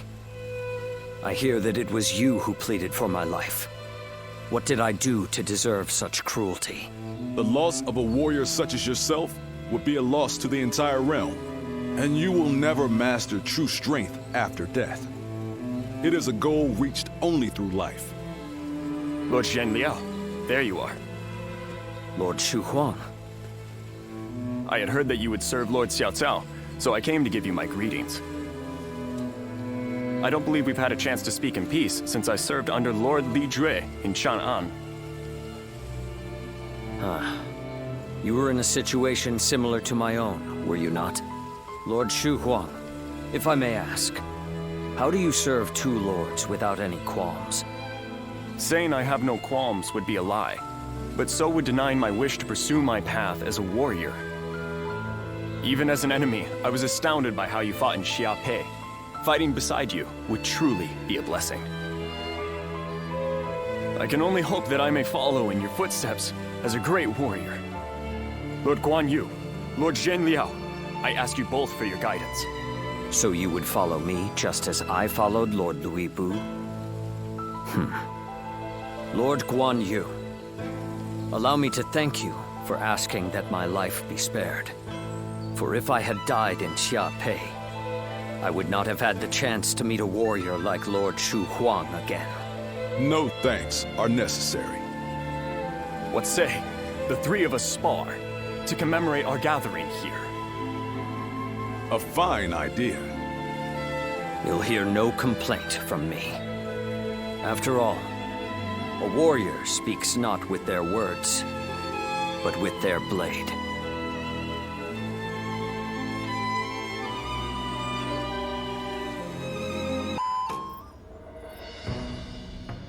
Louis Bu has been defeated, and Yuan Shu's power is waning. Clearly, this leaves Yuan Shao in Ji Province as our greatest threat. It's said that he has finally prevailed over Gong Sung Zun, and so now controls all 4 of Hebei's provinces. That makes his faction the most powerful in the land. There is no doubt what he will seek to do next. Gain control over the Emperor. We have also been preparing for a final confrontation, but we are hopelessly outmatched. If we make one false move, they'll overwhelm us with their superior numbers. Oh? I wouldn't have expected that from you. Saying that we will be overwhelmed if we make a false move suggests that you believe we have a chance of winning. Lord Goja. I agree with you. No matter how strong Yuan Shao may be, there is a road to victory. I'm glad you think so, but could you explain what that road is? Essentially, it comes down to the difference between Lord Cao Cao and Yuan Shao. Yuan Shao insists on finding the ideal solutions to problems, and so he is overly cautious. Of course, that can also be a good thing.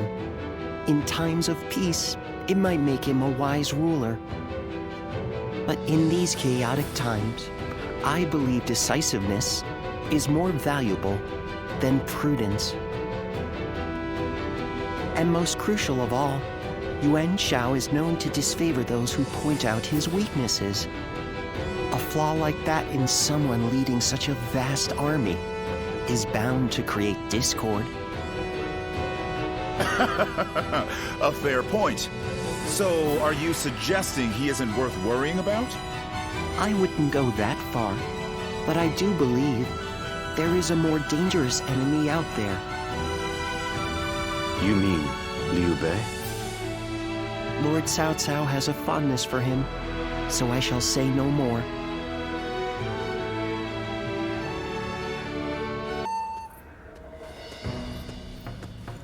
What is Liu Bei like? You were with him for a long time. I'd like to know more about him. The man who was chased from his castle by Louis Bu. Though I must admit, despite being in such dire straits, he has taken to our camp rather quickly. There is a certain boldness in that, to be sure. Cao Cao seems to think Liu Bei is capable of great things. If he is indeed comparable to Cao Cao, then we must crush him before he gains strength. And if he becomes a heartless monster like Louis Bu, all the more reason to destroy him. Frankly speaking, no. I have to assume that he may be planning something. I heard that while he and Cao Cao dined together the other day, a crash of thunder took him by such surprise that he dropped his chopsticks. And this man is meant to be destined for greatness. Of course I would be suspicious. But at least I now know that you think highly of him. I suppose I'll have to decide his worth for myself.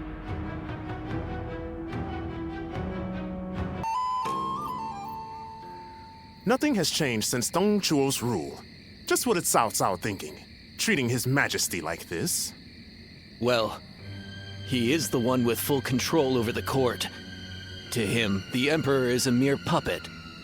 His Majesty might not speak ill of him in front of us, but surely he must be displeased. Or perhaps he is afraid because he is unable to discern Cao Cao's intentions. Have some respect. His Majesty would never fear a charlatan like him. Well, I am certain our dear Emperor is pained at all the tyrannical deeds committed in his name. Perhaps we should have forgone Cao Cao and entrusted someone with more prestige, like Yuan Shao. Ah, but I hear that Liu Bei might also be worthy. Ah, well met. On patrol, I presume? It has grown late. Perhaps it would be wise to leave the patrols to the troops and rest. Speaking of which, we shall do the same. We bid you good night.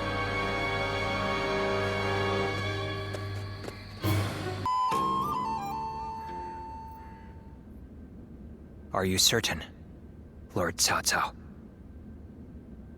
I urge you to wait. Giving Liu Bei an army to command is akin to letting a sleeping dragon roam free. The danger cannot be ignored. Yes, Liu Bei is a dangerous man. Once he gains strength, he will eventually come to stand in our way. And that is precisely why we cannot leave him in Shu City. Do you mean... There is a rumor going around. Unsubstantiated, but troubling.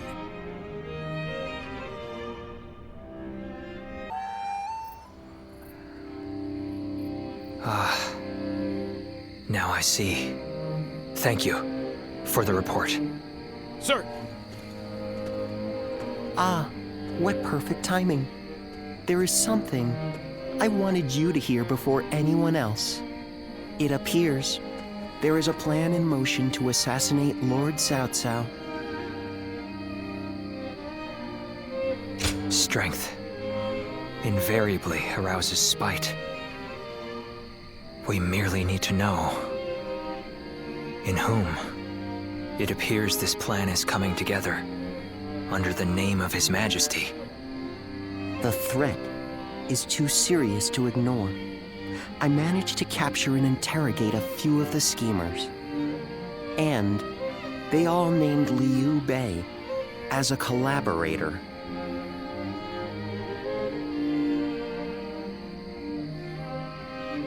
I know it must be difficult to believe, especially given how close you two are. But that means that you, of all people, should know what Liu Bei is like. He cannot help but respond to the cries of those in need. And given your reaction, it seems we were right. You are not part of their plot. Do forgive us for testing your loyalty in such a way. We're all glad your name has been cleared. Whether intentional or not, Liu Bei has long been plagued by unsettling rumors. And now this. Lord Cao Cao dismissed Liu Bei under the guise of defeating Yuan Shu. I am sure Liu Bei has realized as much.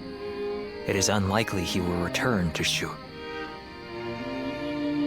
And so our war with him will begin. This may be difficult for you, but we ask that you be ready.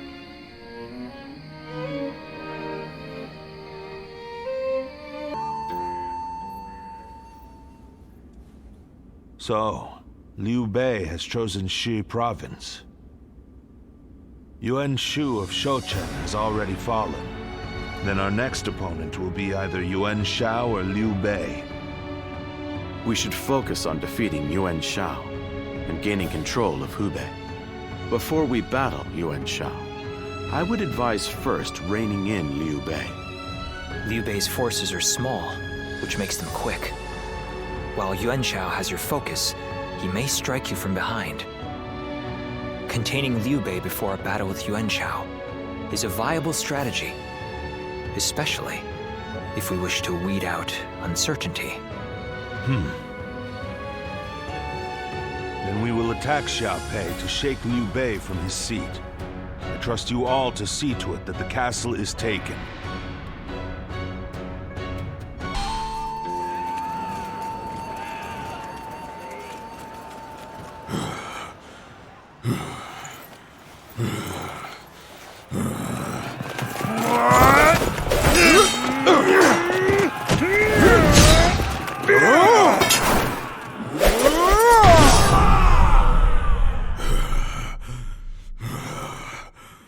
Such spirit.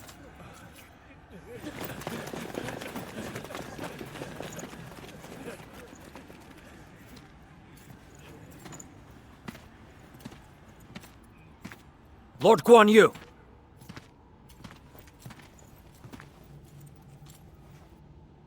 The castle has already fallen. Surrender at once. Never. I shall fight to my last breath.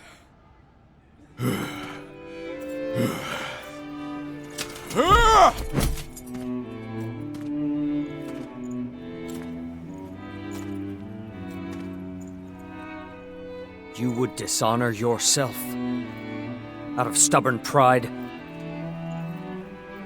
breaking your vow to your sworn brothers that you would die together, defying your duty to protect that which Liu Bei entrusted to you. Would your honor truly allow that?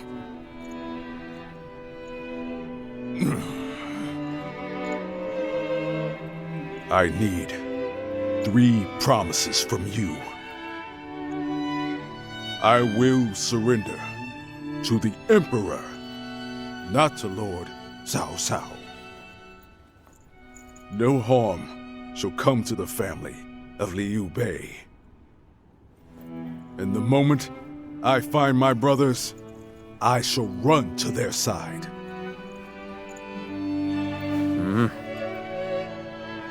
You have my word. I shall convey your wishes to... I accept those terms. How outstanding to have a renowned hero such as you on our side.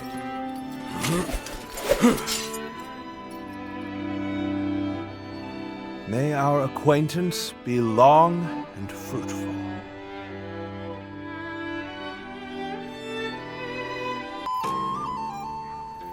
So, Yuan Shao's forces remain inert. Not that they had a choice in the matter. Yuan Shao is afraid of making mistakes. For that reason, he will always try to make the safe choice, leaving him unable to act upon the sudden changes of war. Making the safe choice isn't always a bad thing, but it's hardly a strategy befitting the times. Being able to move quickly at the expense of some griping is by far the wiser choice. Yuan Shao's lordly decision to always pursue the best option is both his strength and his weakness. Using that weakness to our advantage may allow us to decimate his massive army. That should be enough for now. Let us return to you so that we can prepare for what is to come.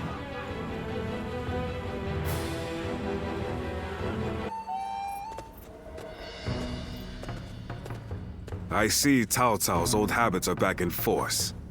He's been trying this way and that to bring Guan Yu under his command. They say he's given him all sorts of treasures, even the fabled red hair. It's the horse that Louis Bu rode. Ferocious and strong. Said to run 1,000 li in a day. And Cao Cao gave it to Guan Yu, an officer who surrendered to him. I doubt Guan Yu would change allegiances over mere flattery. And if I'm right, the enemy just gained another weapon. I just hope it doesn't come back to haunt us later. What perfect timing. Lord Cao Cao has called for you. We must hurry.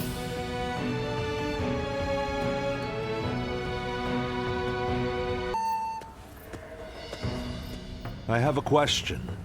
Were you close to Guan Yu? Oh, I see. Guan Yu is a man of integrity. I imagine he will want to return to Liu Bei's side. But it would be a shame if such talent were lost along with Liu Bei's life. If possible, I would like him to join my forces. I had hoped that if you knew him well, you might be able to think of a way to win him over.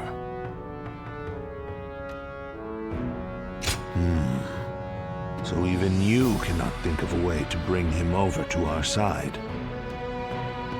If he wishes to return to Liu Bei no matter what, then perhaps we must make sure that is no longer an option. Before anything else, I want to know what Guan Yu is thinking. The moment our army has a chance to rest, I'd like you to find that out for me.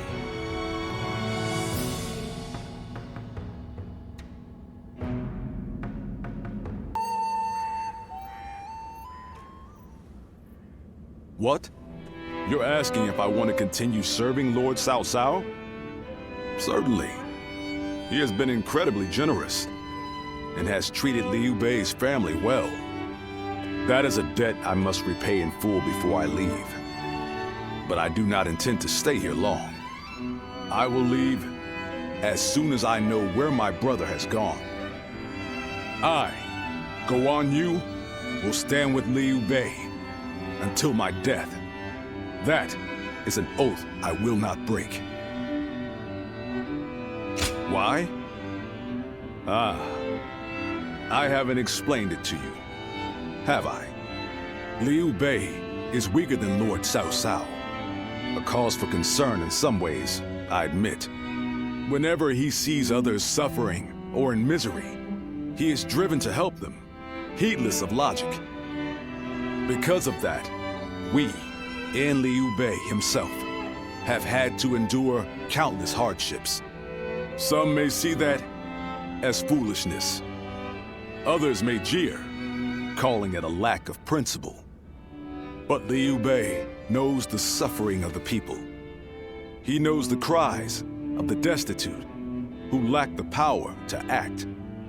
I believe that is the quality necessary to bring an end to these times of war. Forgive my prattle, But those are my thoughts in full. I presume you came here at Lord Cao Cao's behest to see where I stand. If you would, please tell him that I am sorry.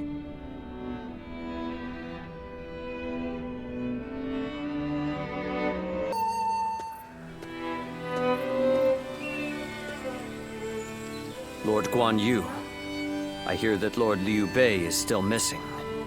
I cannot imagine how that must feel. But I am happy that I could fight alongside you once more. And I say that in earnest. I cannot thank you enough for saving my life and the lives of my brother's family. No need. The loss of a warrior such as yourself would be a loss to the entire realm. You said the same to me once. Zheng Liao. I echo that sentiment. Lord Guan Yu, you are worthy of our respect, and I am glad we could speak once more. Lord Shi Huang.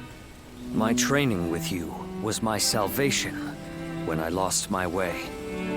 At the risk of sounding presumptuous, I hope our presence here eases your suffering even a little. Aye. We may have different reasons and circumstances, but we are all warriors climbing the same peak. If we train and continue to better our minds and bodies, a path may one day present itself. I am beyond grateful to both of you. Let us spar, that I may reforge my wavering mind. Nothing would bring me more joy.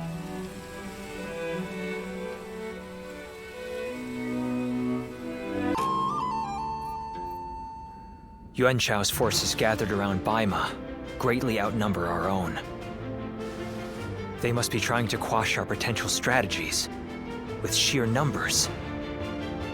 Be that as it may, any commander who would lead such a massive army is bound to let his hubris get the better of them. We must discover and strike at where they have been negligent. The question is how? Send a small force to ambush them? No. It would be but a momentary diversion against an army that large. Though if we can separate their forces, we may be able to take them down one group at a time. Separate them how? I doubt Yuan Shao would be easily fooled. If one wants to catch a catfish sleeping at the bottom of a pond, one must use valuable bait. Bait? Very well. I will join the assault. Then even Yuan Shao will panic and send his army.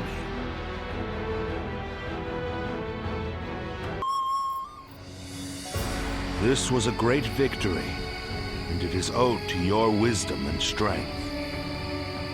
We are humbled, but it is not yet over, my lord. Aye. We've swatted away some of their troops, but the flow of the battle has not yet shifted. It looks like Yuan Shao is continuing his march south. They will overrun us if we do not intercept them. To defeat a large army, we must first take advantage of the terrain. We will draw back the front line to Guandu. There, we shall make our stand against Yuan Shao.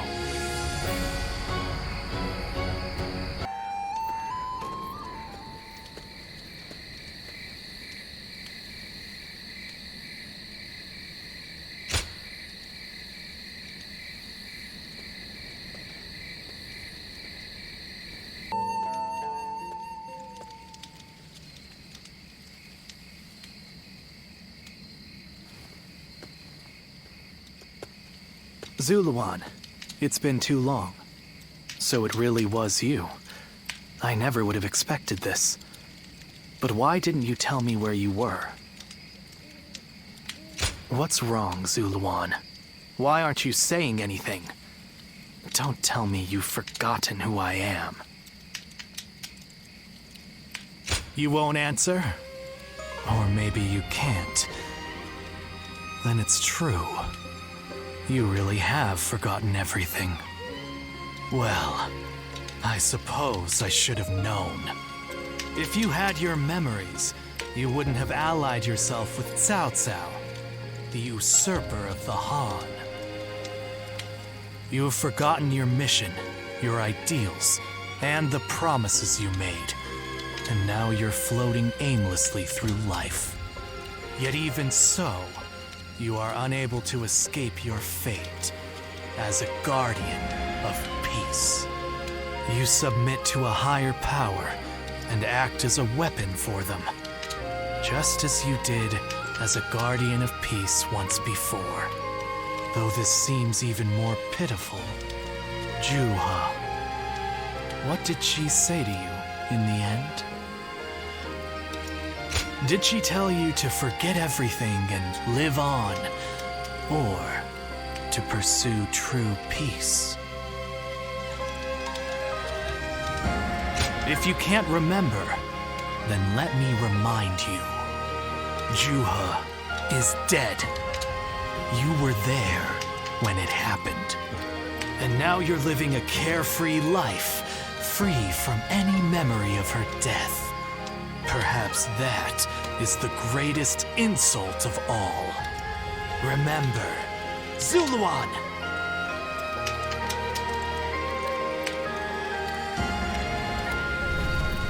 Are you crying? Go, Zuluan. Down your own path.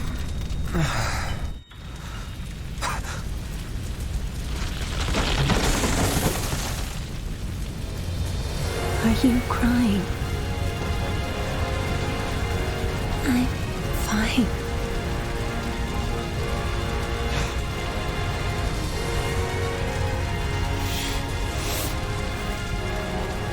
Go, Zuluan. Down your own path.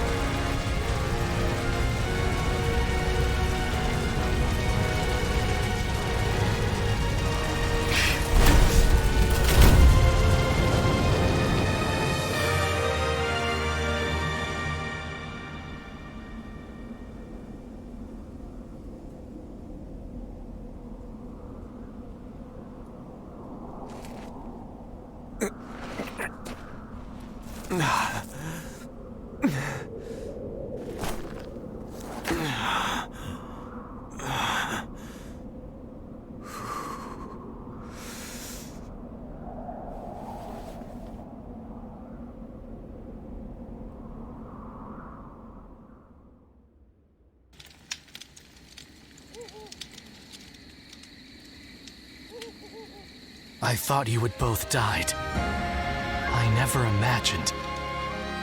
I thought I was alone. Maybe I was being foolish, desperately clinging to a past that will never return.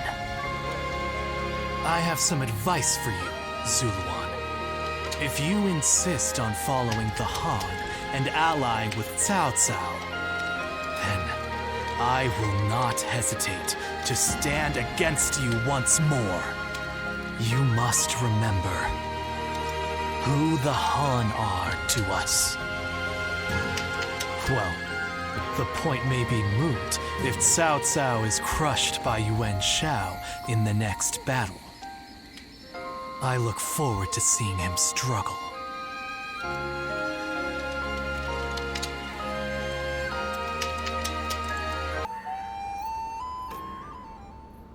Juha. I see. I had been wondering who she was, and why she chose to help you. It may be that the Juha you saw was a mirage, created by your own sense of guilt. That seems to be the logical conclusion.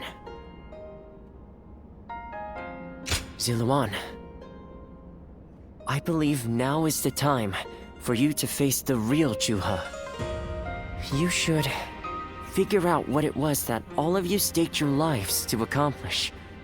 You, Juha, Bailuan, and all of the Guardians of Peace. Don't you think you're underestimating me, Ziluan? I think you ought to place a little more faith in me. The key to unlocking your past is most likely the incense used by the Guardians of Peace.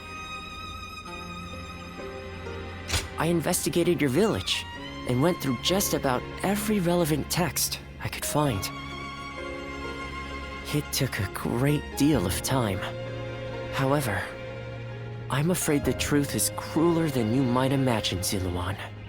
I would understand if you wish to avoid learning the truth. That too is a valid choice.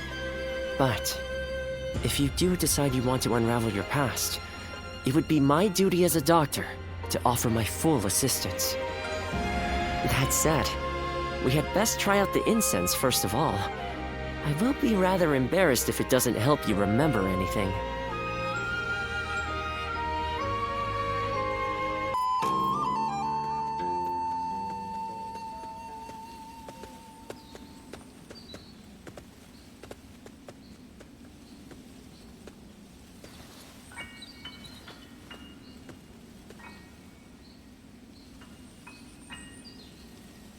So you remember, we fought the government forces that came to purge our village and were cut down. And now, you know, I am but a fragment of your memory, a mirage from your past, born of your deep, painful regret over having survived that day. I think this will probably be the last time you'll see me. You do not need me anymore. Because now, you remember it all.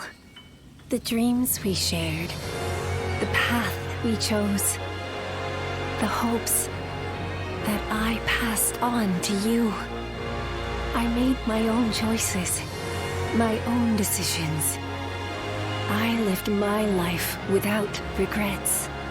Feeling guilty for our deaths only cheapens our resolve.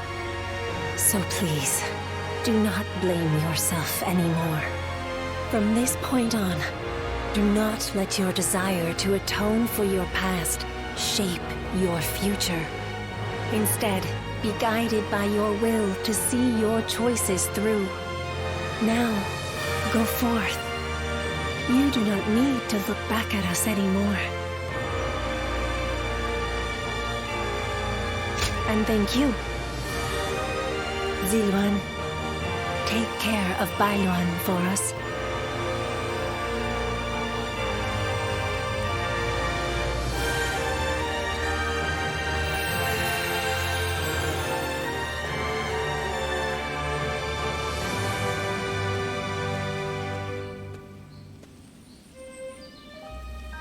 Good.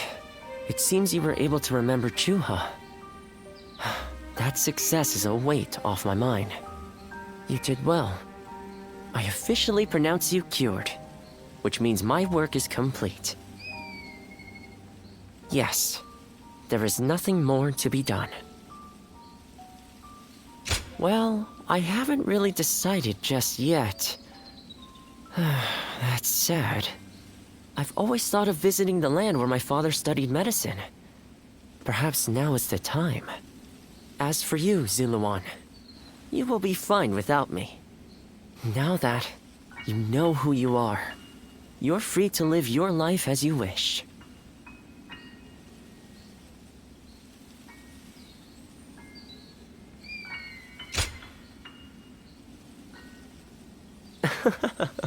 My, how you've changed. Ziluan, you're nothing like you were when we first met. The old you would have never said such a thing. Back then you were a wild warrior, hurling yourself into battle heedless of your wounds. But yes, despite my teasing, our journey has been one of the most rewarding times in my life. I met so many people, all fighting to survive this chaotic era. On second thought, maybe I could linger for a while longer yet? After all, what better place to fulfill my duty?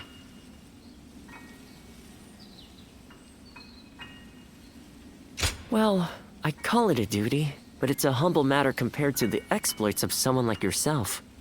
I learned medicine from my father, and he from his father. Along with that knowledge, they passed down the ideal of healing the sick and aiding the wounded. Now that I'm of a certain age, it's my duty to pass that ideal on to someone else.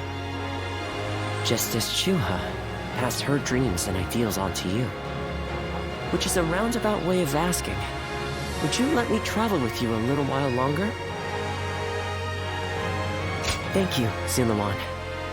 I mean, that is to say, I shall continue to be at your service and provide what help I can.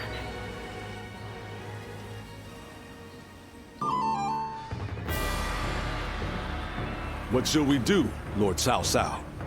Their numbers are far too great to fight without a plan.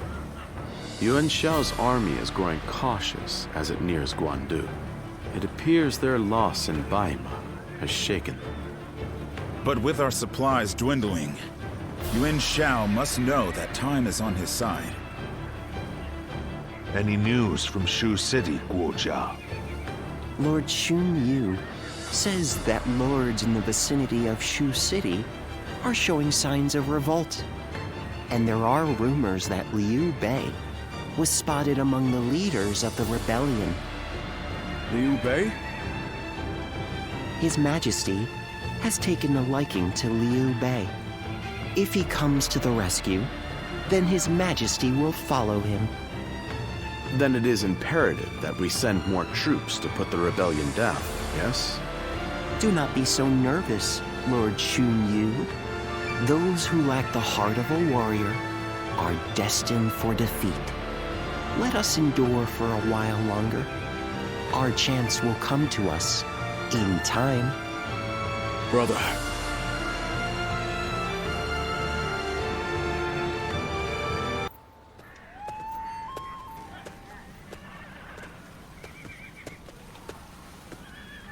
Farewell, Zheng Liao. Nothing more must be said. Press on, friend, and walk your own path. I am in your debt. I have sworn to live and die at Liu Bei's side. And that is where I must go. It's you. I must also bid you farewell. Lord Cao Cao has granted me permission to return to Liu Bei. And I will do so today. Somewhere around Shu City. That will be enough for me to find him. There is much I owe you. While this may be goodbye, it has been an honor to fight alongside you once again. I, Guan Yu, will never forget this debt. I do not know where we may meet again, but when we do, let us test our strength once more.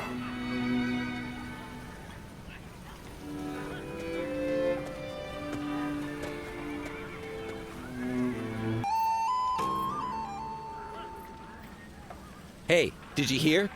Yuan Shao's main force is coming down south. They say it's 10 times the size of ours. We can't win this fight. And I hear we're almost out of supplies, too. It's all over for us. Line up. We will now begin our training.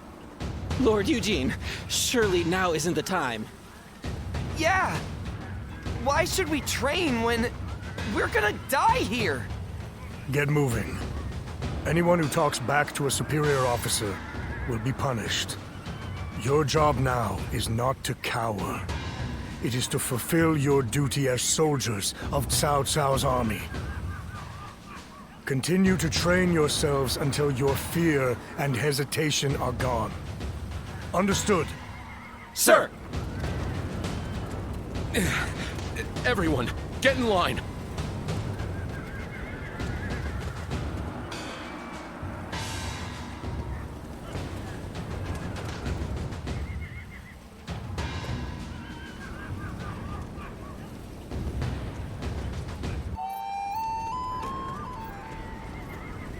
I've just returned from scouting Guandu.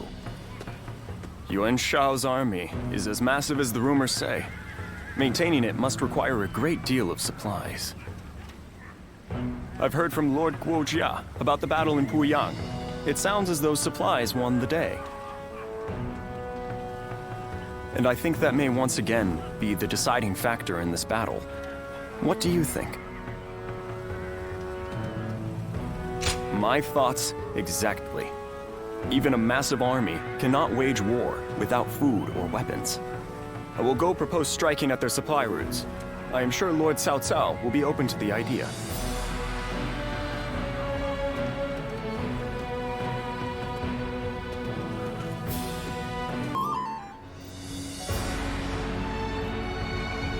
Well, this is unusual. Lord Guojia. We hardly ever see you grimace like that.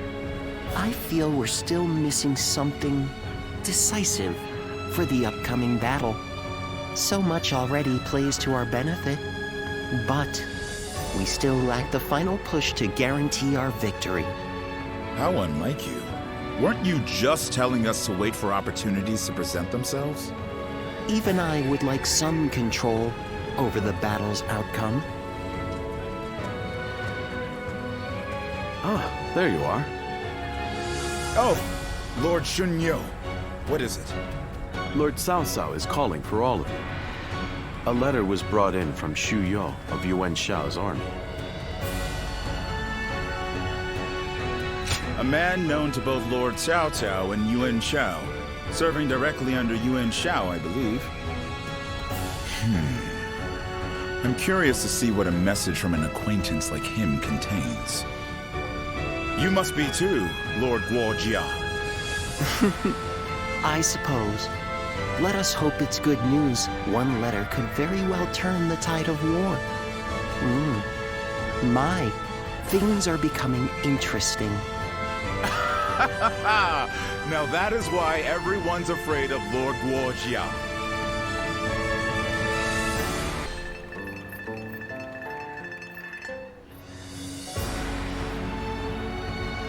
Xu Yo of Yuan Shao's army has sent us a letter. He is unhappy with Yuan Shao and is ready to surrender. He's also included some other pertinent information. If I may, precisely what is he unhappy about? That Yuan Shao favors corrupt advisors, prioritizing their suggestions above all. Not only does he reject earnest plans in favor of theirs, but he even imprisons his most loyal servants. I'm glad you are not like him, my lord. Otherwise, my head would have rolled long ago. I suppose that is the essence of Yuan Shao as a leader. Thinking back on it, he was always prone to these bad habits. He would show kindness to those who respected him, but enmity toward any who dared to oppose him. But that is irrelevant. What's important is this. According to Xu Yo, supplies for Yuan Shao's army are being gathered in Wuchao. He says the defenses there are weak, and that it will easily fall if attacked.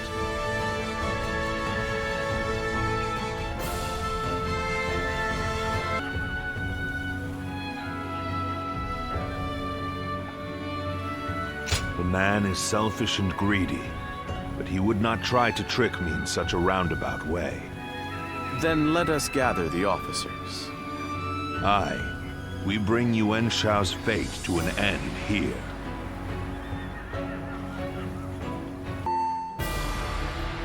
The difference in strength is clear to see. In terms of pure numbers, we stand no chance. So, we must first attack the heart of the enemy forces. And by heart, you mean their supplies? That's right. We will send out 2 units from Guandu to attack both the supply line and their stock of provisions. Lord Chu Huang, we will have you lead the unit attacking the supply line. I will not let you down. My men and I will do whatever it takes. Lord Cao Cao will lead the other unit himself. We have received word that the enemy has a storehouse in Wuchao that is poorly defended. Really? Our scout was certain of it. Xuan Yuchong is defending the provisions. We will attack him and burn the lot. The success of this plan rides on the element of surprise. The enemy cannot find out what we're up to. And even if we can conceal our true motives, if Guandu falls before the attack is complete, we're done for. So we must make sure that Yuan Shao's army in Guandu is dealt with before we even begin.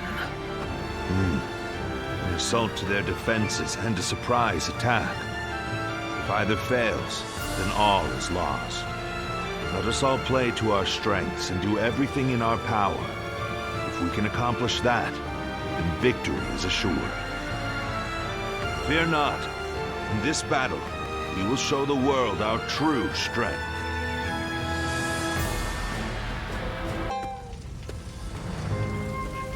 So we've lost him.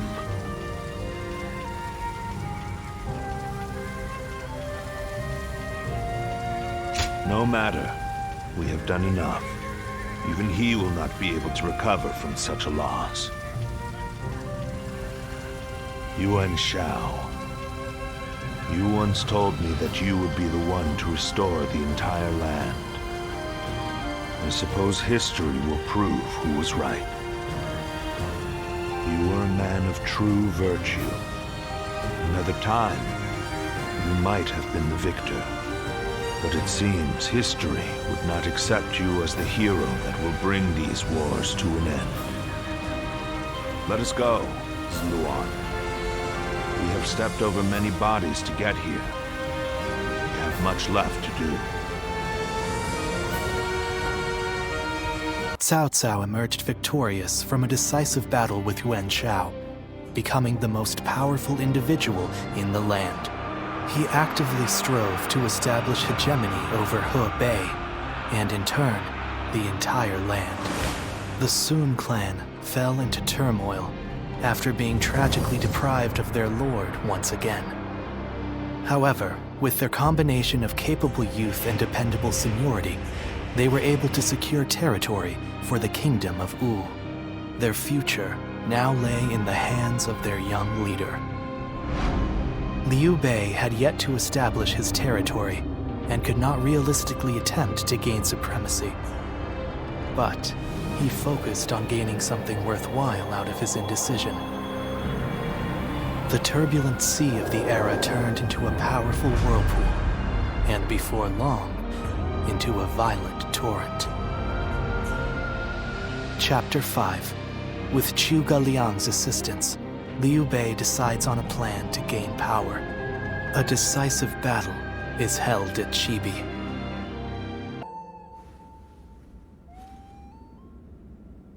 As of yesterday, Yuan Shao is no more. But his sons now continue his legacy. They have set up a stronghold in Ji province. Ji will not fall easily. On the contrary, before his death, Yuan Shao made one fatal error. Oh? He didn't appoint a true successor. Isn't that right, Lord Jiashu? Correct. And wars over succession are very common in such times. Yuan Shao knew as much, and I believe he intended for his youngest son, Yuan Cheng, to take over. But he passed before he could set that in stone. The brothers have already begun fighting. It may make things easier than when Yuan Shao was alive. Lord Goja. Sorry I'm late. I may have had a little too much to drink last night. I found myself giving in to any number of temptations. I'm afraid my weaknesses were exploited. Ha ha! How rare to see a mighty strategist in such a state. Men are as surprising as the world around them. Who would have thought the Yuan family's grip on Hebei would end up so loose today? Several officers surrendered to us in Guandu. They may be able to help us take Hebei for ourselves.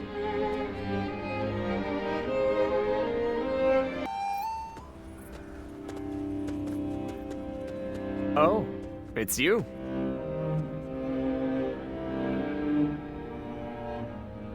My name is Zheng He. I used to fight for Lord Yuan Shao. Though I may have once been your enemy, I am honored to now fight by your side. It is truly a pleasure.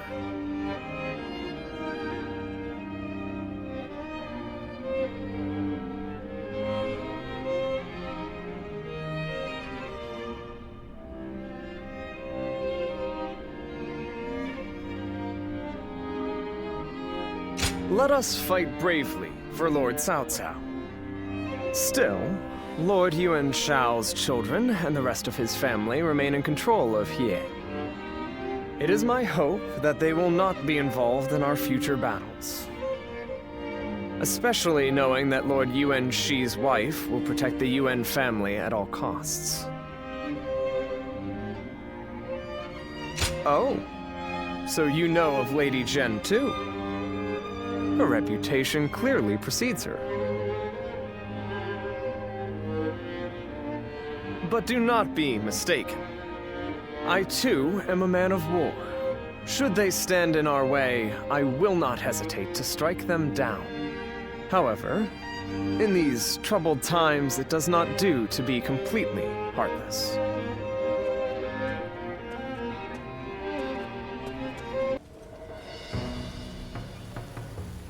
Ah, you have perfect timing. I have just received a report. Liu Bei had been amassing forces in Runan, and has now escaped to Jin. That province is known for its warriors.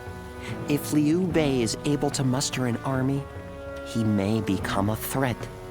Then again, it's also possible he's already lying dead somewhere, and we're worrying for nothing.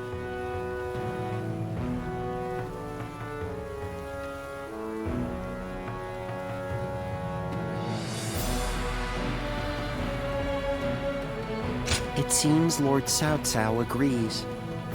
Ever since they joined forces to fight Louis Bu, Lord Cao Cao has been wary of Liu Bei. Not wary, excited perhaps, to see just how far he has come. Whatever happens, Liu Bei is always unpredictable. That is why we must prepare for any and all outcomes. We cannot waste any more time. We must strike while we can. Lord Guojia, Lord Cao Cao wishes to speak with you. Oh? To consult about the next offensive, perhaps? Let us go. You should come too. The whole army should know what we're doing.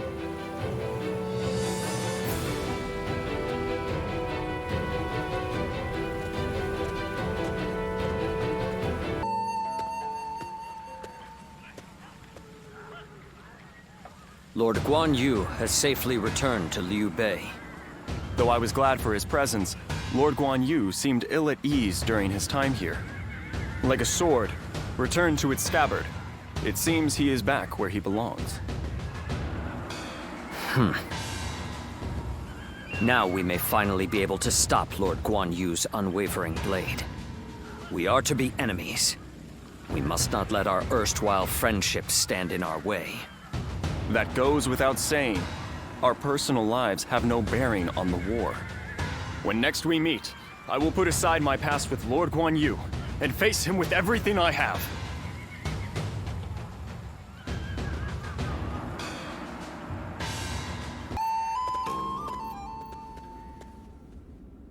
Yuan Tun has sworn his allegiance? We have just received word. Yuan Tan is Yuan Shao's eldest son.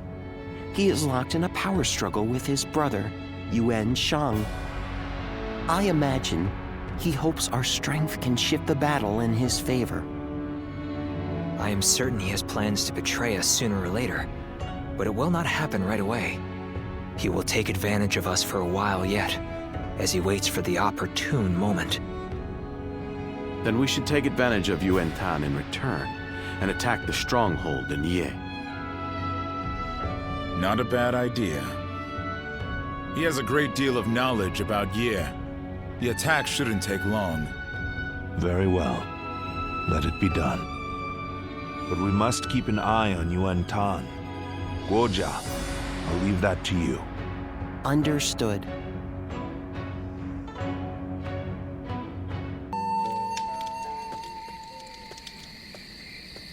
Well now, what are you up to at this hour? Preparing for the next battle. I want to take Ye as quickly as possible. That is why I am having trouble sleeping. Do we try to infiltrate the enemy ranks? Lay siege to their stronghold? The more I consider our attack on Ye, the more strategies come to me.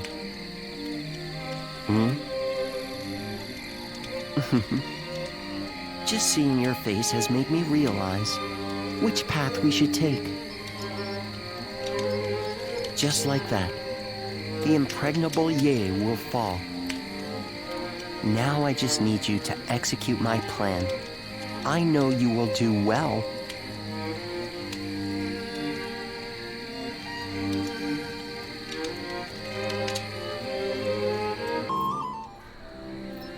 And so I find myself face to face with a traitor.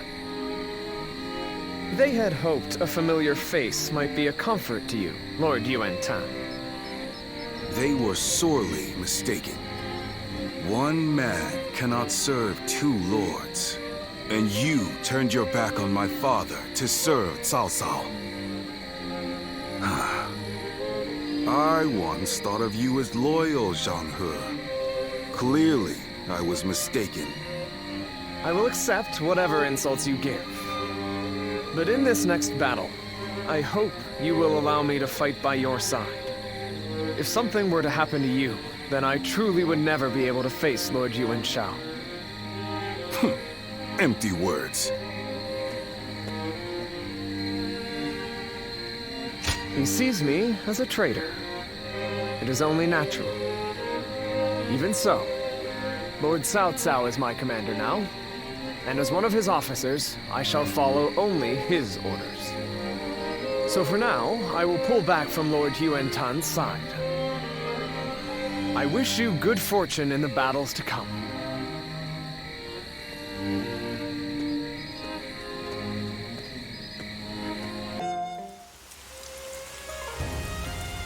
Zuluan, I'll be waiting for you in the north. Come to me, and bring Cao Cao with you.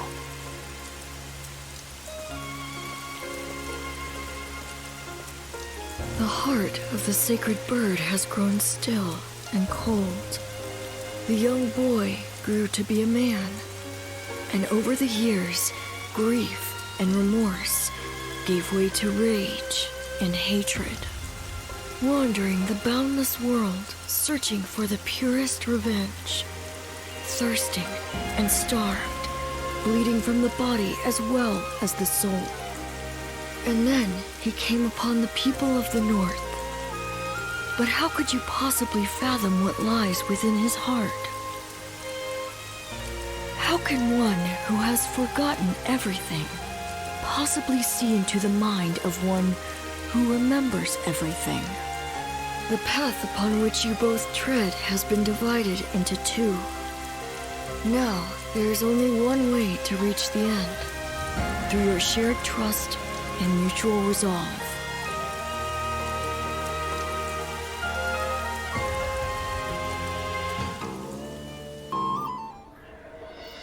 An assassin, I see. And here in Baima, no less. Was Lord Cao Cao truly the target? Thinking about what he said, I do not think that they are targeting Lord Cao Cao. Come to think of it, perhaps the true target was Lord Cao Cao's most valuable possession. The Emperor, and through him, the Han, We can only guess at the assassin's ultimate aim, given the uncertain connection between the two of you. But it's clear that they meant to stop Lord Cao Cao's rise to power. This cannot go unaddressed. We need to put a stop to this, and fast.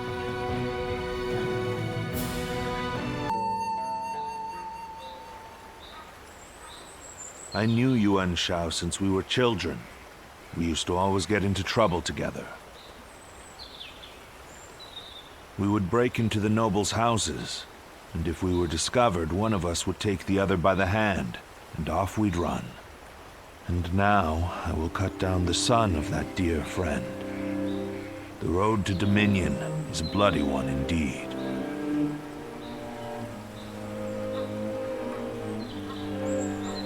Not at all. If I started regretting my actions, I would cease to be Cao Cao. And yet, I still think fondly of my former friend.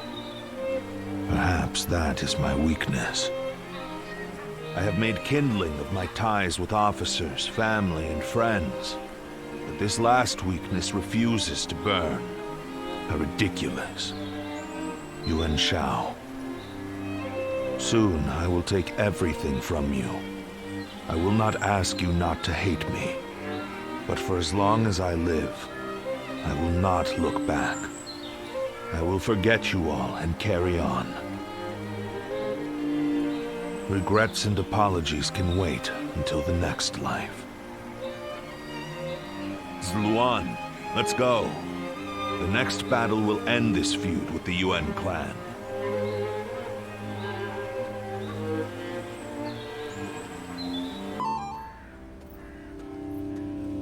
Lady Jen, I'm glad to see you safe. Well, I'm not sure safe is the word I would use to describe the current situation. Perhaps it would have been better if I had fallen in battle. Yet, I have survived and surrendered to our enemy. Or rather, Lord Cao Cao ensured my survival so that he might use me as a tool to bring the Yuan troops to heel. Be that as it may, I'm certain the Yuan clan is glad for your survival. The flower that blooms in adversity is all the more beautiful. And it is a staggering beauty at that. Enchanting even from afar. How little you have changed. But you may be right. Perhaps they're glad I'm still... Lady Jen. We have little choice but to accept our fate in these troubled times. But I would like a little more time to come to terms with my own fate. To bloom in adversity, we must first survive. That is my mission now.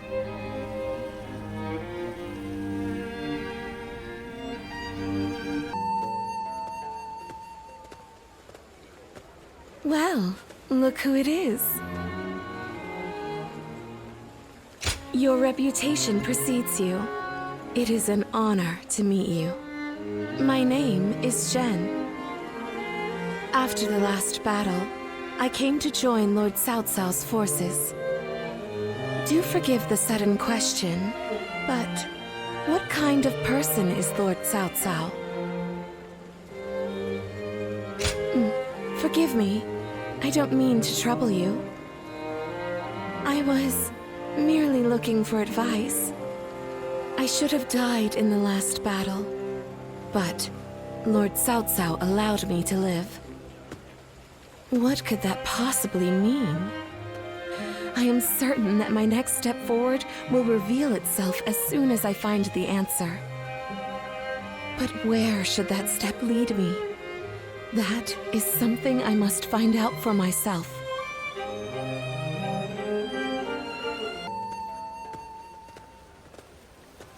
Well, look who it is. It's quite the coincidence. Like you, I have come to join Lord Cao Cao's forces. From one birdcage to another. But enough of that. we should take joy in our reunion. Do forgive the sudden question, but what kind of person is Lord Cao Cao?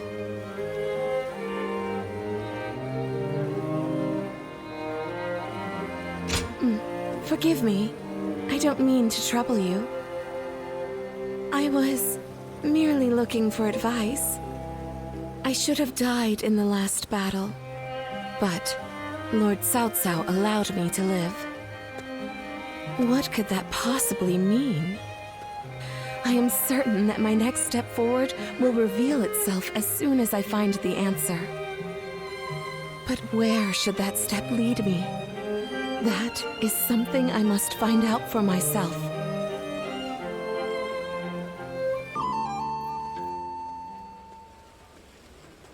Lord Yuan Tan is dead, and Lord Yuan Shang has fled with his brother, only to be betrayed by the other lords and taken in by the Wu Huan.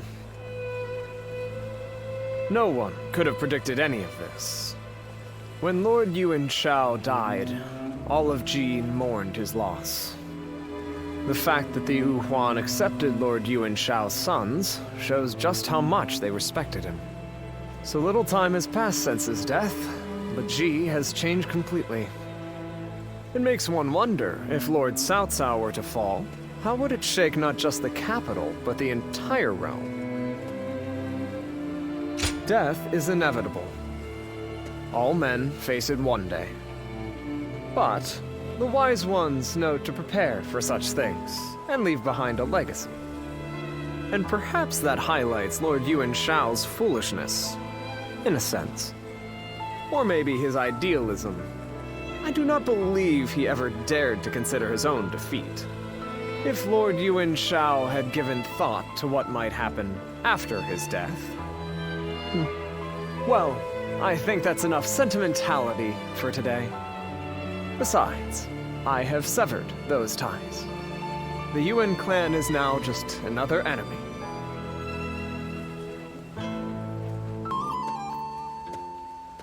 Hello there.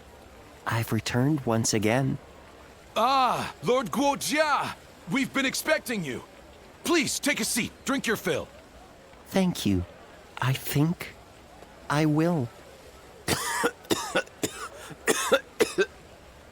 Lord Guojia, are you all right? Yes. It's nothing. You mentioned a seat? Oh, yes. Lord Guojia, I've been looking for you. Lord Chunyo. The meeting is about to begin, so we should head back. Ah, and I was just getting settled. Oh well. Sorry. I'll have that drink another time. Lord Guojia.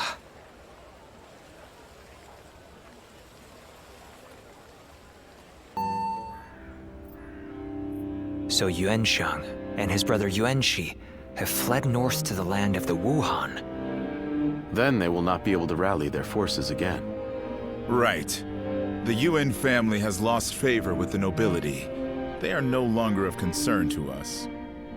So I suggest we head south to face Liu Biao and Liu Bei right away. I have no objections to that. Lord Guojia, do you have anything to say? I think we should eliminate both the Wuan and the Yuan brothers right here. Why do you say that? We have taken the 4 provinces of Hebei, but we are still struggling to maintain control. Yuan Shao may have lost the support of the nobility, but the people still adore him. The Wuan accepting Yuan Shang into their ranks is proof of that. But, Lord Guojia... The Wuan have a fearsome cavalry.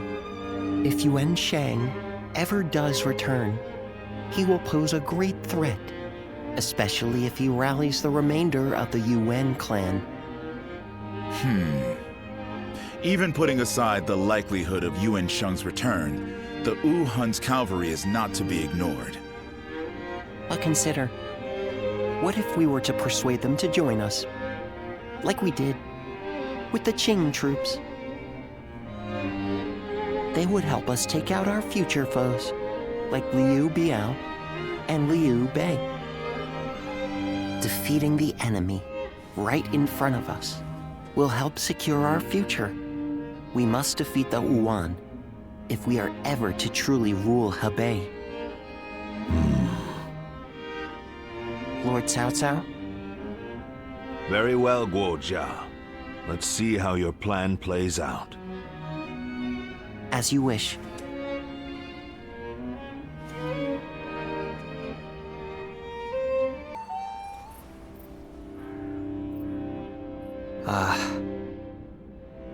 What did you think of Lord Goja's demeanor in the meeting earlier? Please, be honest. I thought so too. That harried manner was very unlike him. It seemed to me that Lord Goja was unsettled. And that cough. Perhaps he's not feeling well. With his weak constitution, I fear he would not survive the extreme cold in the land of the Yuan. But given his strong will, I highly doubt we could convince him not to accompany our forces to the battlefield. We must bring the battle to a quick and decisive end. Then leave Wuhuan territory as soon as possible. We are going to have to move our troops even faster than Lord Goja has recommended. And we cannot do so without your help. By the by, don't you know a doctor? Would you be able to introduce him to Lord Guojia? I say that, but I know he likes to enjoy every possible moment. He will not do anything he doesn't want to. I suspect that any advice we offer may be brushed aside.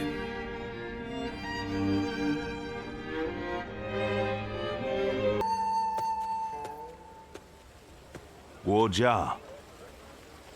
Lord Cao Cao? Is the plan not to your liking? No, it's not that. I was just thinking that I would like to speak with you. All right then. Shall we go have a drink? No. Here will be fine. If I may ask, why did you agree to the plan? Lord Chunyo and the others felt there was nothing to be gained from it. It's true. There is no real need to defeat Yuan Shang. If I were a strategist, I would have agreed with them. But you spoke up against them. You are not one to do so without purpose. You're putting an incredible amount of faith in me. Jin Province is a vital conduit for people and supplies alike. We must control it if we want to keep control of the rest of our territory. In other words, Jin is the key to your ascension. But taking Jing is not what you suggested. I believe we need to establish our current position before taking our next step. The realm's greatest warriors all have Jin in their sights right now. Even if we were to take it, we would not be able to hold it for long. Which is why we should leave Jin for now and concentrate on keeping our hold on Hebei.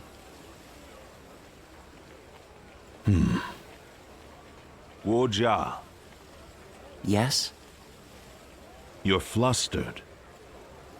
Human life is short. So lose yourself to pleasure. Share wine with friends. Fall in love with beautiful things. Such is the life led by Guojia. In that case, my friend, allow me to join you for a while. By all means. This tavern has everything we could possibly need.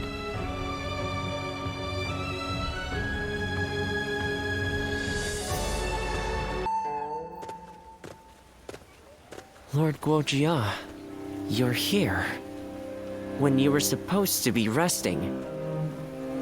I drink when I want to, and enjoy myself when the desire strikes. That is how you find pleasure in life. You should try it sometime, Master Yuan Hua. There's more to life than what you can learn in your books. You have me there, I admit. But no matter, I truly enjoy my work. Besides, just as a ruler who doesn't listen to his subjects is doomed to fail, a sick person who wants to die cannot be saved. So if you must focus solely on enjoying yourself, I'd ask that it wait until after you've recovered. Well, when you put it that way... Lord Guojia, you really should listen to what he tells you. Lord Dianwei. Almost dying at one castle taught me something. Wanting to give your life for a cause is a fine motivator. But wanting to live for that cause makes you even stronger. Especially if you want to see the world Lord Cao Cao will create. The world he'll create? Huh. Fine, fine. I'll turn in. For now. I won't be able to enjoy myself, with you two pestering me anyway. Very demanding people indeed.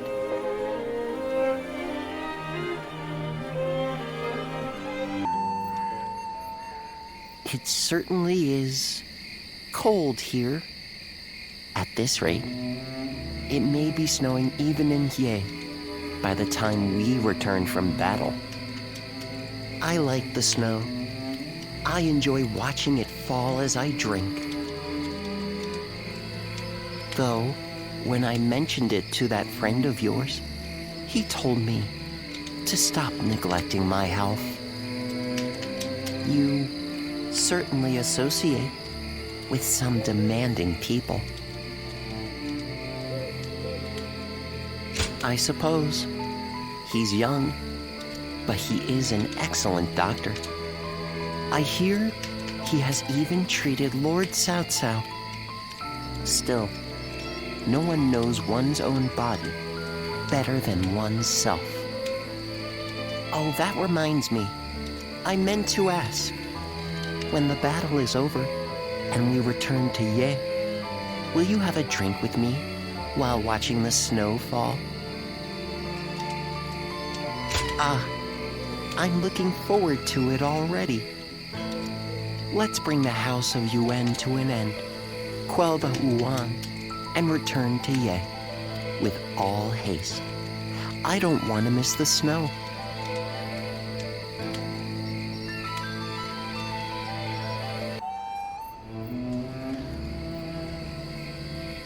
The time has finally come. I'm certain we will meet Lord Yuanxi on the battlefield.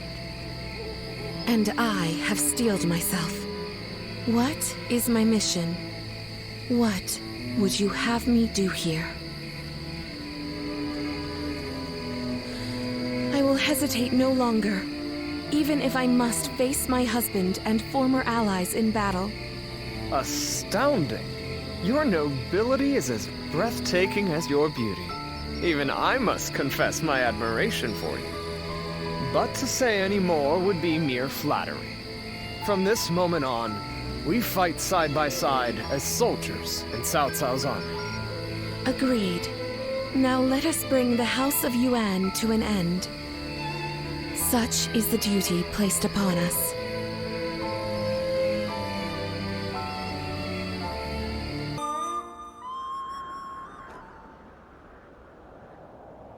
Do you mean to kill me, Zuluan? It would be a fitting end. But the Han will not survive. A new era is inevitable. Even if I am defeated, others will come to finish what I have started. You fool. Cao Cao and the Han stand opposed to peace in our world. As long as you are with them, We cannot travel the same path. I do not yet have the strength to defeat Cao Cao. If you won't kill me here, then my only choice is to flee for now. Do you remember the words Juha uttered before her death? Do they still echo in your soul? Live and create the world we dreamed of. If you really believe Cao Cao is a true hero that we can trust to bring our dreams to fruition, then do what you must to make me believe it.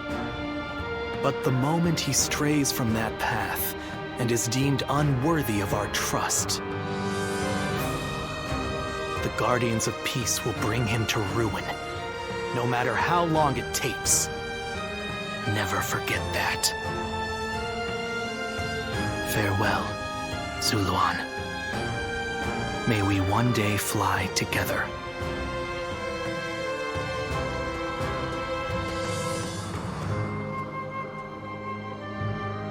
Those who have been long divided must unite, while those who have been long united must diverge.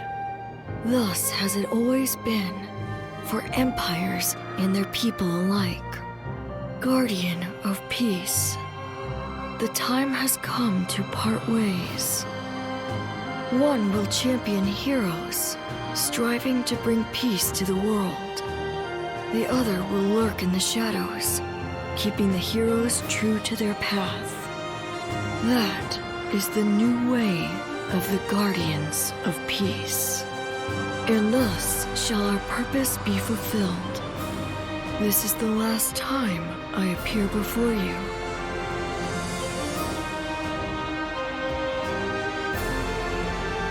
Well, it is said that the founders of our order were mystical beings, that they had the faces of children, with hair as white as snow, and eyes as blue as the surface of a frozen lake, and that no number of years could ever age them. Zuluan, you must go now. Let your eyes guide you along your true path, and carry all that has been entrusted to you.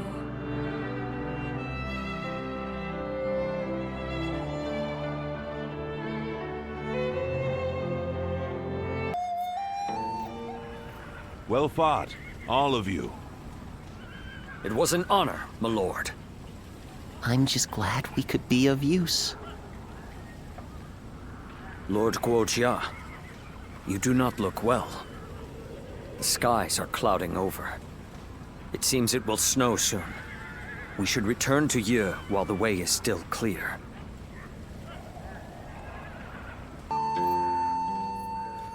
Well fought, all of you.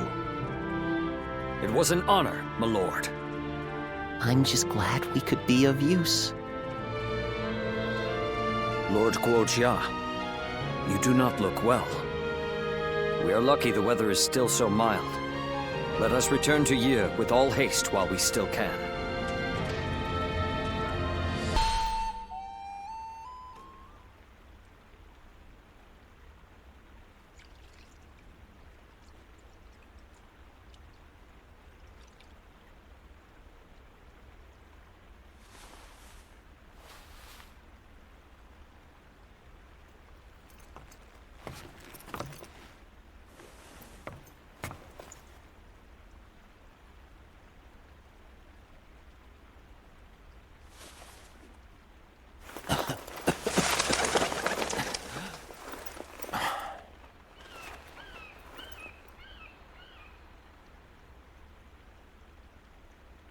Guojia.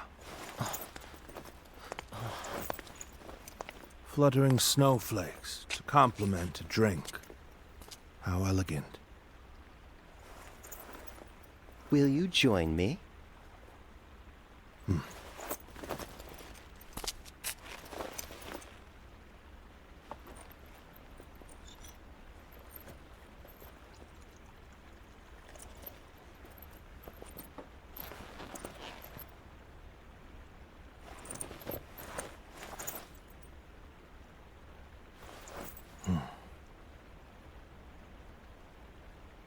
Guojia.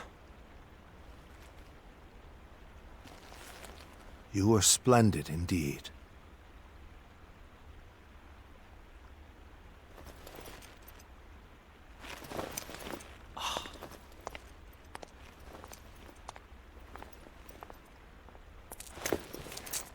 This evening shall be cold. Please, take care of yourself.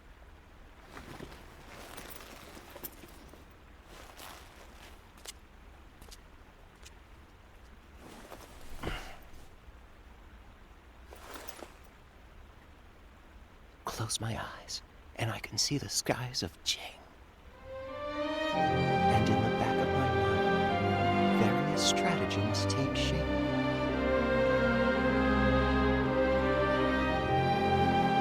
If only there were time.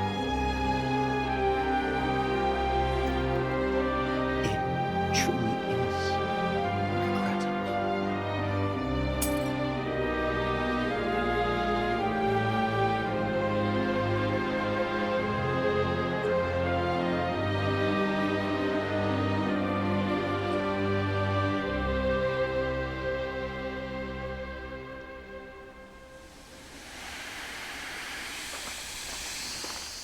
Lord Goja!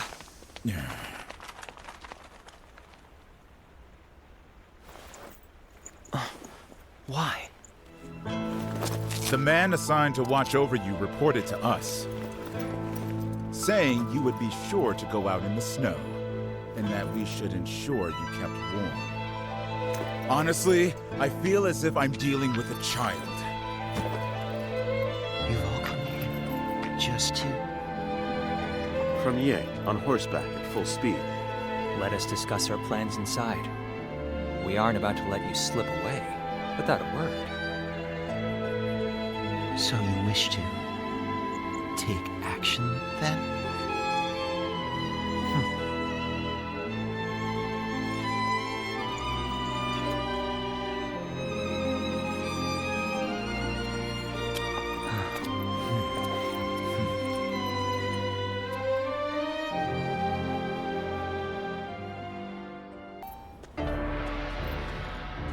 Forgive me for the sudden intrusion. My name is Shishu, and I recently became a vassal of Lord Cao Cao. I am... that is to say... I'm not up to anything suspicious, I assure you. I'll tell you anything you want to know about me. I was a wandering swordsman, and Lord Liu Bei took me under his wing. He placed his trust in me, a nobody, and made me a strategist. In return, I worked as hard as I could to justify that trust. It wasn't long before my efforts were noticed by Lord Cao Cao. I was half forced to become his vassal, and thus here I am. Truth be told, it's a story that I'm not yet ready to tell. Perhaps when time passes and the resentment fades, I'll be ready. What weighs the heaviest on me is knowing that I abandoned Lord Liu Bei. He trusted me, and I owe him a great deal. But there are better men than me in Jing. The Sleeping Dragon and Fledgling Phoenix, for example. With such men at his side, ready to serve and fight for him, Lord Liu Bei will surely start to amass power and move up in the world. Then, sooner or later, he and Lord Cao Cao will become adversaries. When the fateful moment comes, I wonder if I will be able to fight the man I respect more than any other. Listen to me prattle. Forgive me. I suspect I'll be like this the next time we meet, too. My apologies in advance.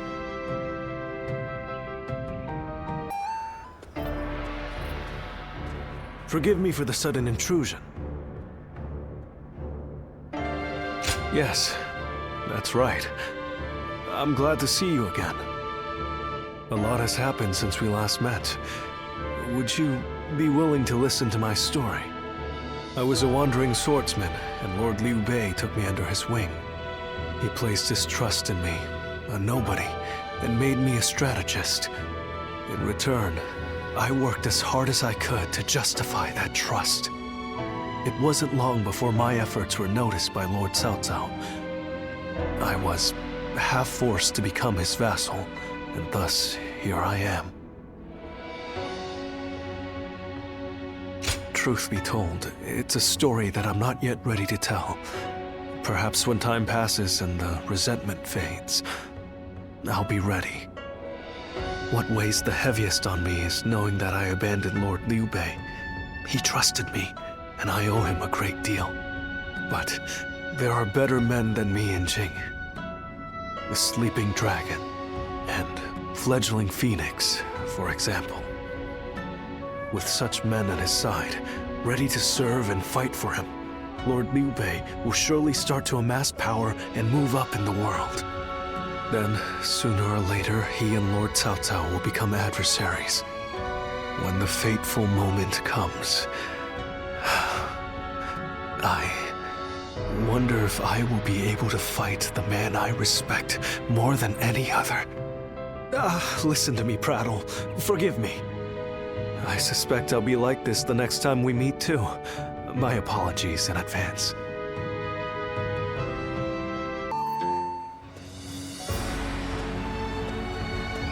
It's been a long road, thinking back on it. We defeated Chang Jiao, brought down Dong Zhuo, vanquished Yuan Shu, Lu Bu, and Yuan Shao too. I knew from the beginning that this war of conquest Cao Cao chose would require us to eliminate our rivals.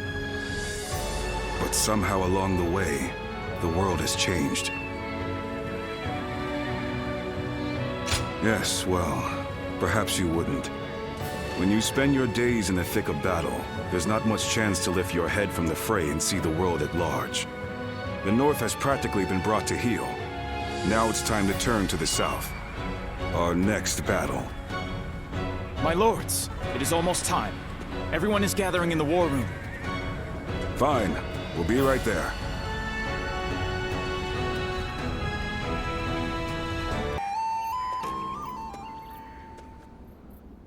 I would like to talk with you. Do you have a moment? Thank you. Well, it's about my future. I have decided to step down from my role as a strategist. If we are able to defeat Yuan Shang and the Wuan at Mount Bailang and establish the foundations for our kingdom, then my work will be done. At least I had hoped it would be. However, Lord Dian Wei and Master Yuan Hua have led me to change my mind. I've decided I want to live, to see with my own eyes the world Lord Cao Cao will create. I've been ordered not to overdo it and to look after myself. From now on, I will do exactly that, as an officer without an official posting. You think so? I still have my doubts. After all, it is not a way of living that I'm accustomed to. But when I think about being just another officer, free to spread my wings, well, it sounds right somehow. I'd be just like you. In fact, I've already spoken to Lord Cao Cao. From now on, I will work from the shadows, serving secretly as Lord Cao Cao's eyes, ears, and blade. I suspect we may well find ourselves working together. Often. I trust we will continue to be friends and comrades.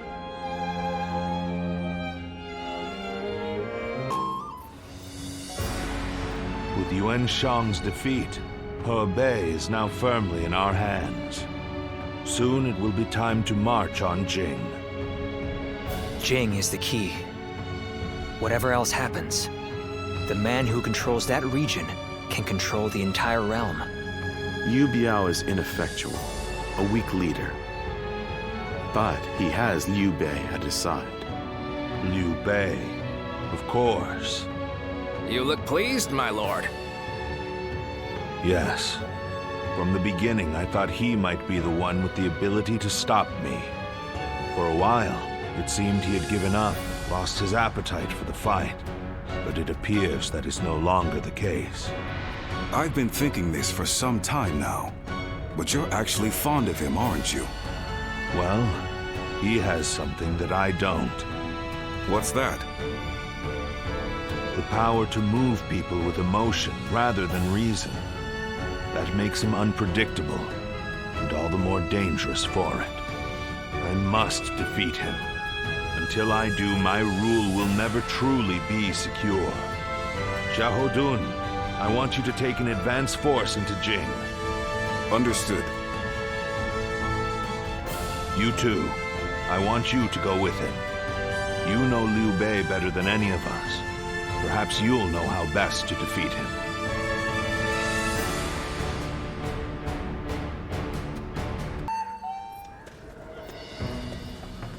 By the by, we have received reports that Liu Bei has employed a new military strategist.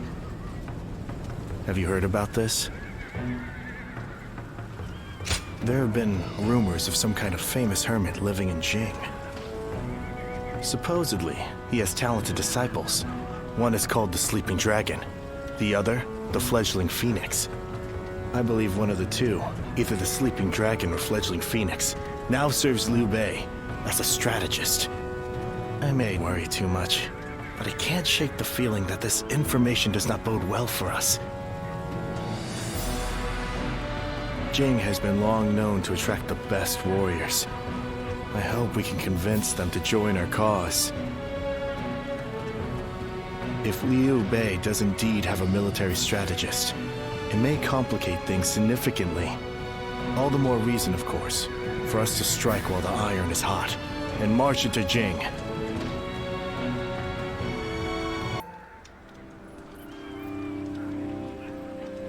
This is taking longer than it should. They've been flexible and adaptable, deploying their forces in ways that play to their strengths. I'm loath to admit it, but they're a formidable foe.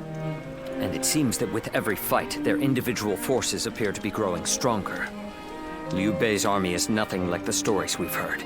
Can this military strategist of theirs, this Zhuge Liang, be making such a difference? I think so. Cao Cao said that Liu Bei's greatest strength is his ability to sway people with emotion. Now that Zhuge Liang is working for them, something might have changed in Liu Bei's heart, and the hearts of those who follow him. A warrior's fighting spirit and his heart are one and the same. A weapon wielded without passion is mere tempered iron, but a weapon guided by a fighting spirit is terrifying, even in the hands of a child. If you say so. I prefer to leave such thoughts to the philosophers while men like us focus on action. So let's bring back a full report on the battle and let Cao Cao and his strategist muse over the explanations, eh?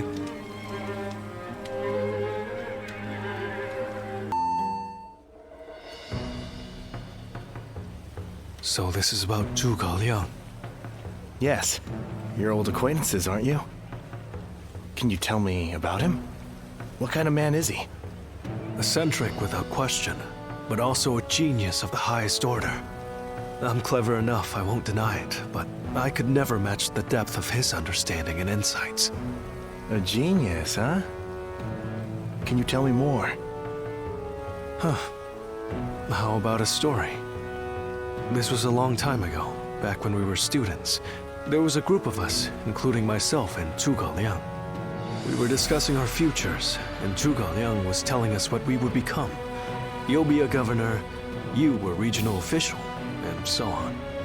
He doled out our destinies with a look of amusement. Then one of our classmates interrupted and asked, "What about you?" Zhuge Liang stopped, turned to our classmate and said, "Me? Why, I'll become neither governor nor magistrate. I'll be the next Guanzhong. Or maybe Yue Yi." He said that? Guanzhong was the Chancellor of Qi, and Yue Yi, the military ruler of Yan. They are great heroes of the past, each truly singular. My classmate scoffed at his reply. After all, he couldn't be serious, could he? He was a mere scribe, just like them. But now, years later, here we are. The classmates who laughed at Zhuge Liang have gone on to do exactly as he foretold. Sounds like it was more than guesswork on his part. When my classmates claimed that he was just making random guesses, he laughed at them. Will he go down in history as a peerless military strategist? I truly believe he has the skills to make that happen. But only one man truly knows him and understands his genius. The fledgling phoenix, Pantong. I see. Our military strategists are clever men, masters of their trade. But it seems he may be at another level entirely. I heard he has been living as a hermit, holed up somewhere. It would not be an easy task to speak with him. Lord Cao Cao said that Liu Bei's strength was his ability to sway people with emotion, yes? Perhaps this alliance is proof of that. Thank you for telling me this. It's given me another headache, to be sure. But it's always better to be informed.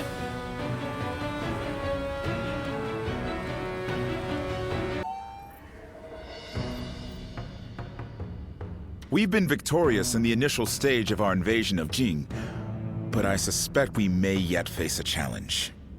This Zhuge Liang, the sleeping dragon as they call him, is a worthy adversary. We drove Liu Bei out of Runan and into Jing province. A victory, yes, but one which we may come to regret in the coming weeks. But Liu Bei has not taken control of Jing. After Liu Biao succumbed to his illness, his son Liu Song inherited the province. A blessing in disguise, you might say. Liu Bei should have taken the chance to seize the province for himself, but luckily for us, he is not that sort of man. He let the opportunity slip by. No matter how many geniuses he gathers around himself, ultimately, he lacks true ruthlessness. In a way, it's one of his strengths, but also his greatest weakness. Indeed. It's been a recurring pattern across his career. Because of it, he's never managed to seize land to serve as his base. If he ever did, if he were to become the ruler of a province, then he would be a major threat. Yes, I agree. Shishu, do you have counsel for me? No, my lord. Not at this time. Then I shall send a great army to quash Liu Bei now, lest he turn Jing into a fortress. We must slay the serpent before it can gather the clouds around it and become a dragon.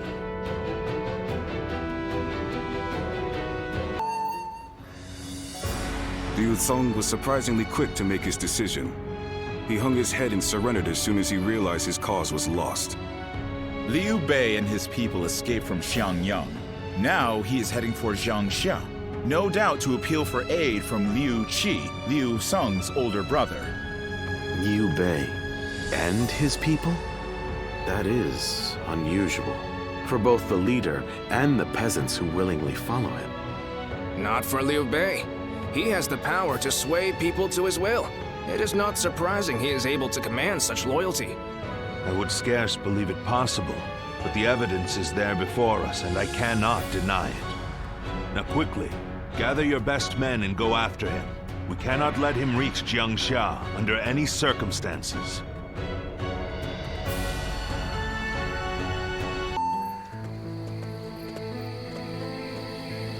So, Liu Bei's escaped us again. I truly thought we had him. It should have been over. So now what? There's no point continuing this chase any further. We would just be sacrificing more men. It pains me to say it, but I agree. I'll gather our troops and withdraw to Xiangyang. Good.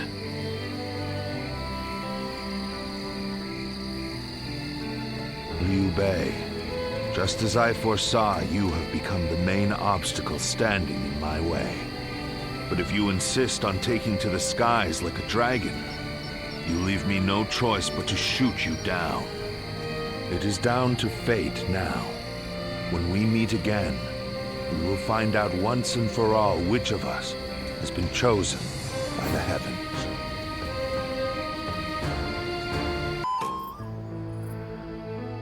What a battle. I can scarcely believe all that happened.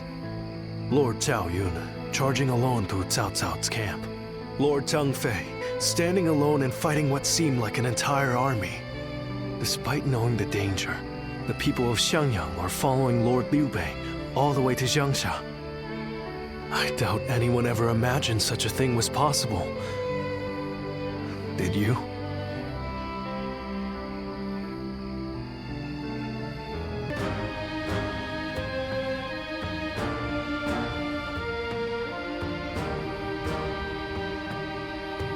It was a feat only Lord Liu Bei could accomplish. Truly, he is a foe to be feared. People's hearts are a strange and puzzling thing. With heart alone, a mediocre warrior can transform himself into an army of one, while powerless peasants can be turned into a mighty army.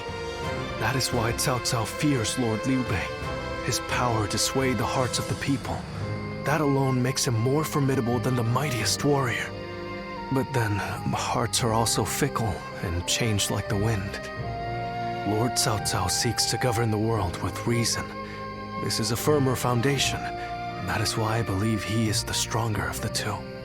But which of these two ways will sway the people? Which path does the world seek from its heroes? Perhaps the next battle will provide the answer.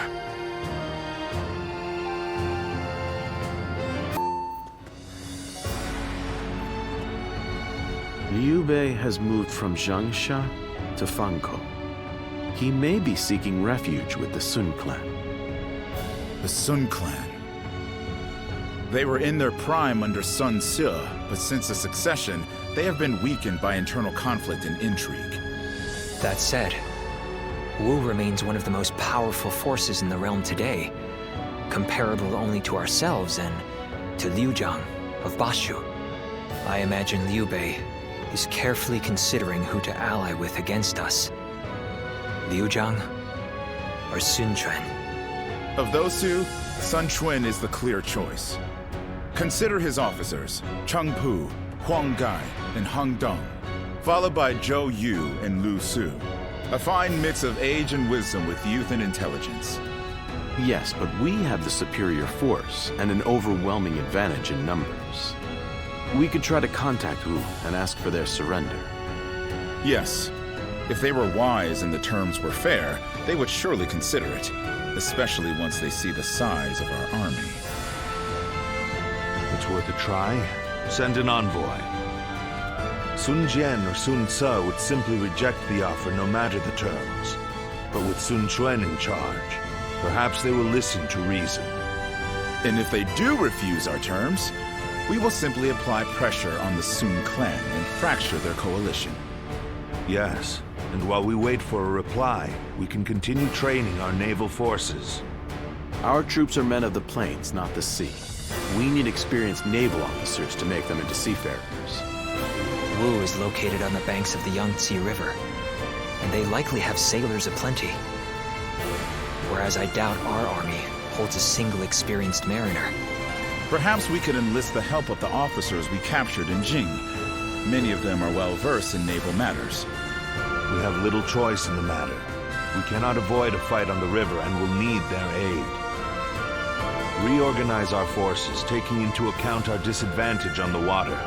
We want as many ships and men as we can afford. This may be our only opportunity to smash those who oppose us in one fell swoop. We cannot afford to let it slip from our grasp.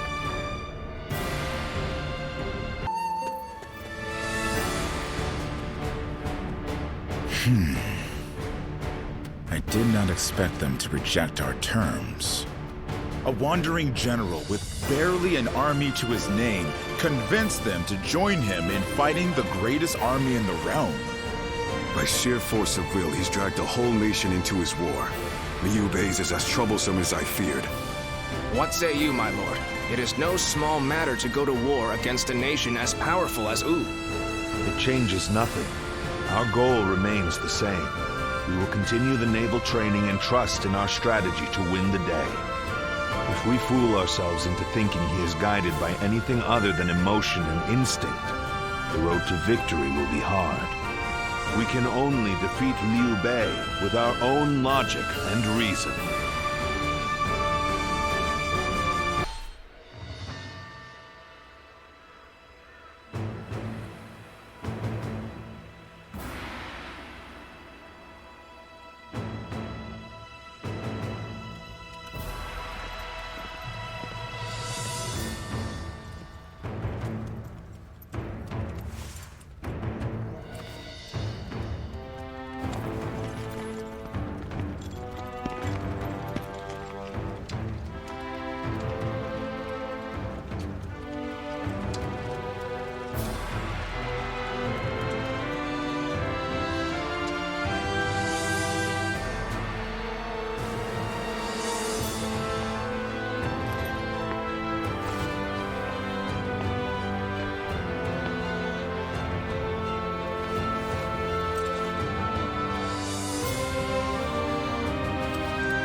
Why, if it isn't Shishu? How long has it been? Pangtong, what brings you here? I'm here to respond to an offer. Lord Cao Cao has asked me to join his army. Ah, you too, eh? You don't sound pleased, Shishu. As long as I've known you, you've always chosen the difficult road. I wish you'd try doing what you want more often. What I want? Well, that's easier said than done. I'm no sleeping dragon, nor am I a fledgling phoenix. I've neither talons to catch the clouds, nor wings to soar through the sky. I'm bound to land, a humble woodlouse hurrying about its business. No man is without shackles, no matter how free he thinks he is. That goes for peasants, generals, and yes, even Zhuge Liang. But even shackled, it is up to each of us to decide how to make the most of our situation. Oh? Yes, dragons and phoenixes soar through the sky, but we must not overlook the mice and lice scurrying upon the ground. They may sometimes gaze up at the great flying beasts with envy, but then they grit their teeth and carry on with their own business. That is how you've always been, and I admire you for it. Lord Pangtong, Lord Cao Cao wishes to see you. He is waiting in his tent. Ah, duty calls, and this old phoenix must heed the summons. Until next time, then. Pangtong.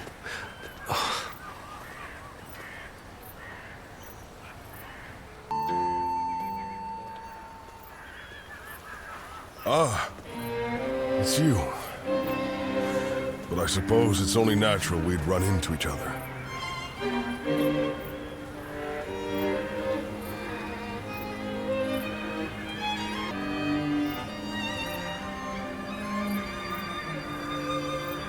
Simple. I'm in Lord Cao Cao's service now. When two men have different aspirations, it's only natural that they each follow their own path, which is what we've decided to do. These are turbulent times, after all. Your own path's taken a few twists and turns, hasn't it? No man under heaven has the right to gainsay another man's path, not when he's chosen it of his own volition. This path that I'm on now, well, it's the one I've chosen, and I won't be stepping off.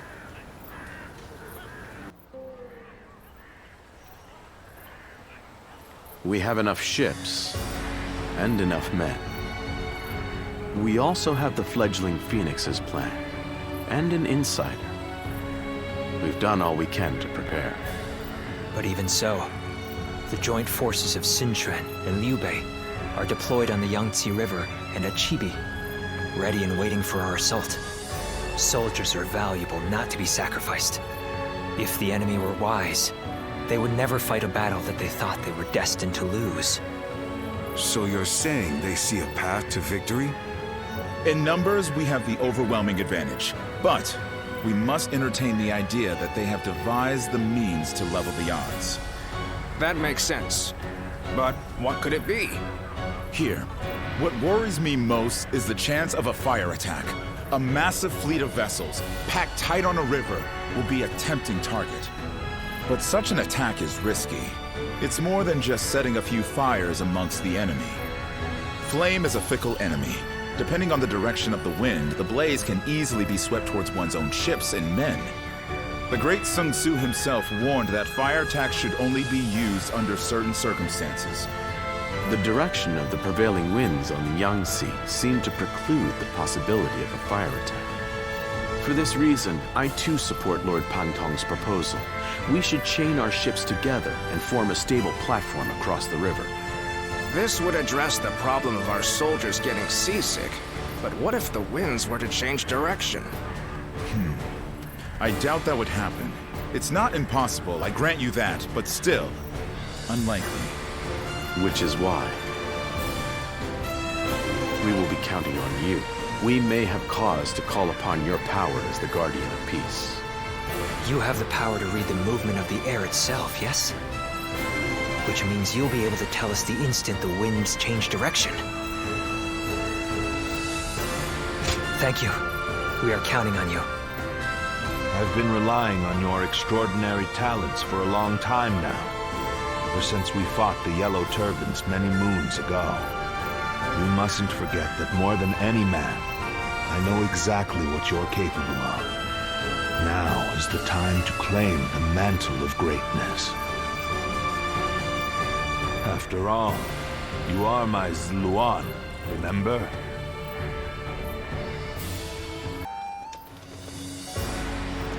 Do you have a moment? I have a request for you. Soon we'll be fighting the decisive battle at Chibi, and I want you to be at my side. Lord Chunyo, Lord Chunyu, and Jiashu. We know this battle will be full of danger and hidden perils. The problem is, none of us know exactly what they might be, and we've no way of figuring out either. We just don't know enough. We won't know the dangers until we stand on the battlefield itself, feel the shaking beneath our feet, taste the currents in the air. And who better to figure out those signs than you and me? Together we can roam the battlefield and snuff out the dangers as soon as they appear. If we do this, we lay the foundations for certain victory, and in turn pave the way for Lord Cao Cao's conquest. So let us go, together.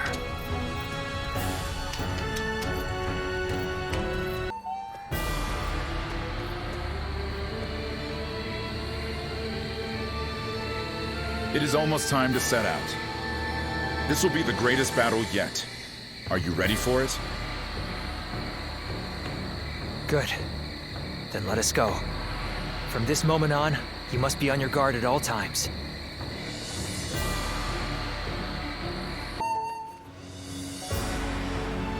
It appears that we've secured victory at last. Yes, and with it, a powerful foothold in Jing. But the war's far from over. It is too early to let down our guard. As we expected, the armies of Liu Bei and Sun Quan have begun to pull back. They're not wasting any time. We must deliver a crushing blow now, while their forces are in disarray. Otherwise, they will be able to regroup and launch a counterattack. Order all troops to pursue the enemy. We must honor the sacrifices of all who brought us this far, and ensure that this victory is complete. Consider it done, Cao Cao.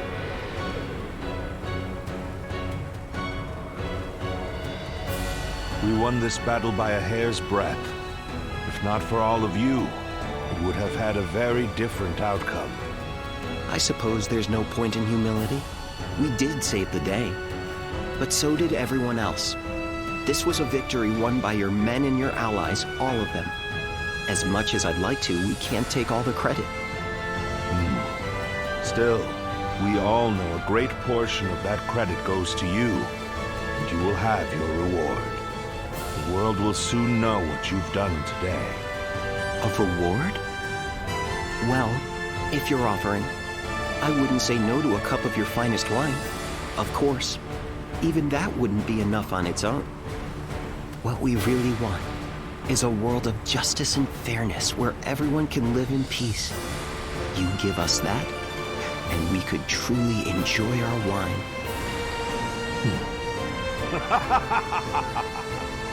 Very well, my friend.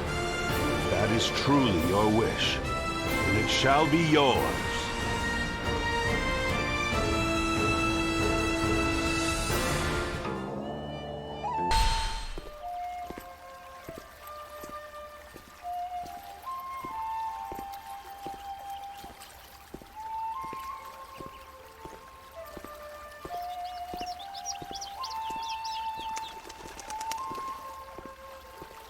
Lord Goja, your leadership at Chibi was magnificent.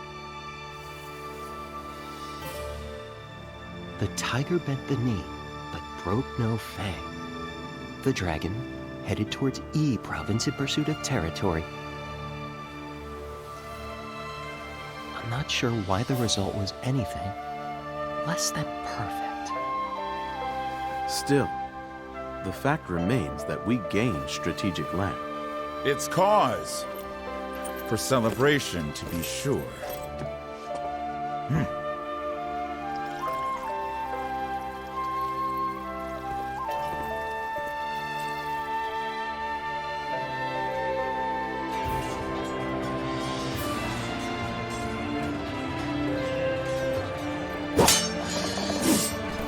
Never let victory make you complacent. Maintain your focus! Keep both the mind and blade sharp, and well honed.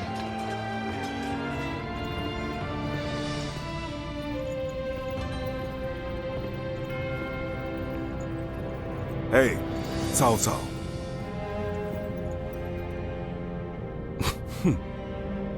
Someone's looking rather content. There's no contentment to be found yet.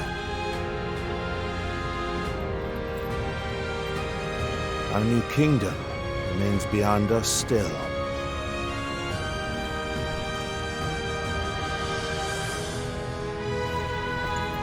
Our true journey is only just beginning. We inherit the past and move into turbulent times. We shall not let up on our pace.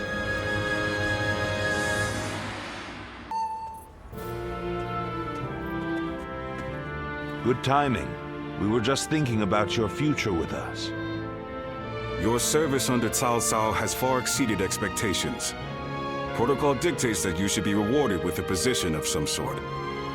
But taking on such a position comes with its own duties and obligations. It does. That is why I have decided to leave the decision to you. One option is to become a general and fight for us openly. You will have a great deal less freedom, but your sacrifice will be rewarded with fame and glory. Or you may choose to support us from the shadows as an officer with no official title. Although your deeds may go unnoticed, you will have the same unimpeded freedom that you currently enjoy. Zluan, which path will you choose?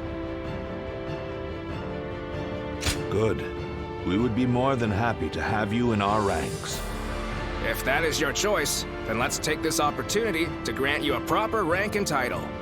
Cao Cao will take all of your past achievements into consideration to bestow something suitable upon you. Our lord is a poet after all. I'm sure whatever he comes up with will be magnificent. I will give it some thought. You won't regret the wait, Zluan.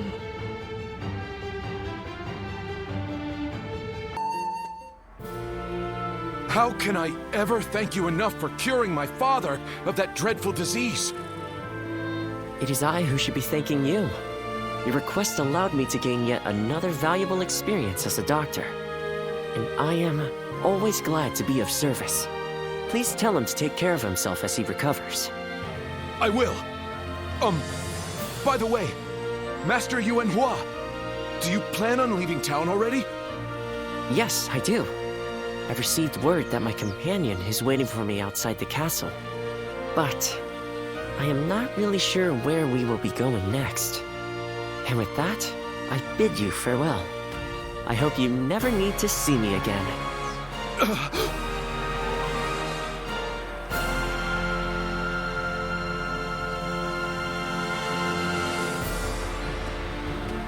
Master Yuanhua, please, wait!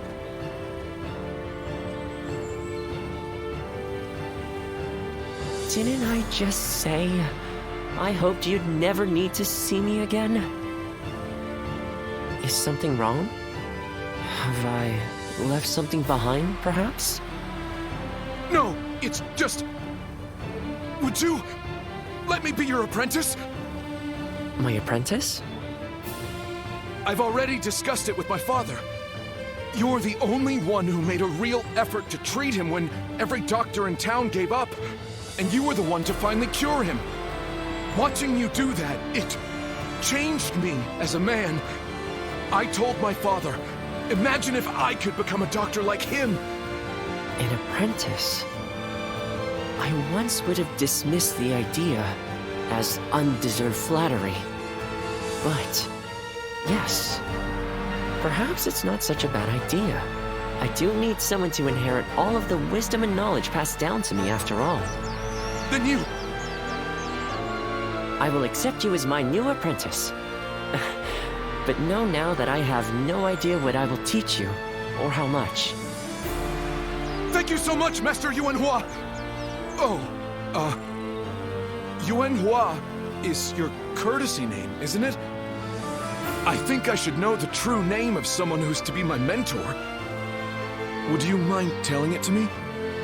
Oh, I suppose I haven't properly introduced myself. My name is... is Hua Tuo. Please, call me Hua Yuanhua.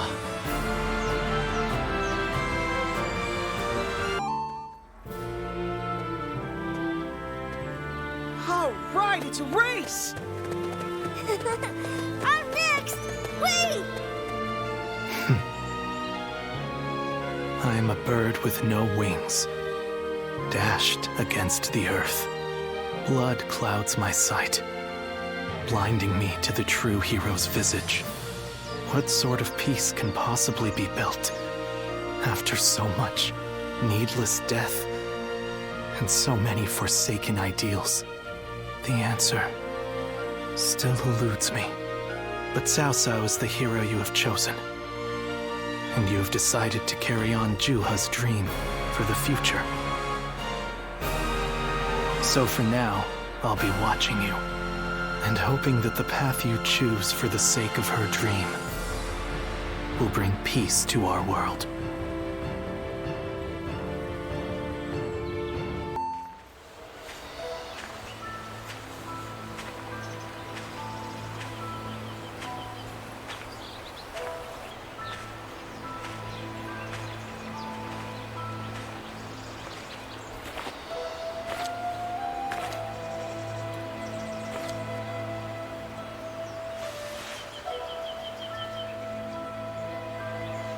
Go, Ziluan.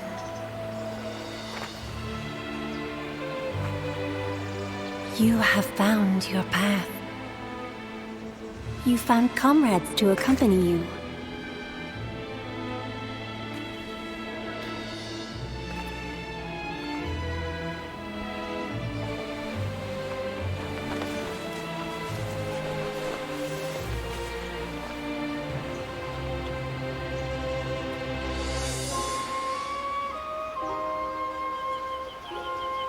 And you're certain to reach it.